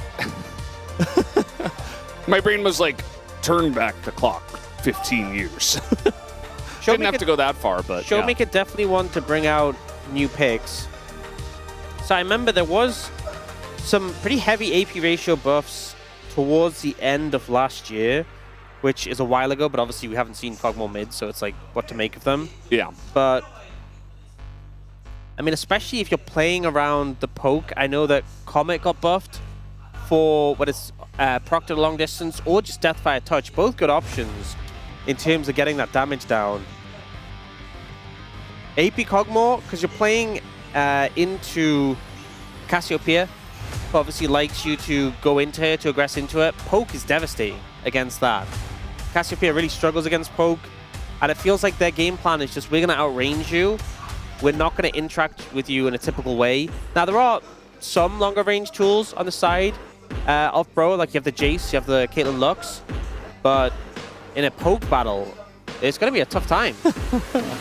Yes, it absolutely will. As there's the zoom in onto, yes, mid Kog'Maw here for Showmaker, who's really, once again, trying to throw a wrench into the gears of his enemies. We'll see if it works out this time in game 2.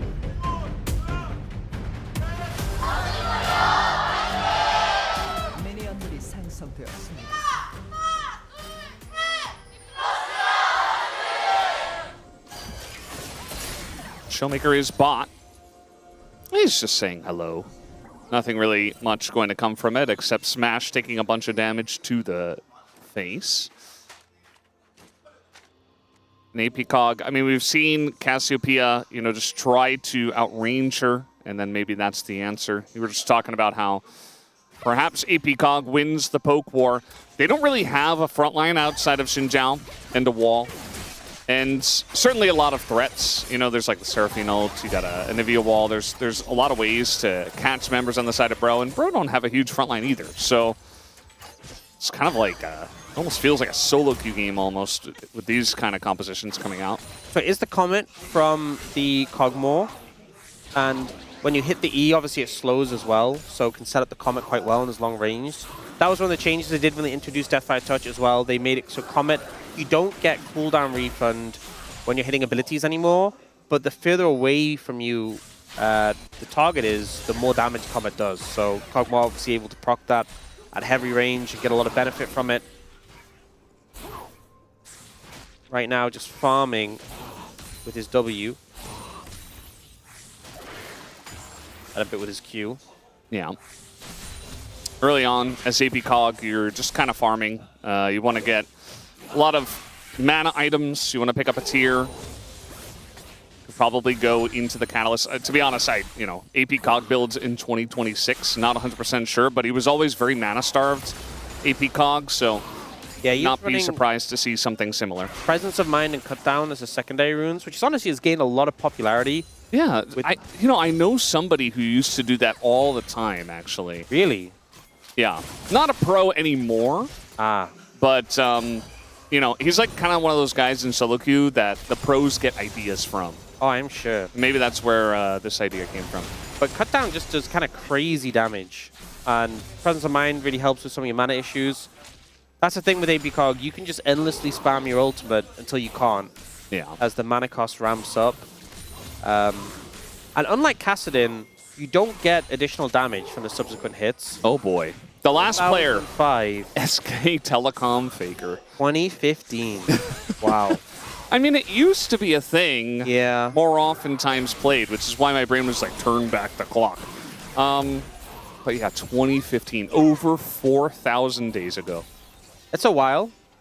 A little bit of a while. A short while. But yeah, I mean, the thing with... Because it's been a lot of changes for Kog'Maw since then. I mean, a lot. He's still roughly the same. But, because his ultimate does more damage based on targets missing health.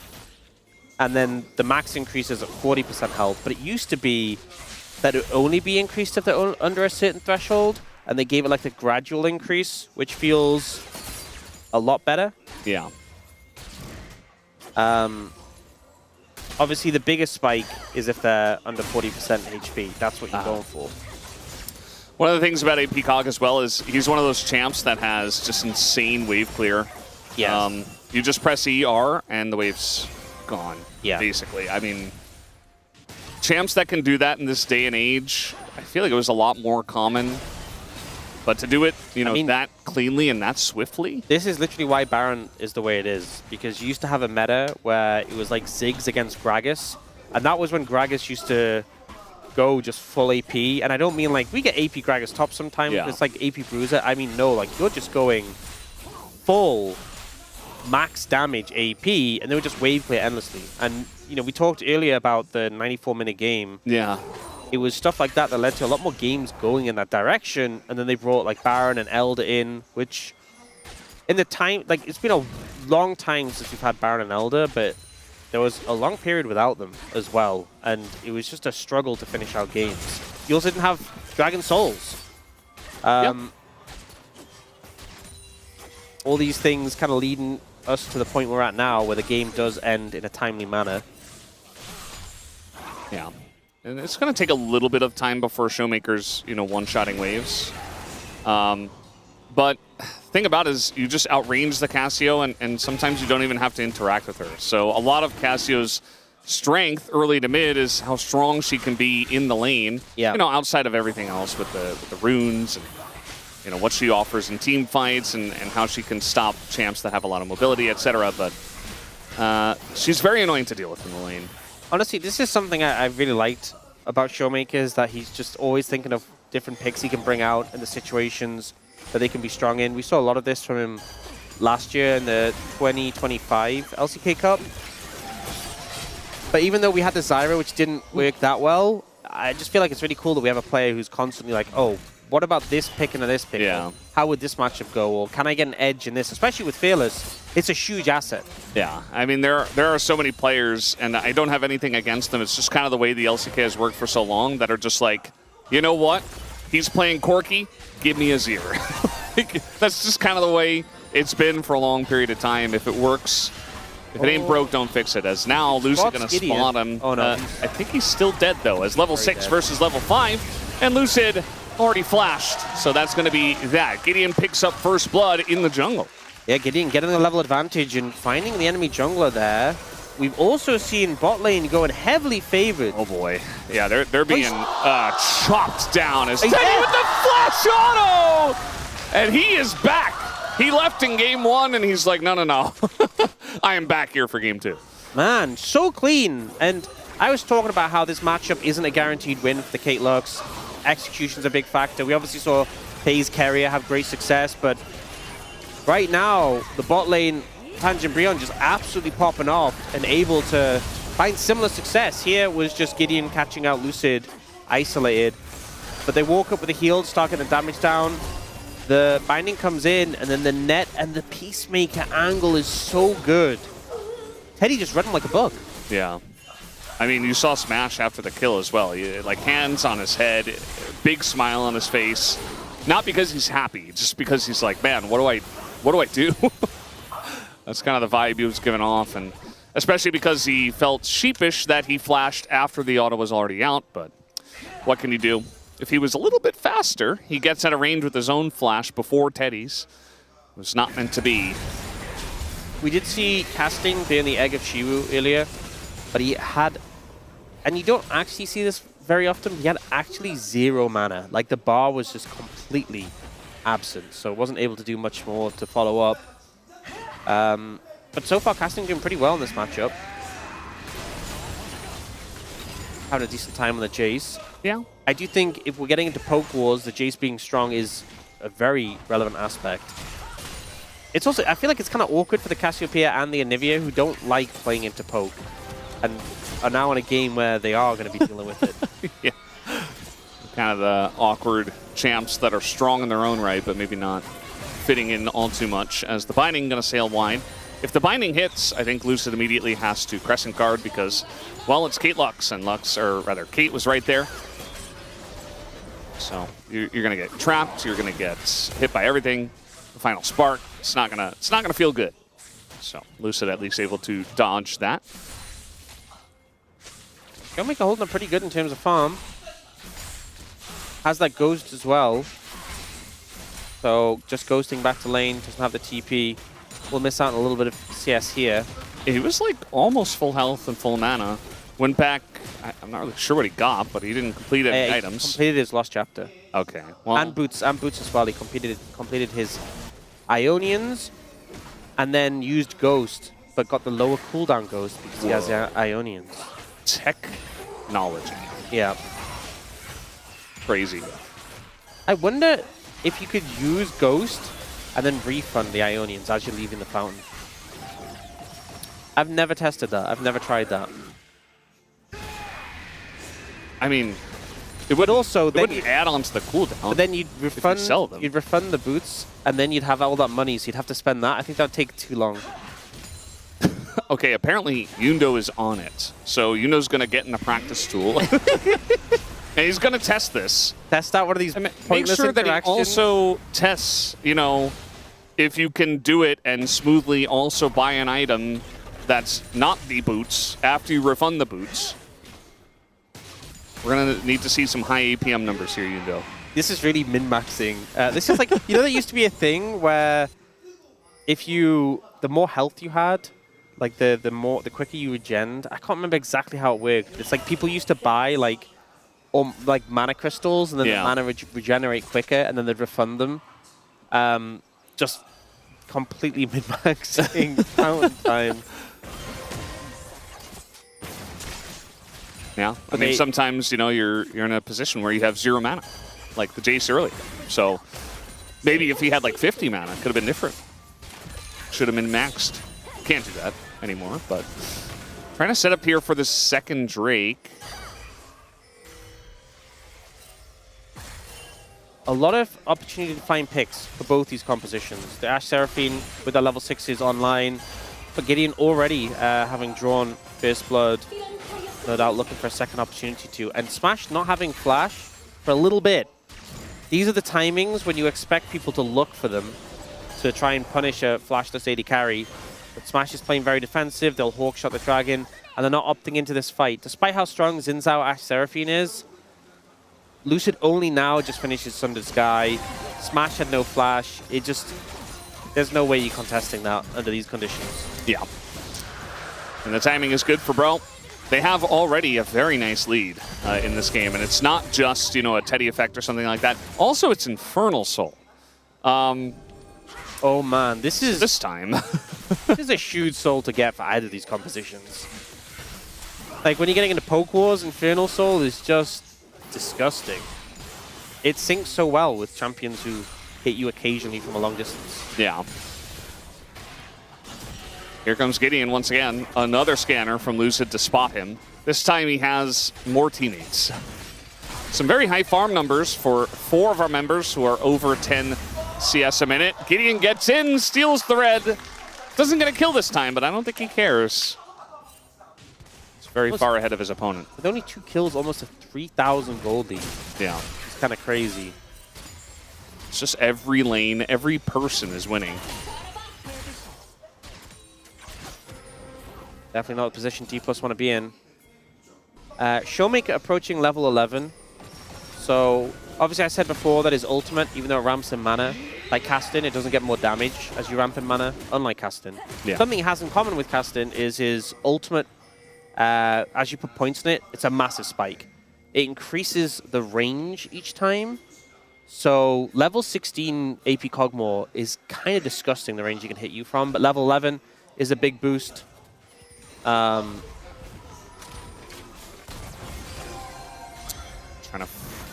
to go very aggressive here is Gideon, but he's not going to force the play.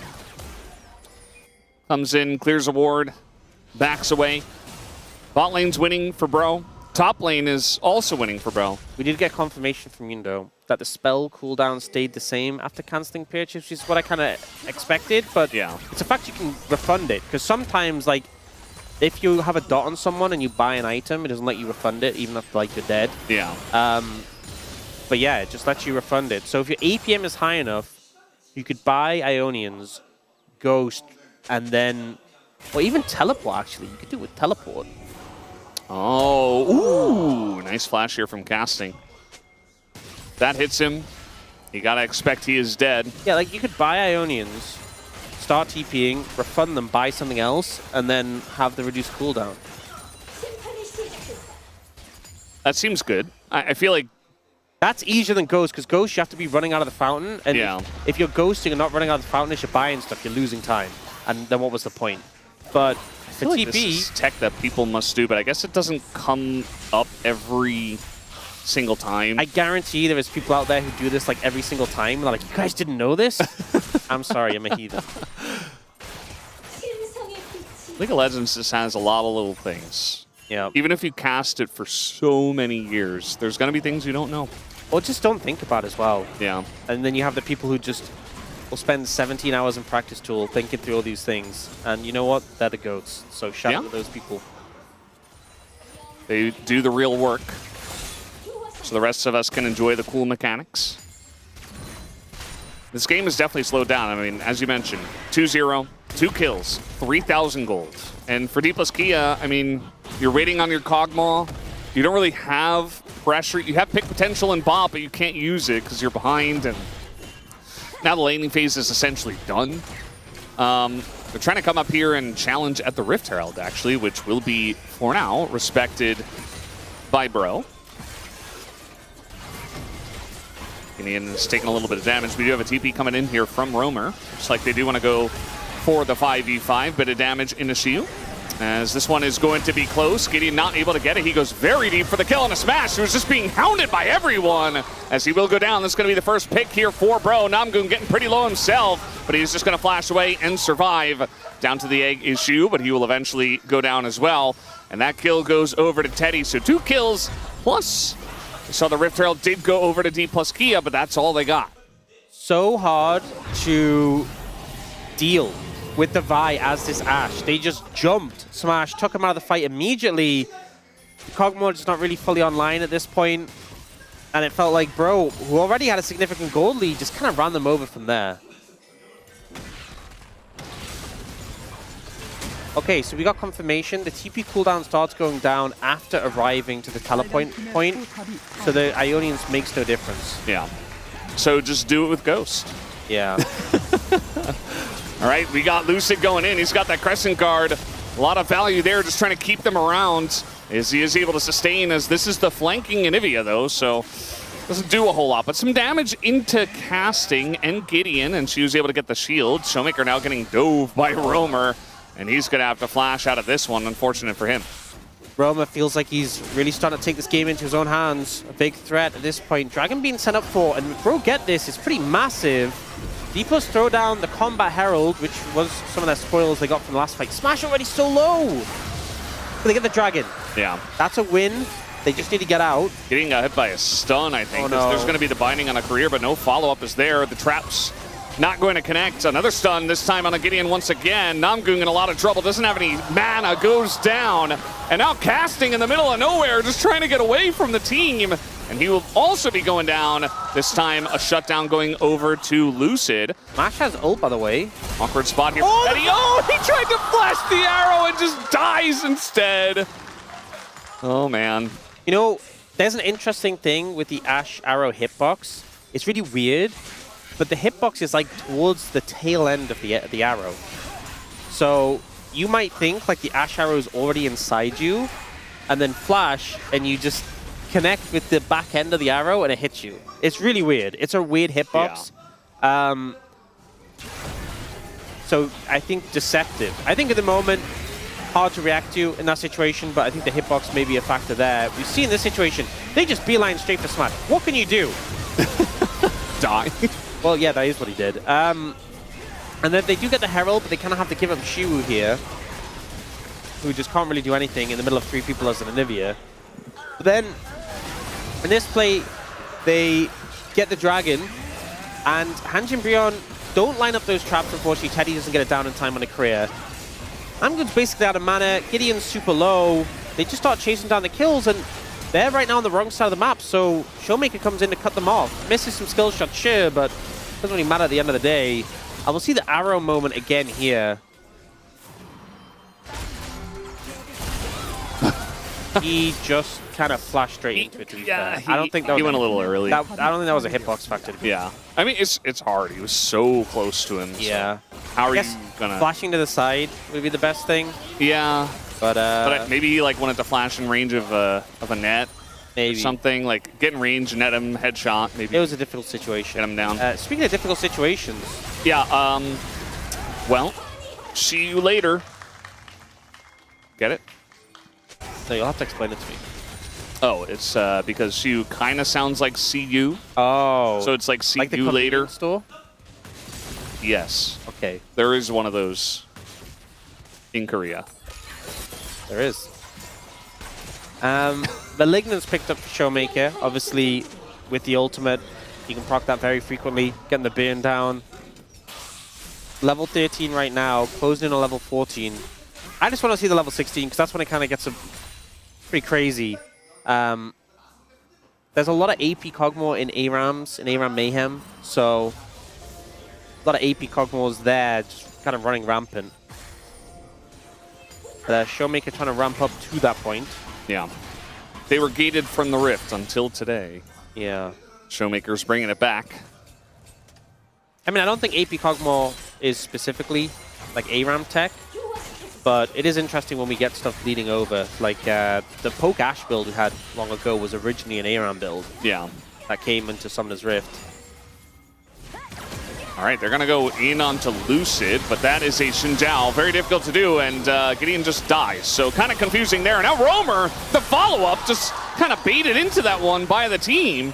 And Steeples Key are like, okay, I guess we'll take 2 free kills. Showmaker's fishing for some more poke here, but they might just move over onto this Baron. Okay, there is still the poke elements of Hanjin Brion alive. And they are getting some damage down on the Showmaker. Casting was hunting from there. This is a scary Baron to take, but there's no smite. So you just want to rush it and get the smite secure. She was there to ward them away. Yeah. He's doing a great job of that. Even if he does die, I mean, it's not really the end of the world. Trying to burst it down as Namgung maybe, but they don't quite have the damage. Okay, I mean, to be fair, smiting late is always the correct move. Yeah. When there's no other smite other than your own. Because if you try and do it exactly at like 1400, you're trolling. So Lucid left it a little late there, but that is the correct move because no one on the enemy team is doing like 1,000 damage in one hit. Showmaker has Magi's with 6 stacks. Okay, well... This was confusing. Yeah, ulting onto the Xin Zhao, who's just... He's going to press ult, and then Roma gets clipped by the Seraphine ult into the Ash Arrow. Not the best setup. We do see the team setting up for Dragon now. And Showmaker is starting to spam this poke. Good Shock Blast in return, does a decent amount of damage though. Yeah, I feel like Showmaker hasn't really been sticking that poke all so well. See you here on the right side. Here? See you later. You know, I think she was having some struggles with the Anivia. Yeah. It's fearless, so he can't play it in the next game if Bro win, but I imagine if it wasn't, he still wouldn't. It feels like sometimes he's really struggled with like exactly when to come in on a flank. And he he's like always flanking. You don't need a flank on Anivia. That's flanking on Forest, flanking on Anivia. You don't have to do that. You don't need the arrow. Oh, the flash away from Namgung means it's going to hit Roamer, and he's taking so much damage. If Showmaker's level 16 there, yeah, he's just dead. At least you get the flash. No, I think. Yeah, true. At the very least, I mean, maybe if you have the damage to burst him down while he's stunned. And just like that, I mean, they didn't even have to really interact with him. Just throw in an arrow, throw in some ults from the Kog'Maw, and I mean, the arrow setup for the poke is so devastating. Even with the fact they just lost their Anivia, D+ still win the poke war and force them away. That being said, Hanj and Brion do have that third dragon, one away from Infernal Soul. That will certainly help them out with what they're trying to achieve here, which is land the poke. One of the problems as well is that Namgun, even though the Lux binding is pretty long ranged, it's not like Ash Arrow or Kog'Maw ult range sort of thing. It's also quite slow. So Namgun has to get a little close to land that, and then Teddy has to be in range to trap, and I think that's just a difficult thing to do. The Shock Blast obviously has huge range, so not a major concern with that. But it's definitely a bit of a delicate position for Hanj and Brion now, despite the gold lead, despite the dragon lead. Some struggles if D+ can get set up and maybe have like an Anivia wall blocking the enemy team off, as in like blocking them from getting to the backline, not flanking with it. Potentially. You know, it's a crazy theory. Yeah. I've yet to really see that tech used. We'll see if Shiu can figure it out. All you got to do is just stick with the team. Use all of your zone control that you have on this pick. And that can be your job. You don't even necessarily need to do damage. It's probably not going to be doing a whole lot of damage. Down 2.2k 1,000 gold on the Jace. Yeah, bit of a significant gap. Casting is very strong. I do feel like Jace, Shock Blast, they had that nerf a while ago, and they just don't hit like they used to. And then we used to have them like, when you were ahead of the curve, they would just do like 70% of someone's HP. Not quite at that point. Yeah. He's picked up the Serpent's Fang. There's obviously a moderate amount of healing on the other side, but doesn't have the percentage pen yet. Like that Shock Blast is, you expect more. Yeah. Pretty good poke coming out from the Kate Lux bot lane with the ultimates. It's really just poke wars at a certain point. Yeah, Showmaker's so close to level 16. We need to see this. It's important. And when you have poke versus poke like this, you know, outside of Gideon, you know, just going insanely deep on a Vi angle, sometimes fights are just won by whoever's poke landed. And we might have that around an objective where it's like, oh, well, we got poked out, so we didn't land ours, so I guess they're just going to get Infernal Soul. Could happen. There is obviously the sustain on D+ that helps him out. Ooh, the movement speed. Roma gets him out. Tricky situation. Are they going to give Showmaker the camp? Doesn't look like it. There's a wave coming in. I think he might get it on that wave, or maybe the next one. Oh, he's so close. I think he should have taken the Krugs. But he wants something. Look, he's walking about. He's like, I need XP. Where am I getting it, guys? I think it's fine. You just recall, you can go mid and leech some XP there. He is very close to having it. Yeah. No, he's hanging around top for another wave. Level 16. There's a lot of champions at level 16 is like that major, like Ryze, Kayle, Kassadin. But AP Kog'Maw 2 is a very significant spike. Yeah, not to mention that in terms of items with the Magi's, if they win one more team fight, it's going to be in a position where it's very, it's really just insane amounts of damage that is coming out from the AP Cog. Yeah, there is. It's going to feel unfair. The Infernal Soul on the cards, which is a big factor with these long-range damage threats. D+ definitely don't want to give that one over for free. But it's right now Hanj and Brion who have control of the area. You see quite condensed vision around the blue buff of D+, into the river. D+ do have a lot of vision tools with the Kog'Maw ultimate and with the Hawk shot. You see Showmaker, the range now. I'm going to just have to sprint away from that. He's letting the mana cost reset and then fishing some more. Trap line set up. Oh boy, Roamer, he's in a rough spot. He's going to flash at the very end of that. Doesn't take a whole lot of damage, so it's okay. But D+ also able to push that mid wave. Want to feel pretty good about that. Somebody's got to step on a trap here or just scoot around it. I mean, look at the range of that Kog'Maw ult now. It's so far. He's trying to balance the cast so his mana doesn't get depleted really quickly. Yeah. Trying to let it reset before he's throwing some more. it does build up really rapidly. He doesn't have a blue buff. I'm just kind of sitting here with a couple of lines drawn, imaginary lines drawn right through the middle, and nobody's crossing it just yet.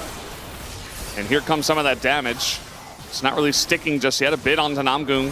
Malignant's ticking as well. Namgung gonna get hit by the stun. On top of it, comes down to a smite, and it goes to Gideon. And that's all you had to do, just win the smite fight. Here comes DK, though, running at the Baron. With how these setups are going, the Infernal Soul is just such a massive boost. For them picking that up, pretty humongous. And gonna make that poke even more devastating. I feel like D+ was starting to get the edge in the poke wars, but now that Shock Blast maybe doing pre-nerf Jace damages. The Luxalt as well. I mean, the thing is, Namgun just doesn't have that much damage in his items, but now the Infernal Soul is just offering that free damage effectively. And interestingly, Teddy's gone for the Bloodthirster 4th, which makes sense given how these scenarios are going. There's not as much sustain on the side of Han Jin-Brion. The Seraphine definitely helping out to mitigate some of the poke from the other side. Yeah. So he's got to build his own sustain. Does mean that he won't get something like an LDR or Mortal Reminder, but not a lot of tanky targets on the opposite side. Biggest one being Lucid with his GA and just being Xin Zhao. But maybe you're not really going to be doing much damage to him anyway, as you don't really want to get melee range as a Caitlyn into that champion. So yeah, we're not having these big flashy engage plays because we just don't have those kind of compositions, especially because both sides really drafted for this. And so it's definitely a thinking man's game at this point. I love how it is, but there's also like a Vi in the mix who just would love nothing better than to jump on that Kog'Maw and squish him like a bug. Hansen's doing a good job pressuring the spot lane. I mean, he's really far ahead in this matchup. He's picking up a ton of farm. Oh, the Kog'Maw. Gonna miss that, though, as now TPs are coming in, and Roamer's like, uh-oh. Rough spot for him now, as he might get hit by everything. Look at those ults just raining down. Lucid in an awkward spot here, but he's able to hop over to Roamer with that flash. And that's going to be the kill onto the Bro mid laner. Can they get anything off of the back of that, though? Roamer thought he had caught Showmaker, but ends up getting caught out himself. Unable to disengage from the situation. Oh no. Ow. Caitlyn poke. Yeah, that hurts. Just a little bit. Chiwu's not been having a fun time this game, let's just be honest. Yeah. Hasn't been ideal circumstances for him to hop off. He had that one wall onto Roamer. Yeah. He had like some decent walls. It's just like, it's kind of all he's doing. Vi is... He was in a very deep spot, but he's going to recall now. Didn't find the angle. I was looking at the minimap, and I think Smash just got hit by a Shock Blast and lost a ton of HP. Roma honestly doing a decent job of dodging these ults, but ends up being an exit for Lucid. Lucid managing to avoid the Petrifying Gaze there. But Bro just starting up the Baron. Yeah. And the Infernal Soul damage definitely helped them just burn through this so quickly. Lucid's looking though. Lucid's going in. He's not going to get it. Goes to Cassiopeia. Roamer going to pick that one up. Lucid in the Crescent Guard. Nearly takes out Gideon. Goes down to the GA. Showmaker's really trying his best, but nothing quite going to stick. Showmaker just rained down so much damage in that situation, but he didn't get a kill. Wouldn't have been a kill anyway, just a GA, but Lucid tries to go for the steal. Ends up being unsuccessful, and now down a jungler. Bro can start to push up. This is a very hard team, D+, to push waves into without Baron. So now that they have it, they want to get as much value as possible. Even with Baron, it's looking pretty tricky. Yeah. But they are going to get it at the end of the day. Teddy takes some tower hits, but has the Bloodthirster to heal up.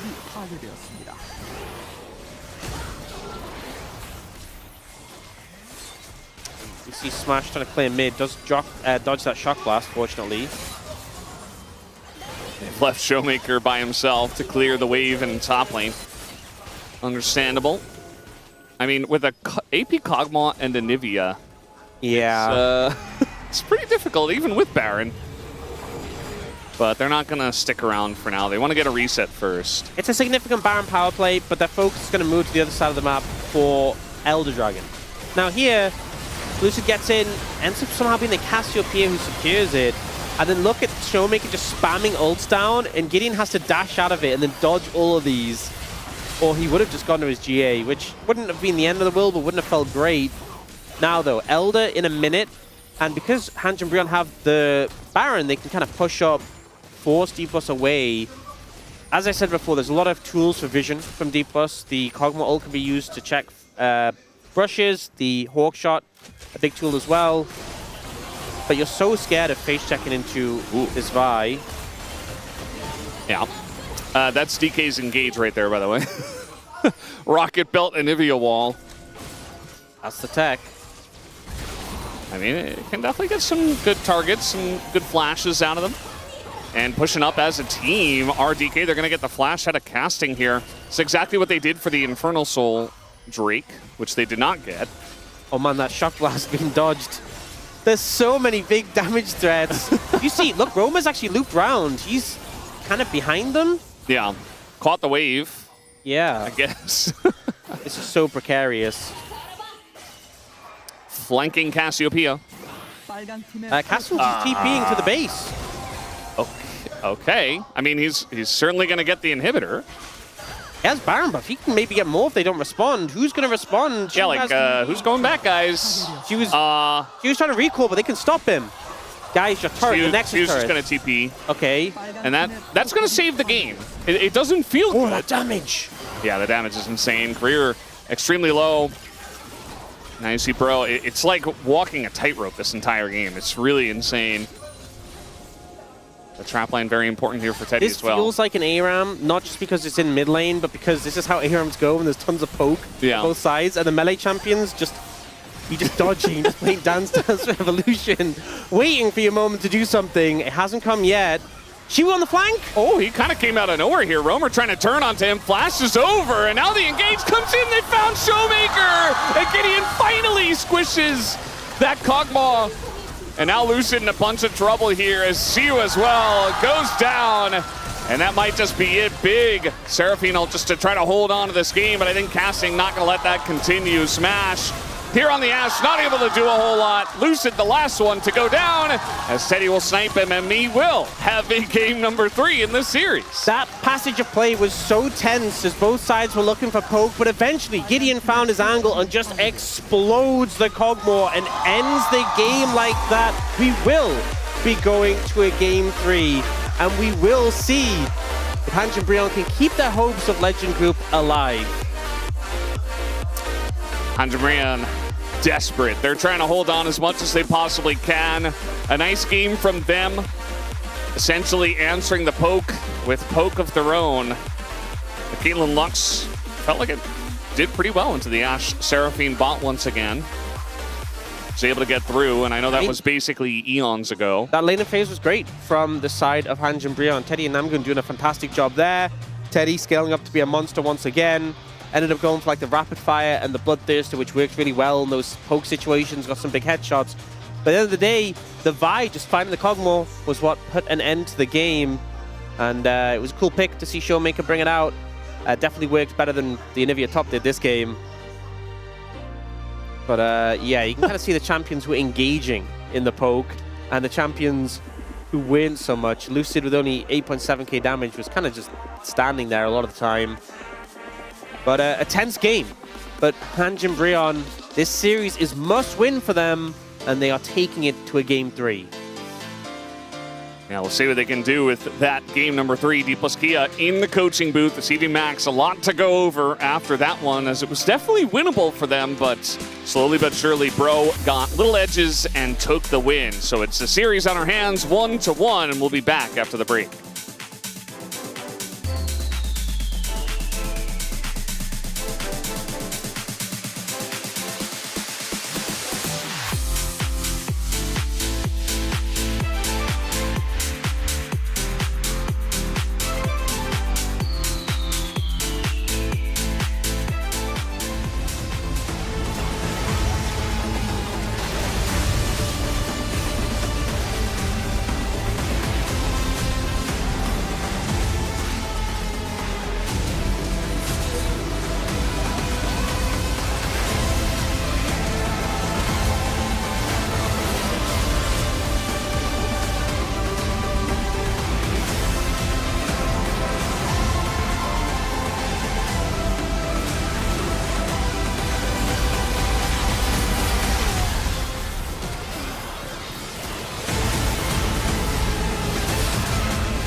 지르자. 나만 온 거야. 볼게. 이번에 볼게. 야 짜부터. 가볼게. 맞아. 다시, 아니야 빨리. 다시 나가서 포킹. 아, 애니비 봐줘. 애니비. 야, 코그마 터트리면 아 안 돼. 맞아. 야, 코그마 터트리면 안 돼. 볼게. 야 꼬고 높을. 형 앞에 봐줄게. 잡았어. 천천히. 나 퀴즈. 가자 맞을게. 자, 애니비. 애니비야. 더올 수 있어. 끝내자. 끝났어. 아, 둘 다 높을. 나 집 빼볼게. 내가 집 빼. 와 끝났어. 가. 실례. 내가 먹었어. 왔어? 왔어? 미안하다 얘들아. 날짜. 나이스.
Guess the thought it was not going out of my mind. There was something really going on.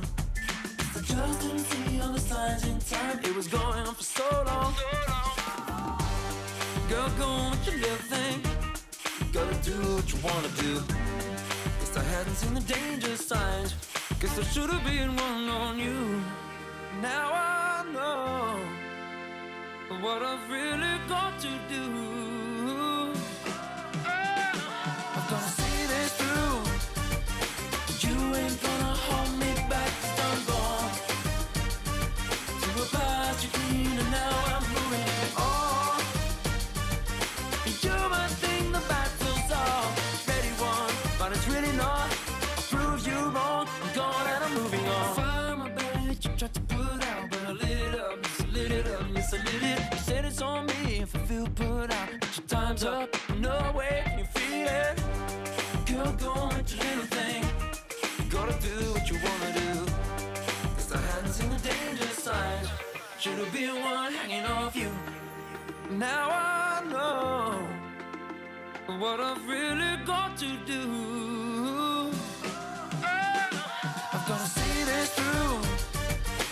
You ain't gonna hold me back, 'cause I'm gone to a past you clean, and now I'm moving on. You might think the battle's already won, but it's really not. I'll prove you wrong. I'm gone and I'm moving on. Gone and I'm moving on. I'll prove you wrong. I'm gone and I'm moving on.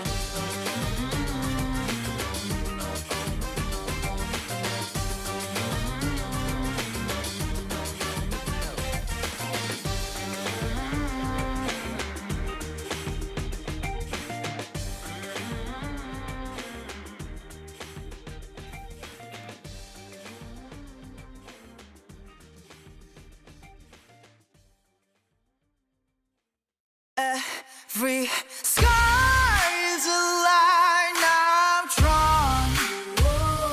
Cut by cut, mark by mark, my name forever in the stone.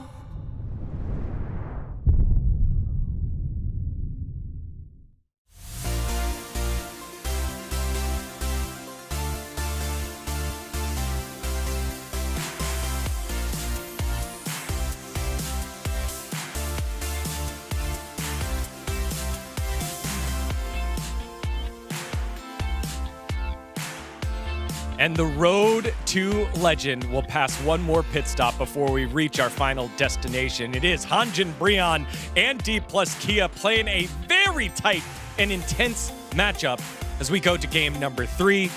I think removing emotion from it was a little boring, right? There's a lot of scaling. Well, if we thought that this was a foregone conclusion, hey, Hanjin Breon, they got a massive lead. This should be an easy win. Oh, I want to talk about the draft because when I looked at this draft, especially with the Anivia flex to the top side, the Kog'Maw that comes through here, and the bro that has Cassiopeia, Caitlyn Lux, and the Jace in the top lane, there isn't a tank here. There isn't a front to back that you can play on either side. It's kind of burst damage and it's up front. And I thought that with bro having the Vi, it becomes so simple for them to play, especially if they get ahead. But the same thing with this Kog'Maw that scales incredibly well with the Ashe Seraphine.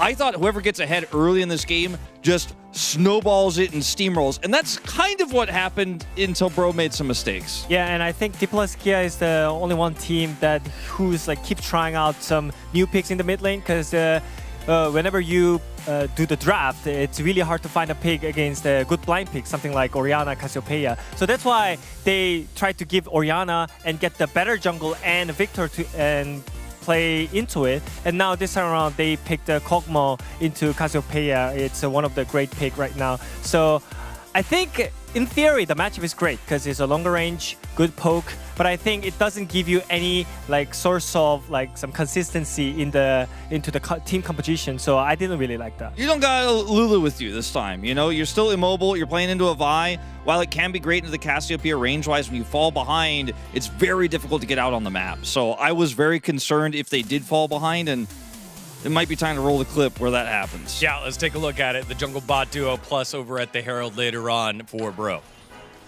Oh yeah, I think I just really like the Gideon's hyper-aggressive play here. He just he kind of tracked down Lucid in the jungle and hunts him down. Eddie, by the way, at the same time on the bot lane. Yeah, my God, he just puts on so much damage here and then gets the headshot flash before Smash can react. Smash trying to send a volley out, and in that small moment gets the kill there. And so we go to this fight here with that lead, and this is the snowball I was talking about. Can bro snowball? This is the question. The Vi ult goes through the wall here, the follow-up on the Smash, and he is just deleted. And I thought at this moment, the game is surely done.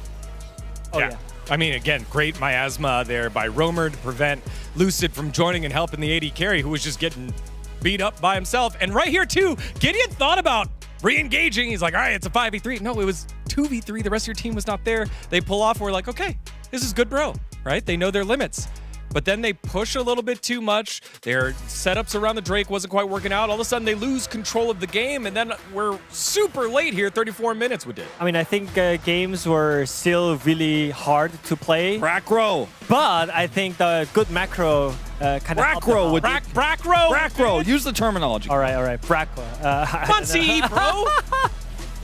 All right, that was good macro again. And I think even though they were really far behind, D plus Kia, they had such a good team comp with the Ashe Seraphine and Anivia to zone them out. So but I Anivia's think here they had now, good macro though. And then now how do you fight this out? You're kind of stuck here. You want to be able to kite this out and escape. You've already lost your inhibitor. Elder is spawning. So you have to fight your way back in now to this pit. The traps get reset because of casting's cool teleport play here. And at this point, as D+, you're like, I don't have information. I don't have vision. It's so difficult to play. And then Roamer finds this angle. And we thought maybe this is him getting punished, but bro collapsed so quickly. And look at how much damage goes into Shio. And the fight is just over in the blink of an eye. Yeah, and I think that flash from Roamer was great to reposition himself in a safe zone. And Gideon went in the right moment when the Kog'Maw was off position because of the Cassiopeia. So I think in general, Hanjin Breon had the correct idea about how they play around this team comp. They use the Jace push to turn the lights out, right? They force the Anivia back. Then they set up the traps, make it difficult for D+ to approach, and at the same time, a trap gets set for Roamer because he knows the Anivia who's just back is going to have to head down in that direction. It was like a 3-step process there, and that's the kind of high-level thinking that teams that just know how to play early games, know how to snowball a little bit, don't actually do when they fall behind after having a lead like this. But this just shows, again, evolution of Breon's macro and how they know how to set up these win cons in the late game. Yeah. However, despite all of this, because of the start that Hanjin Breon had, 1-7, these are must-win games if you want to try and make it into the Legend group.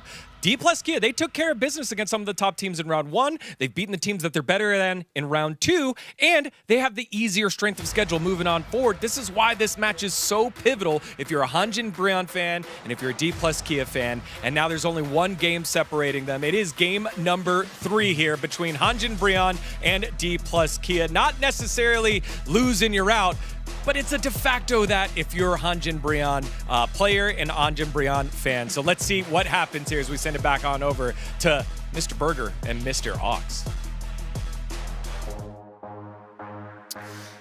Thank you, Digon. Burger here with Ox as we are getting ready for game number 3. Weren't sure if we were going to have it happen tonight. No 6 gamer though. That dream's already dead of 3 in a row after none for like 7 weeks. Can you imagine if we just had endless 6 gamers forever, getting max value? Make up for lost time, you know? That's true. We could average out to having like the average day be a 5 gamer, which feels like that's like the length you kind of expect when you come in. You know, you expect like 5 games sort of like as an average, you know, because it's between 4 and that's logical. So having all the 4 gamers and then going to the 6, it would average out well. Yeah. But I'm glad this series has gone to 3 games because it's a high stakes one. And I think if Hanjin Brionne had lost 2-0 after that game 1, I would have felt really sad. They were close on that one. Teddy had a proper performance. And now they're taking the game 3. We had some creative ideas from D+ in game 2. Some of them working okay, some of them not working so well, and we'll have to see what they bring out in this game 3. Obviously, Fearless taking away a lot of picks right now, but there's still a lot of high-tier picks available. Lucian Milio, I think, in terms of bot lanes, is really up there. Yeah. Also, with a lot of these poke-heavy bot lanes gone, Yanara Lulu, I feel like rises up a good amount in terms of priority. So definitely something they could look for. We are going to start off with Nocturne being banned, then Lee Sin. Jungle Pool already thinned a good amount and just got thin more. Yeah. Wukong feels pretty high priority right now with what is left available. Yeah, last time they banned Trundle as well. So I don't think that's going to come through again. So there's potential for another one of those jungle bans or just a different ban to come in its place. So yeah, maybe Wukong I think could definitely be a good shout, especially with Vi and Shinzhao now off the board. Lucian was kind of obvious. And to note, so last game, we had D+ on second pick. This game, they're now on first pick. And they've been second pick all throughout the series so far, up until this game. So we'll have first choice of what they're going to get. After the bans, Lucian going away, I think makes a lot of sense. Definitely a high prio pick, especially paired with the Milio, but even the Nami as well. Elise being banned against Namgun is, again, not letting him get his hands on that one. I mean, he's a good Elise player, don't get me wrong, but it definitely feels like one of his more volatile picks. Yeah, also, it's just not a very meta pick. Like, Namgun is a great support who can also play a lot of other great meta picks to a high level. It could be they're just banning this because it's something they don't play, it doesn't overlap with champion pools, and they want to leave as many things open as possible to get a strong first pick. Yeah. Ryze ends up coming through as a ban. Honestly, I feel like Annie Prio would probably be pretty high in this situation. Annie Wukong's obviously really strong, but there were points early in the split where we're seeing like early Annie picks. You could just go for like there's the Wukong Neferi also picks at a pretty high prio. Karma did get let through though. So that will be first picked. And Jin is left as well. Karma Jin, really strong lane. And not a lot of things I think you have available to match into that. Nautilus gone as well. Makes it a little bit troublesome. You can see Teddy talking, discussing, and wanting to deny the Jin, which I think makes a lot of sense. There's no Kate Karma, there's no Civic Karma, there's no Jin Karma. A lot of the Karma pairings we expect to see have been taken away. And it will be that Annie being hovered right now by Hanjin Brionne. I think Annie, especially this late in the series, some of the harder lanes have been trimmed away.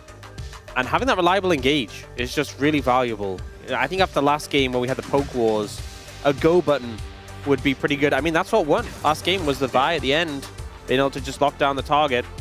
So Annie comes through. Question is, what are D+ going to pair the Karma with? And also, are they going to deny the Wukong and pick it up here? Because I feel like if they don't, Hanj and Brion probably just pick it on 3. Yeah. So they are going to look to deny the Wukong away, which makes a lot of sense. Also gives you that engage, which you don't have this from the support role. Can obviously speed up the Wukong. And then in terms of AD carries, MF, I feel like... Yunara Karma? Doesn't feel as good as Lulu Yunara, but yeah. I mean, still playable. MF feels like the typical, like, we're just going to have strong lane, and you're going to have strong lane, and we'll see who strong lane's better. You got some wombo with the Cyclone if you're going to play MF, but... Looks like they might just go for that Yunara.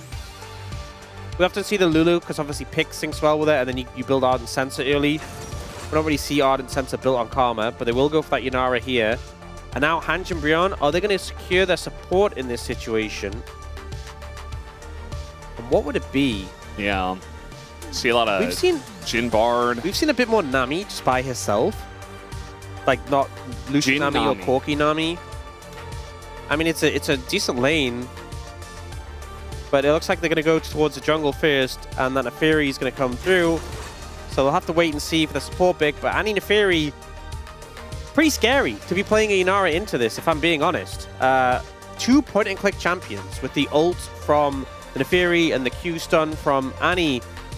One of the things we always talk about with Yunara is we often saw when she was really high prio, Nautilus ban before she was played, because point-and-click CC was a big answer. Despite Nautilus and Vi being off the cards, they've built a mid-jungle combo who can deal with it quite well.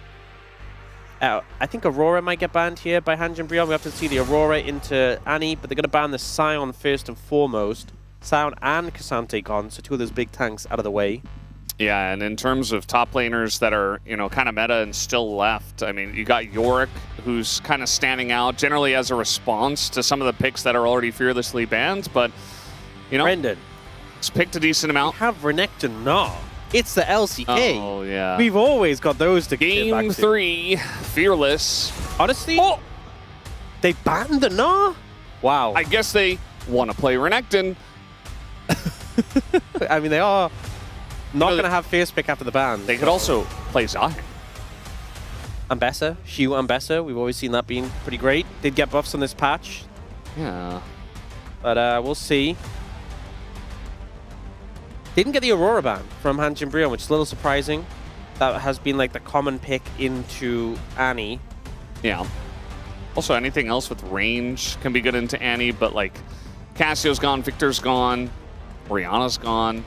All good picks into her. So Aurora just seems like, you know, like almost too obvious. Like they definitely should have banned it, but Alistair ban comes through. Obviously, a lot of poke. Oh, the Renekton showing up here. Casting is elated. And I guess. I mean, with the Gnaw band, it kind of sets you up like, oh, Renekton's good here, but there are other picks that are good into Renekton. Will Shu bring them out? Will we see the likes of Vayne or Kennen? As long as he doesn't flank on Or will Varus. he pick something like Ambessa or Zahen, which will fall behind early, but scale up to be a pretty hefty bruiser. And it looks like it will be the second option. Never mind, it's clear. Talia mid coming through. A lot of dashes to deal with, so Neferi and Renekton not going to have the most fun into that. Notably, Showmaker has not played a single game of Aurora this entire season. There you go. So maybe that's part of it. Just totally ignored. You were getting some extra time to decide, will it be the bring back the Alawi? Do it. And if you think about how this draft has played out, Hanj and Brion are leaning towards, we're going to dive your AD carry and kill it.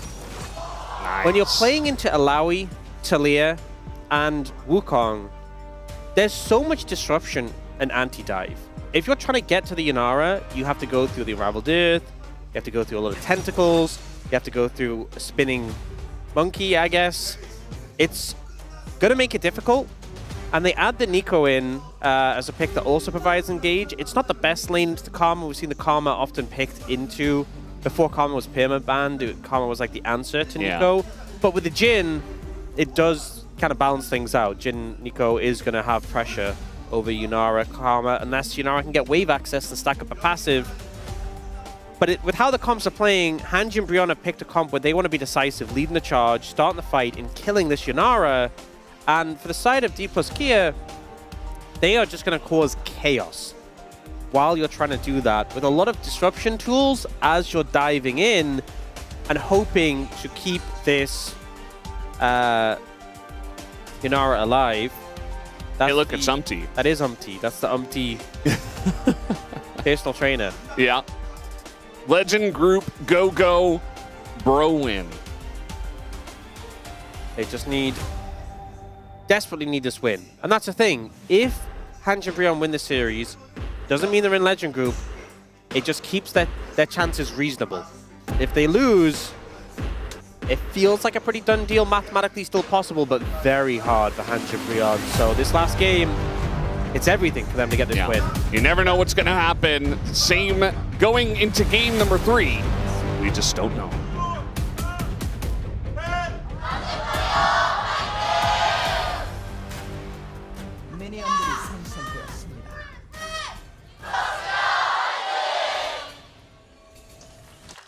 Here we go, Ox. We said we don't know, but we do know there's going to be League of Legends played, and then one team is going to have the Nexus destroyed, and the other team will be crowned the winner. So we know a little bit. We just don't know who's going to win.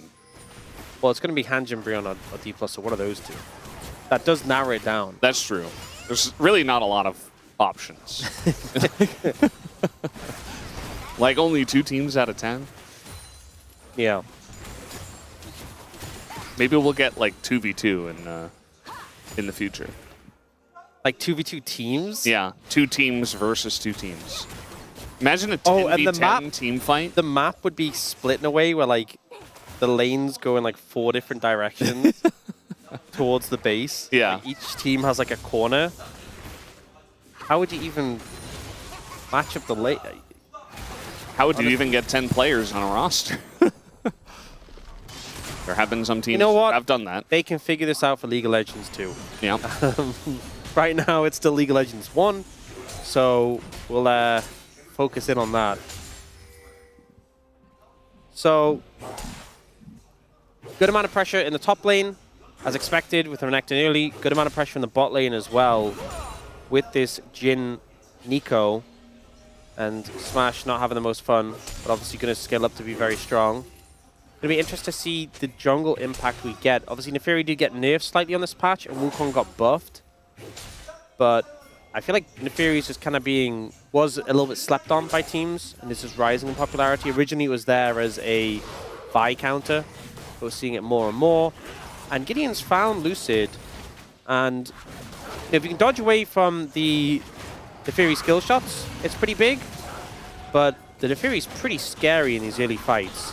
Yeah, the support's coming over. It's going to be a smite fight. Goes to Lucid.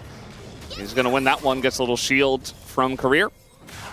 And now Career's going to have to flash the wall. There he goes. Okay, so smite secured by Lucid, but the cost is the flash off his support. Jin on a pretty huge win streak. Don't show Atlas that. Yeah, Jin Nico, specifically this duo. Yeah. 5 in a row. And now it's going to be Teddy who has to flash away. So a lot of action down at the bottom side of the map already. Lucid now level 4, so Gideon not really in a position to stick around for this. And he is super far behind in the jungle right now. I mean, it's that thing where Lucid's camps are respawning and they're not there yet, so Gideon has some time to farm. But it basically means that Lucid has a bit of free time, or if he stops this recall, he won't go for it. But could have been very bad. Yeah, certainly could have, but just opted not to. Talia picking to the Annie is very interesting. You mentioned all the anti-dive, just trying to help out against all of those different members who are going to be trying, for sure, to dive Smash. But this time with Alawi, with Talia, with Wukong as well, it's going to be more difficult. Certainly is.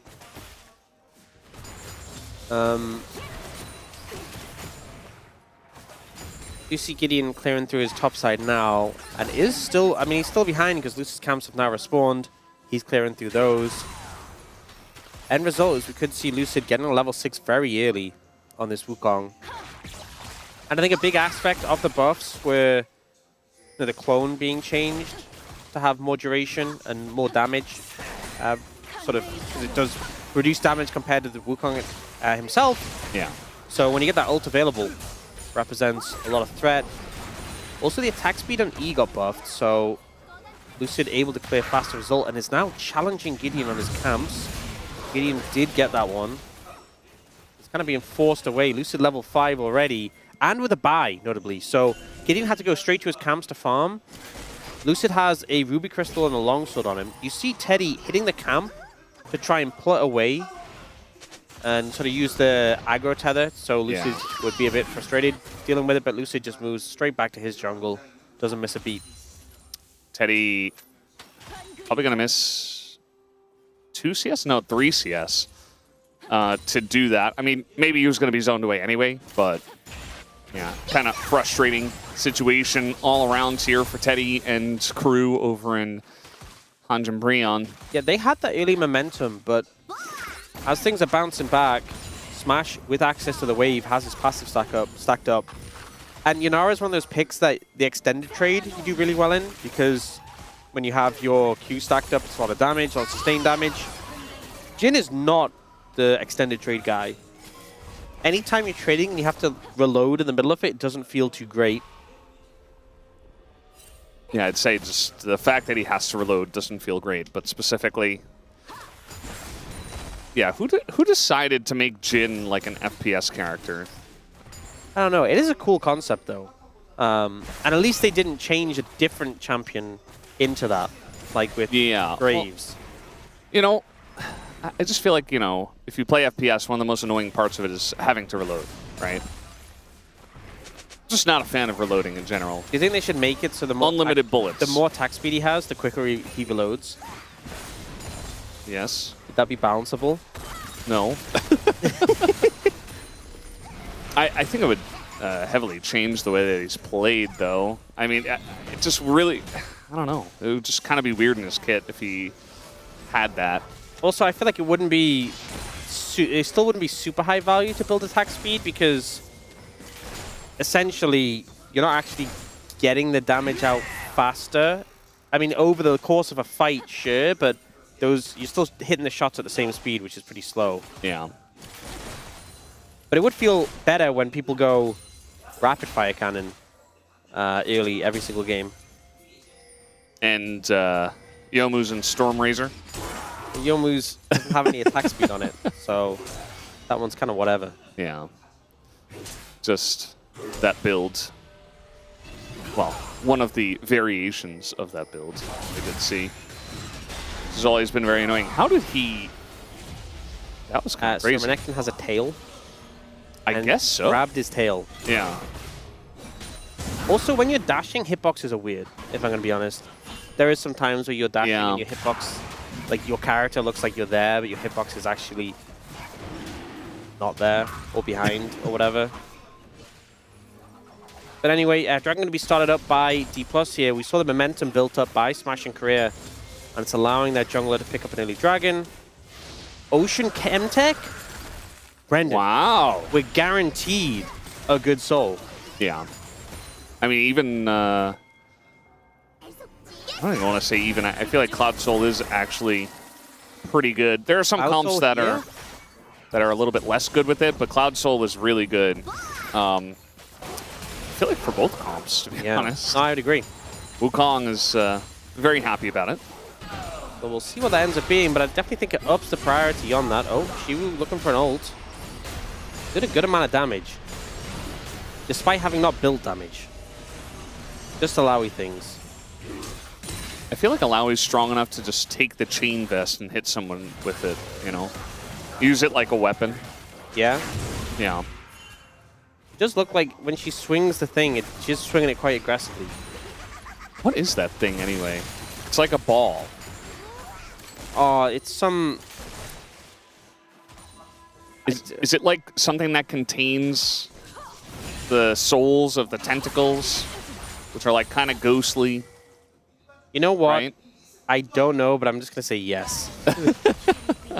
There's definitely a pretty cool concept. There's a more specific lore, and the answer is probably not that, or not exactly that. But we'll just go with yeah, sure, why not? I don't know. I've been randomly correct about some of those things. All three of the Alawi mains out there are currently like, guys, come on. Do you not know the Alawi? Yeah, all lore? three of them. All three of them. There's Well, actually, not even dozens of them. no, It's I just think three. maybe only two are upset. One of them's like, yeah, fair enough. Because he's a hipster, because he plays Alawi, and you know, it would make sense that we wouldn't know.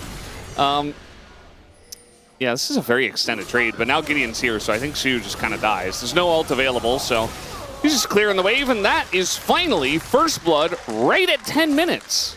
10 minutes on the dot. Iceborne Gauntlet comes in for Shiwu to do some punching, but Cyclo Sword for Gideon, an item that got made a little bit more expensive on this patch, so that extra gold is going to do nicely to have him finish it off. But an item that syncs very well with Neferi, especially because you can poke with it. And also, like, it strengthens your bleeds after you hit them with the boosted lethality. This was what I like to call plate greed. We've all been there. You can't deny it. We've all seen a little plate with some overgrowth on and thought, couldn't I just walk up and take it? And then the jungler turns up and you have a bad time. So, you know what? I can't fault Shiwu for this because I've done the same. You've done the same, Brendan. Yeah. Who hasn't? Absolutely. Who hasn't done such a thing? I mean, if you have that much self-control, you're probably not playing League of Legends. Whoever hasn't taken a plate like that and died may cast the first stone. I mean, I blame Riot because they made them more enticing with the overgrowth. You know what it is? It's the audio. It's like Heartsteel. Heartsteel could give nothing. It could give no health, but you know I still want to hear the noise. Yeah, every you want to get the time. bonk. Yeah, if they made that sound just not satisfying and repulsive, it could give 1,000 health. I'm like, whatever. I do feel like, you know, at least 40% of the fun that I have in ARAMs is building Heartsteel and proccing it. Yeah. I play a lot of tanks, so it kind of makes sense. Or stuff that can build it. So that's almost half the fun. It's just hitting people with Heartsteel. Only half? Yeah. Give me tank engine. Tank engine. Okay, well, it's after that riveting first kill, it has slowed down a little bit. Yeah, that was it was a lot of fun. Yeah. Watching that first kill happen. Do have support item completions coming in. And everyone's kind of getting their first item completions pretty much. But that second dragon is coming up. I do think this should be a point of contention because, as we said earlier, these two dragons kind of set up for a strong soul. Korea already has Echoes of Helia, which is a big spike. I think everyone thinks about like carry items coming in. But one item spike, Echoes of Helia, is kind of crazy. The healing you get from that in a fight or a skirmish at this point of the game where people don't have that much damage, and you'll be able to proc it so many times over the course of a fight. So it is legitimately a pretty big pickup, and D+ already have the first dragon, so they could be in a good spot to set up for this, although we kind of had a little action there. I mean, yeah, they were looking there for Namgu, who just healed to get away, but they're playing very aggressively around the dragon area, setting up vision here. They have full tabs on Gideon, and they are fully locked in on this dragon, want to secure it. Yeah, it's a really big deal. I mean, dragon stacking ever since the beginning of this year, very, very strong. We've seen this lane really turn in favor of Korea and Smash. You know, the early Prio went to the Jin, Nico, but now just Karma things. Karma, Nico being a really rough matchup for the Nico. And then as soon as you start to give wave access to the Yunara, she ends up doing pretty well. Now, Dragon going to be started by Lucid. You see Gideon moving over. Can he get there in the time is the question. I think it's just too late, unless he's going to hop at the pit and just kind of blindly steal. It's a Mountain Soul. Can't go wrong with a Mountain Soul. Yep, all reliable. All reliable. That is the vibe of Mountain Soul, you know? It's Yeah. kind of like, well, everybody can use it. I mean, for sure. I think, obviously, people talk about tanks getting the extra resistances, but I feel like on squishies, the shield is just so valuable because like a tank, you go in, the shield gets cleared, and then they start working the rest of your health, but if you can deny like an Annie or an Apheri one-shot because you have a mountain shield, that's huge. That's game-winning. Maybe we'll see some Serpent's Fang action in this game. Oh, from Gideon? That'd be Yeah. good tech. Although, you know what would be better tech? Don't let them get Mountain Soul. But I do think this game, there's good value because there's a Calm on the other side. So may well see him go towards that. But we often see them go a little bit more Bruiser first on the Neferi. Just to have some bulkiness. Level 11 hit there by Lucid. Oh, he got the slow coming in here from Teddy. This is going to be the force barrier. Just naturally, as he was left alone.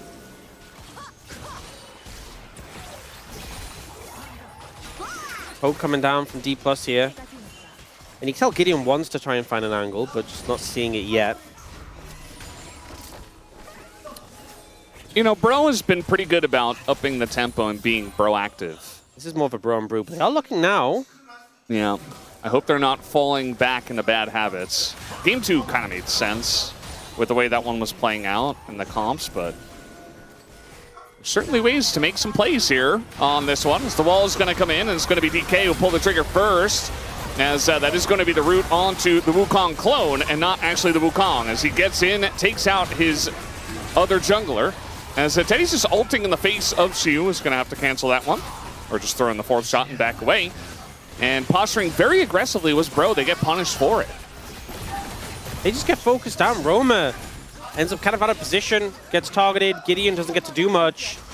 And considering Bro need to win on the back of their strong engage, finding the right targets, they definitely did not achieve that there. It was really D+. So Roma's on this flank angle and then kind of panics because he's like, well, my best target's Lucid, but it's so hard to stun the Wukong. Lucid just jumps on a Gideon and basically one-shots it. Yep. Not typically that easy to chase down a Neferi, but Lucid finds a great angle. And then after the fact, she was in the face of them, so tanky. Jin needs so many reloads to kill him. How many clips? Well, he used the whole ult clip, so not really gonna have another one of those for a while. Romer, yeah, he's just gonna get slapped. You know what that felt like? I've got to say, you know what that felt like? Yeah. We don't see Alawi much. That felt like Roma not really getting the vibe of Alawi. When he, he got ulted, he was getting whacked by the tentacles, his soul got like consumed, and then he walked back up. And I was like, brother, he will just flash W. That's gonna happen. That was my best Fox impression, by the way. Brother. You say that all the time. For people who do things incorrectly. I do, actually. Yeah. So yeah, the thing is he burns the stun before he even has aggro. Gets the satisfying crystalline overgrowth noise. Ult, and then he just walks back up, eats the tentacles. Xiu doesn't even say anything. It's another day of Alawi for him. Yeah. This is textbook for him. Oh, they're looking for him now. I mean, he's level 14. He's pretty tanky, but they're going to throw a lot of things at him, even Namgung from behind. TP eventually does come in, as Showmaker's like, wait, I'm not sure about this, actually. There's a big crocodile right next to me. And eventually he will die to Gideon, it looks like. Never mind. Didn't even get the assist. Not quite getting in range in time to get the damage down, but casting with a TP flank. Ends up being a couple of kills for Hanjin Brion needed with the position in the game. That being said, losing Roma means it's not a huge advantage built up. 20 seconds on this dragon, though. And a lot of ultimates just got used. Specifically from Hanjin Brion's side. You look on the other side, there's a lot still available, so they look here for Shiwu, and it just takes so much time to cut through him. Namgun was there to try and help, but didn't really contribute much, to be honest. They eventually get him, but then the TP flank from the Renekton is the big factor. Denying Lucid from going deeper, making sure Showmaker dies, but Teddy walked up, so a bit of damage done to the mid lane tower in return.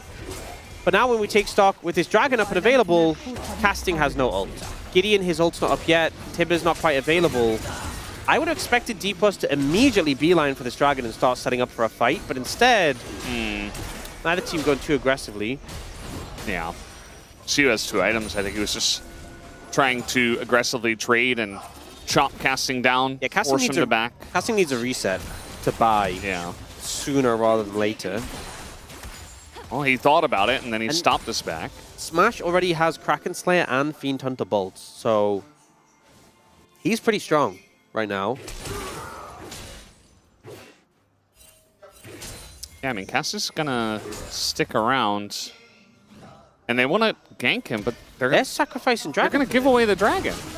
Yeah, not sure I agree with this. And this is Alawi as well. I mean, this isn't the easiest gank to go for, as I suppose if you burst her down quick enough, you can take him, but D+ Kia just saying, you know what, we're just going to push mid.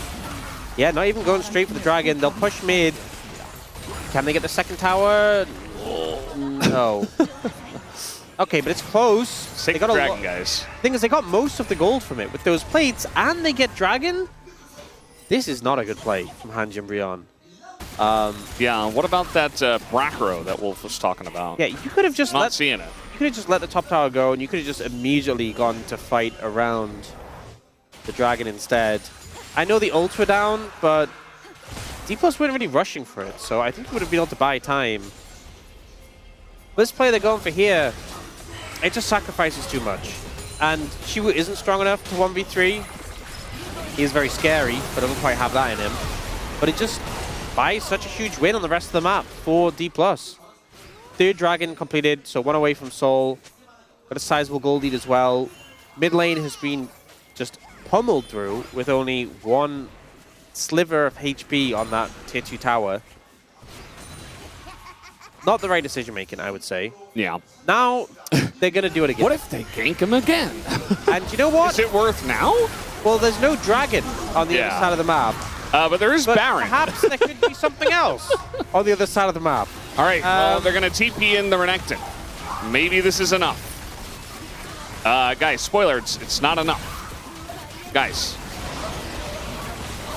it's not enough. D+ Kia get a free Baron. And, okay, maybe not free. They're going to lose their Alawi. They're going to lose their mid lane turret, maybe. And now D+ Kia are on the chase. Red Bull Baron power play going to be started up here very early on. Brackrow. It's the global taunt of the Alawi, apparently. But yeah, this Brackrow is falling apart. D+ just objective blind, I think is what we call it. They just cannot see the dragons or the barons. They're just laser focused on kills right now. And it is a bit of a questionable decision, I think. Well, I know, but a little bit frustrating. I feel like the game was in a playable spot and they just focused down on dealing with this Alawi. Well, I'm going to be honest, like the second time, like the first time, it's like you're going to lose that top tower if you don't deal with the Alawi. But it wasn't that healthy anyway, and it's now dead regardless. But the second time, Shiwu hadn't even pushed the lane. There was no threat. There was no, oh no, we have to deal with Alawi because he's going to kill our towers or something. Also, it's an Alawi. It's not like some Giga split pusher who just one-hits towers. Yeah, so questionable plays. Yeah. I guess they were just like, well, we have TP on casting. Surely they can't do the Baron. Surely they can't do the Baron if every single member of the team, apart from one, shows up in the bot lane.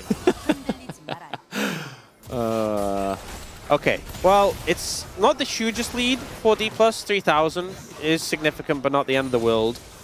2 minutes from Dragon Soul. Guys, I know Alawi's in the top lane. That's a problem. Please do not try and kill the Alawi instead of contesting the dragon. I mean, D+ Kia are just going to have so much pressure now with this Baron for quite a while. It's not going to quite immediately transition into the dragon fight, but they'll have a lot of pressure on the map. I mean, you can see already the vision is quite deep from just having this Baron buff and the map control that they do have. I'm going to be taking a lot of damage. That's a lot of poke. That tower is gone. You have to let it go. 40 seconds still on the Baron. They are... Now this Alawi is being a problem. Doesn't have Baron at least, but is pushing up mid and being annoying. Yeah, she was living his best life. Get ganked a bunch of times, who cares? Playing Alawi, eventually he will kill them. If they keep trying to do that. They're going to find a Talia, and Showmaker in a bit of trouble. He's going to have to flash out of there. Lucid also blocking some of those shots. Now they're going in onto Smash, who's very isolated from the rest of the team, but a TP comes in, and he's able to kite it out. That Tibbers it's kind of just dropped for no reason. A zoning Tibbers, perhaps. They're so scared of this Alawi that Shiwu TP's in and they all just scatter immediately. Which, I mean, I get it. You don't want to be overextended with an Alawi behind you. But they try and find an angle. They get Showmaker's flash, at least, which is something. And now 45 seconds until the Dragon. Alawi's not even top lane yet, so there's no excuse to be heading up there. Showmaker gets super low, but then Lucid comes in to block the shots. So you see Teddy turn it onto the bot lane. The Smash not quite in range. And this is the point where they're like, guys, Alawi's coming. Run. Everyone run. And they do. And they get away. And now we're going to go back to live, and they're going to be focused around the bot side. This is good. This is progress. They're going to fight the Dragon. They are quite behind, though.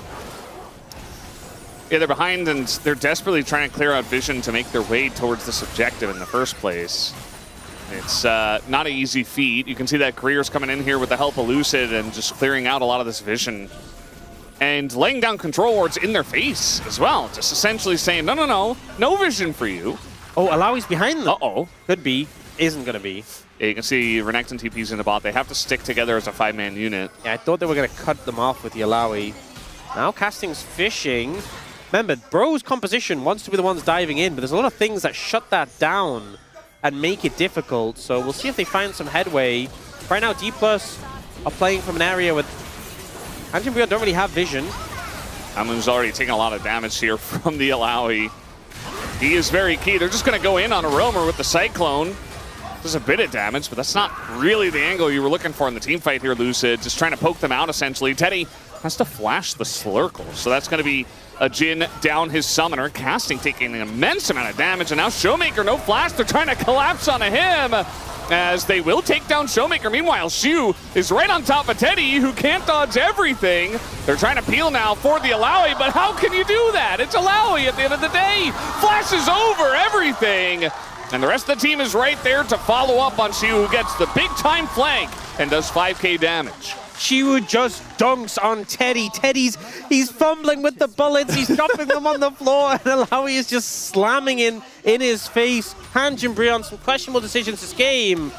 Now just lose a big fight, and D+, they're going to push into the enemy base. They're going to pick up Mountain Soul, and this game's looking pretty done. In this situation, they're just getting a lot of poke down consistently in this situation, and Showmaker has no flash, so eventually they look for him. You see Casting trying to kind of go for that as Lucid ults in, but I feel like D+ were pretty patient in this situation. Showmaker's poking down the Renekton, and eventually Namgun manages to find this angle in. And yeah, they managed to kill the Talia, but look at Shiwu on the bottom left. Just runs at Teddy. There's Teddy just below. Like, he's running in circles. Gets the bullets back, but look, it just isn't even enough. Another reload still doesn't kill Shiwu, and the tentacles just murder him. This is nightmare fuel for a Jin, I'm not gonna lie. Yeah. I'm not sure what you're supposed to do in this situation. I don't have the answers, but it just got a whole lot worse because there's now a Mountain Soul in the enemy team. You don't have Serpent's Fang yet, and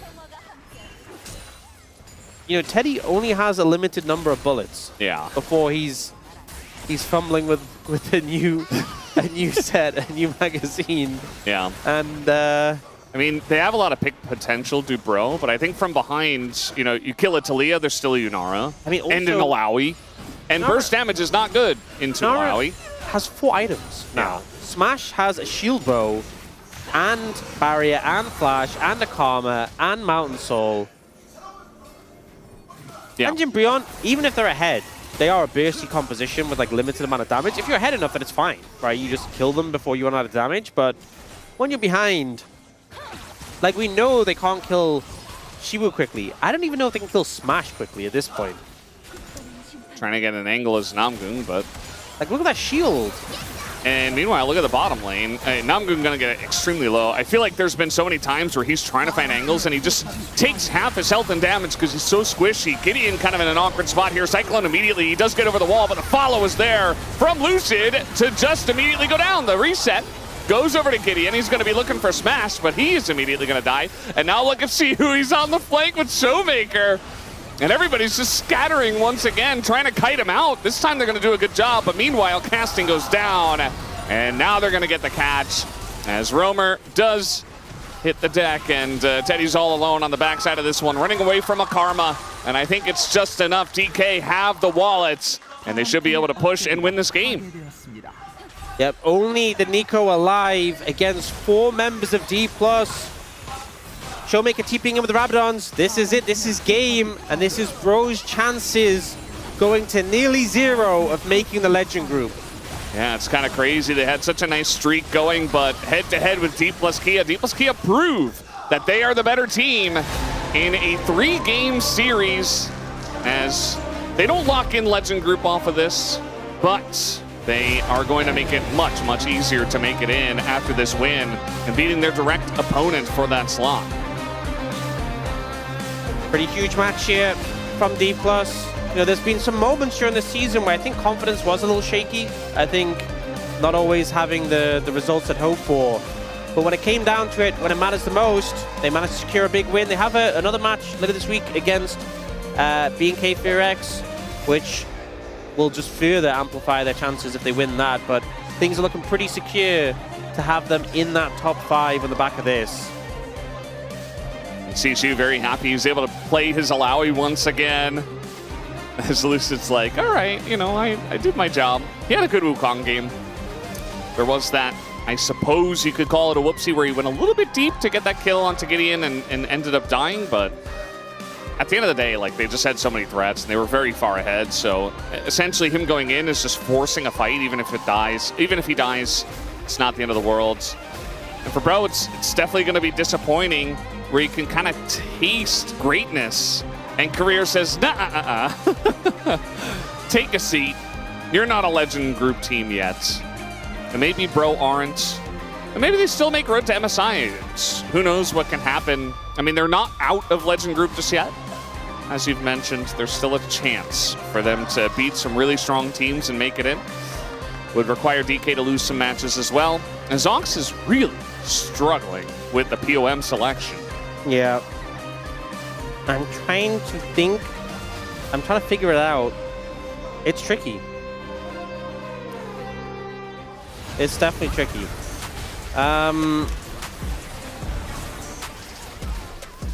You know, maybe these moments will help me process and think.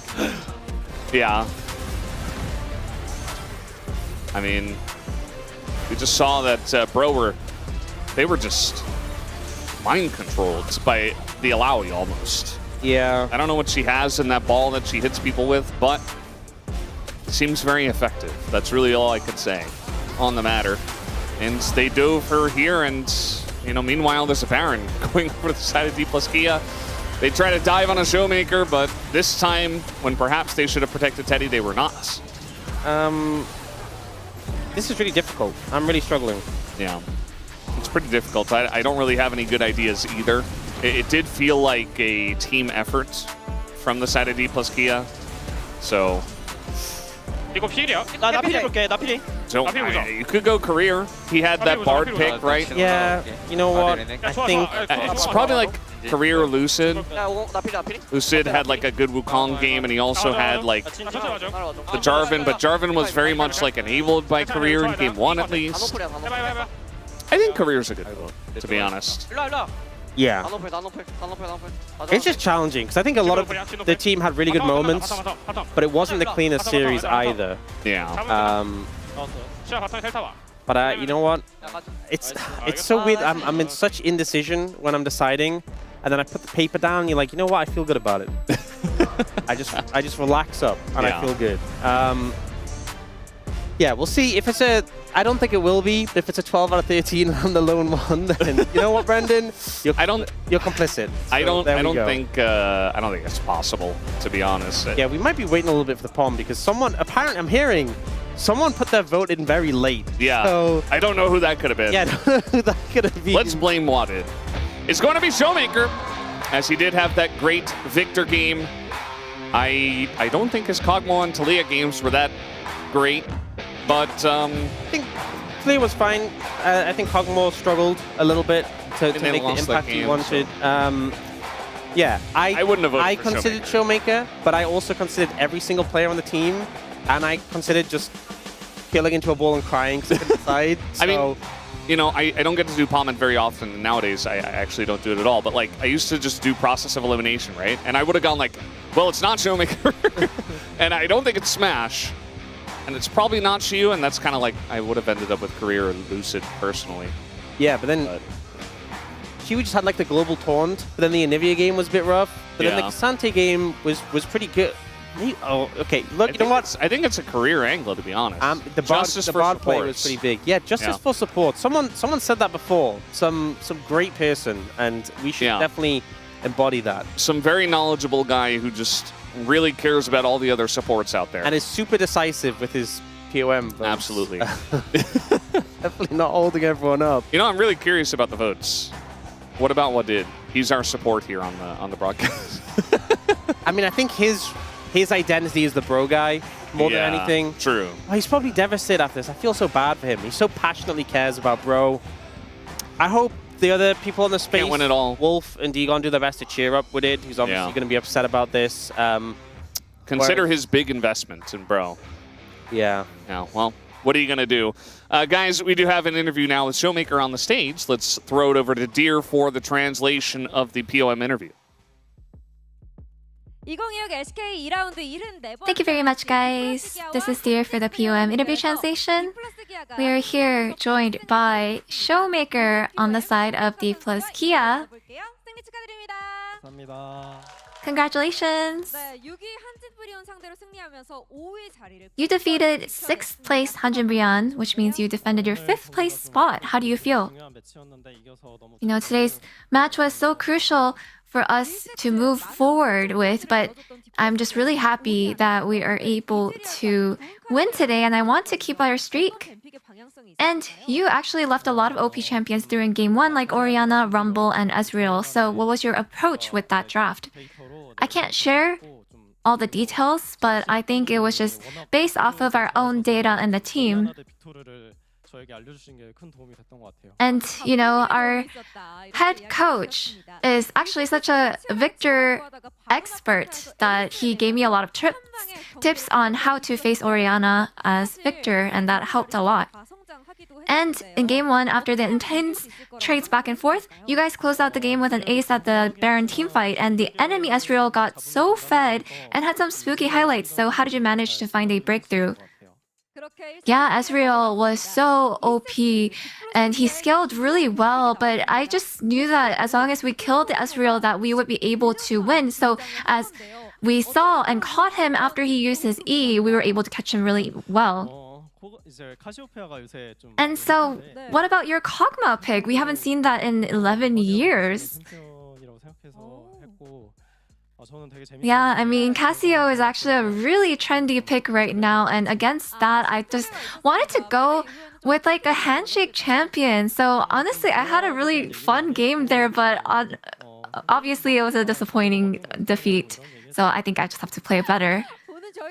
Yeah, so what was the feedback after that? I think we talked about the draft and the comps, and we were just talking about how difficult the game was, and you know, just how to play with for our jungler. And what about why don't we play a balanced game? What do you think?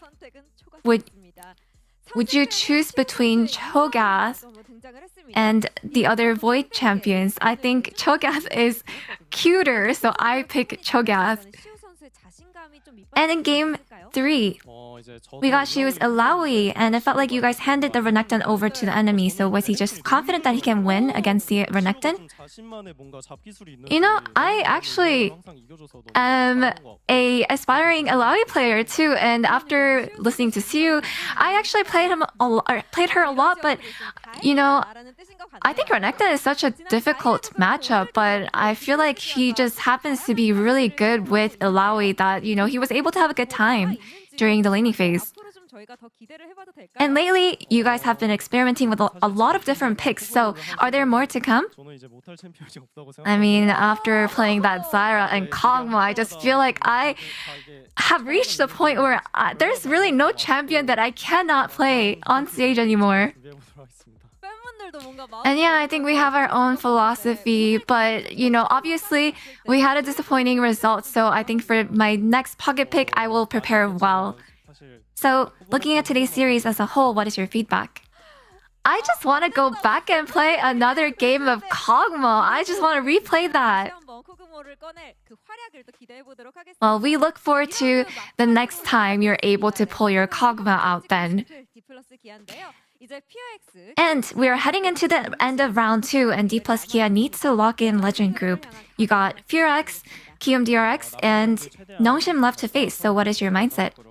Just want to make sure that we stack more wins for the remaining matches so that we're able to join the Legend Group. We will try our best. And lastly, anything you would like to say to your fans? You know, I'm always grateful for all the support that our fans send us, and I guess I'll just show you my new picks in the future. And that is all from Showmaker, and back to the space. Thank you. Thank you very much, dear. Sad Ayaya, but happy Ayaya. As it is D plus Kia getting a step closer from righting the wrongs of last year, missing out on the Legend Group by defeating their main opponent in Hanjin Brion in this 2-1 victory. They get the job done. That's what matters here, Wolf. It's okay, Digon. You can hold your comfort LCK pillow because there's a lot of LCK left to be played this year. And it's okay if the bros are risers. They can rise again. Hopefully. They can only rise to the top of the Rise group, but I think it's Brover. And I think D plus Kia just solidified their spot as a Legend team with their remaining schedule and Bro's remaining schedule.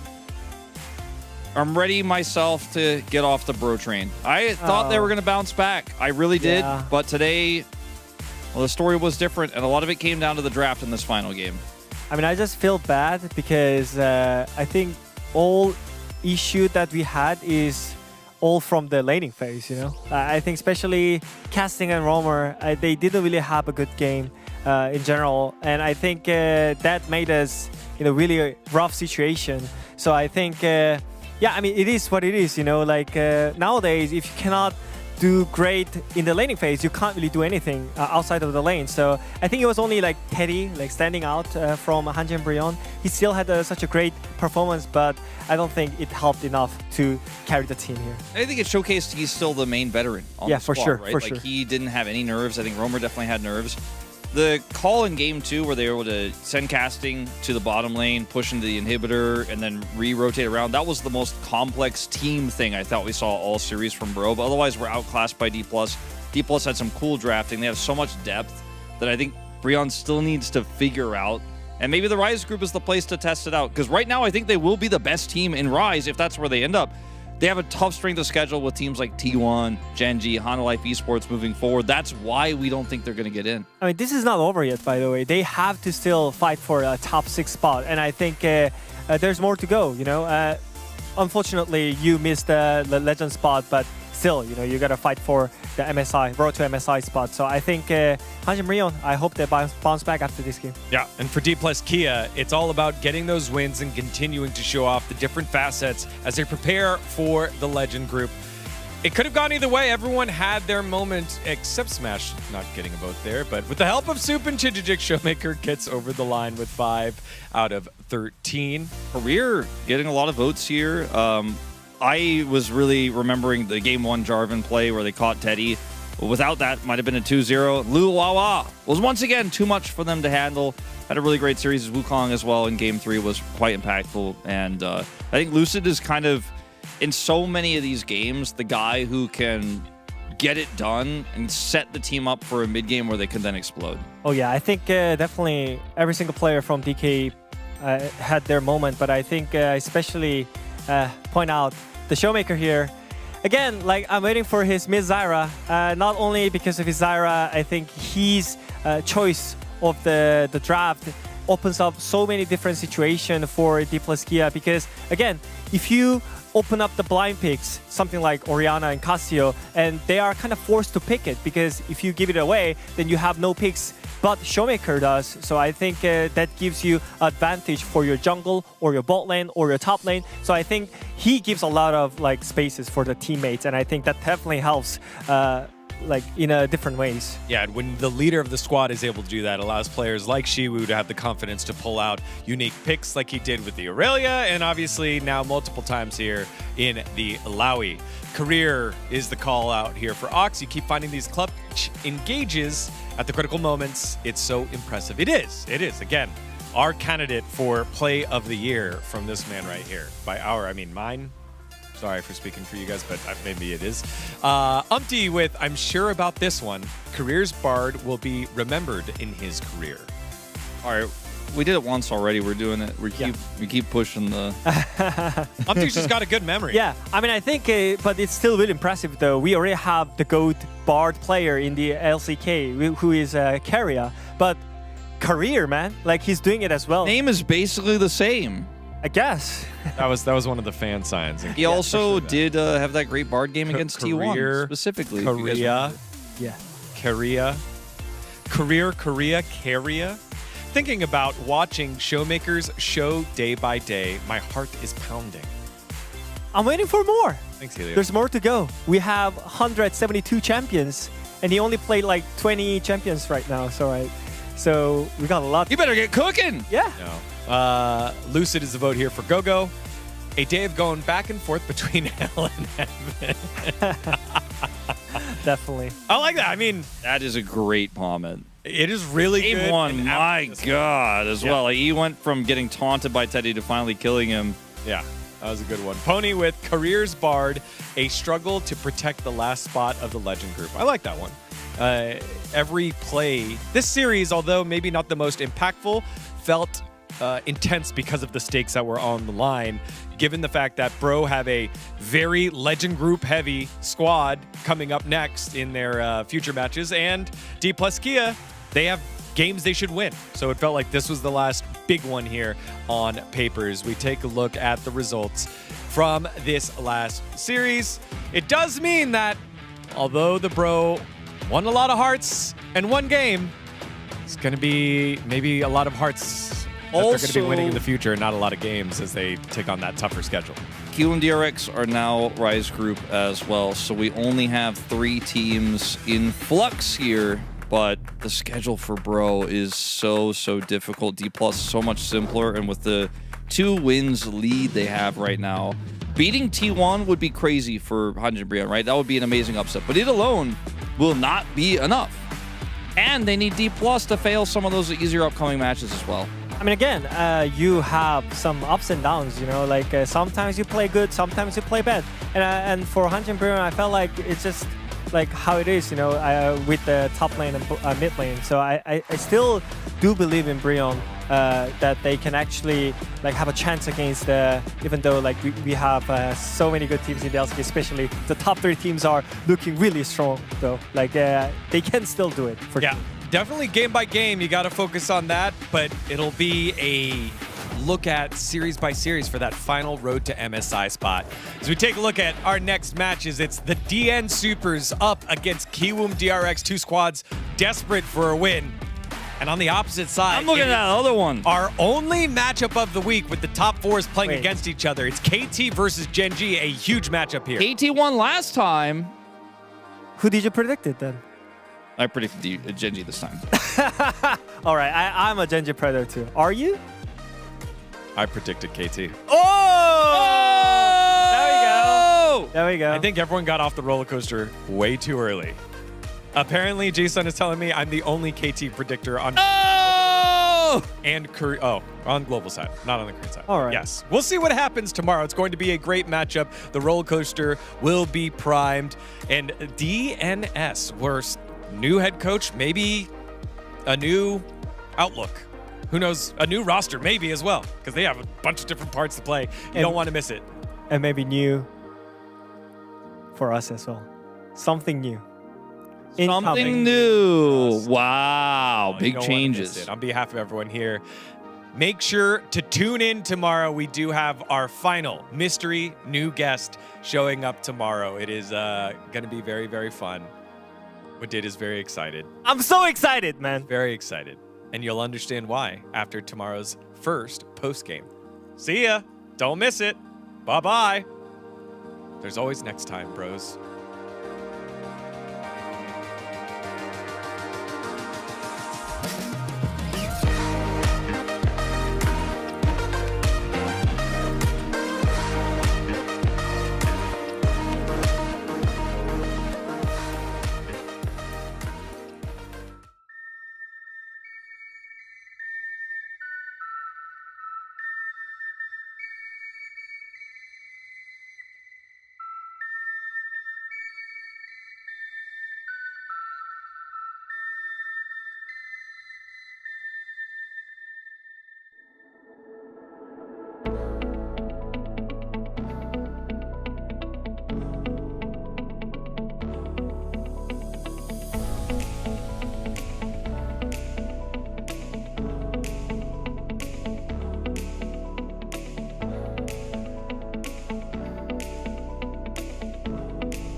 홍콩에서도 모래 폭풍이 돛니다. 새롭게 태어난 플러스기아는 뭔가 혈이 뚫린 것처럼 무너져도 일어나는 법을 아세요. 하윤이? 와, 하윤이! 더블킬! 아니, POX 진짜 여우들이 돌아왔나요? 중요한 건 두 팀이 같이 손잡고 갈 수가 없어요. Every sky is a line I've drawn. Every wall is a sign I've worn. I don't just win, I carve my name into the stone against a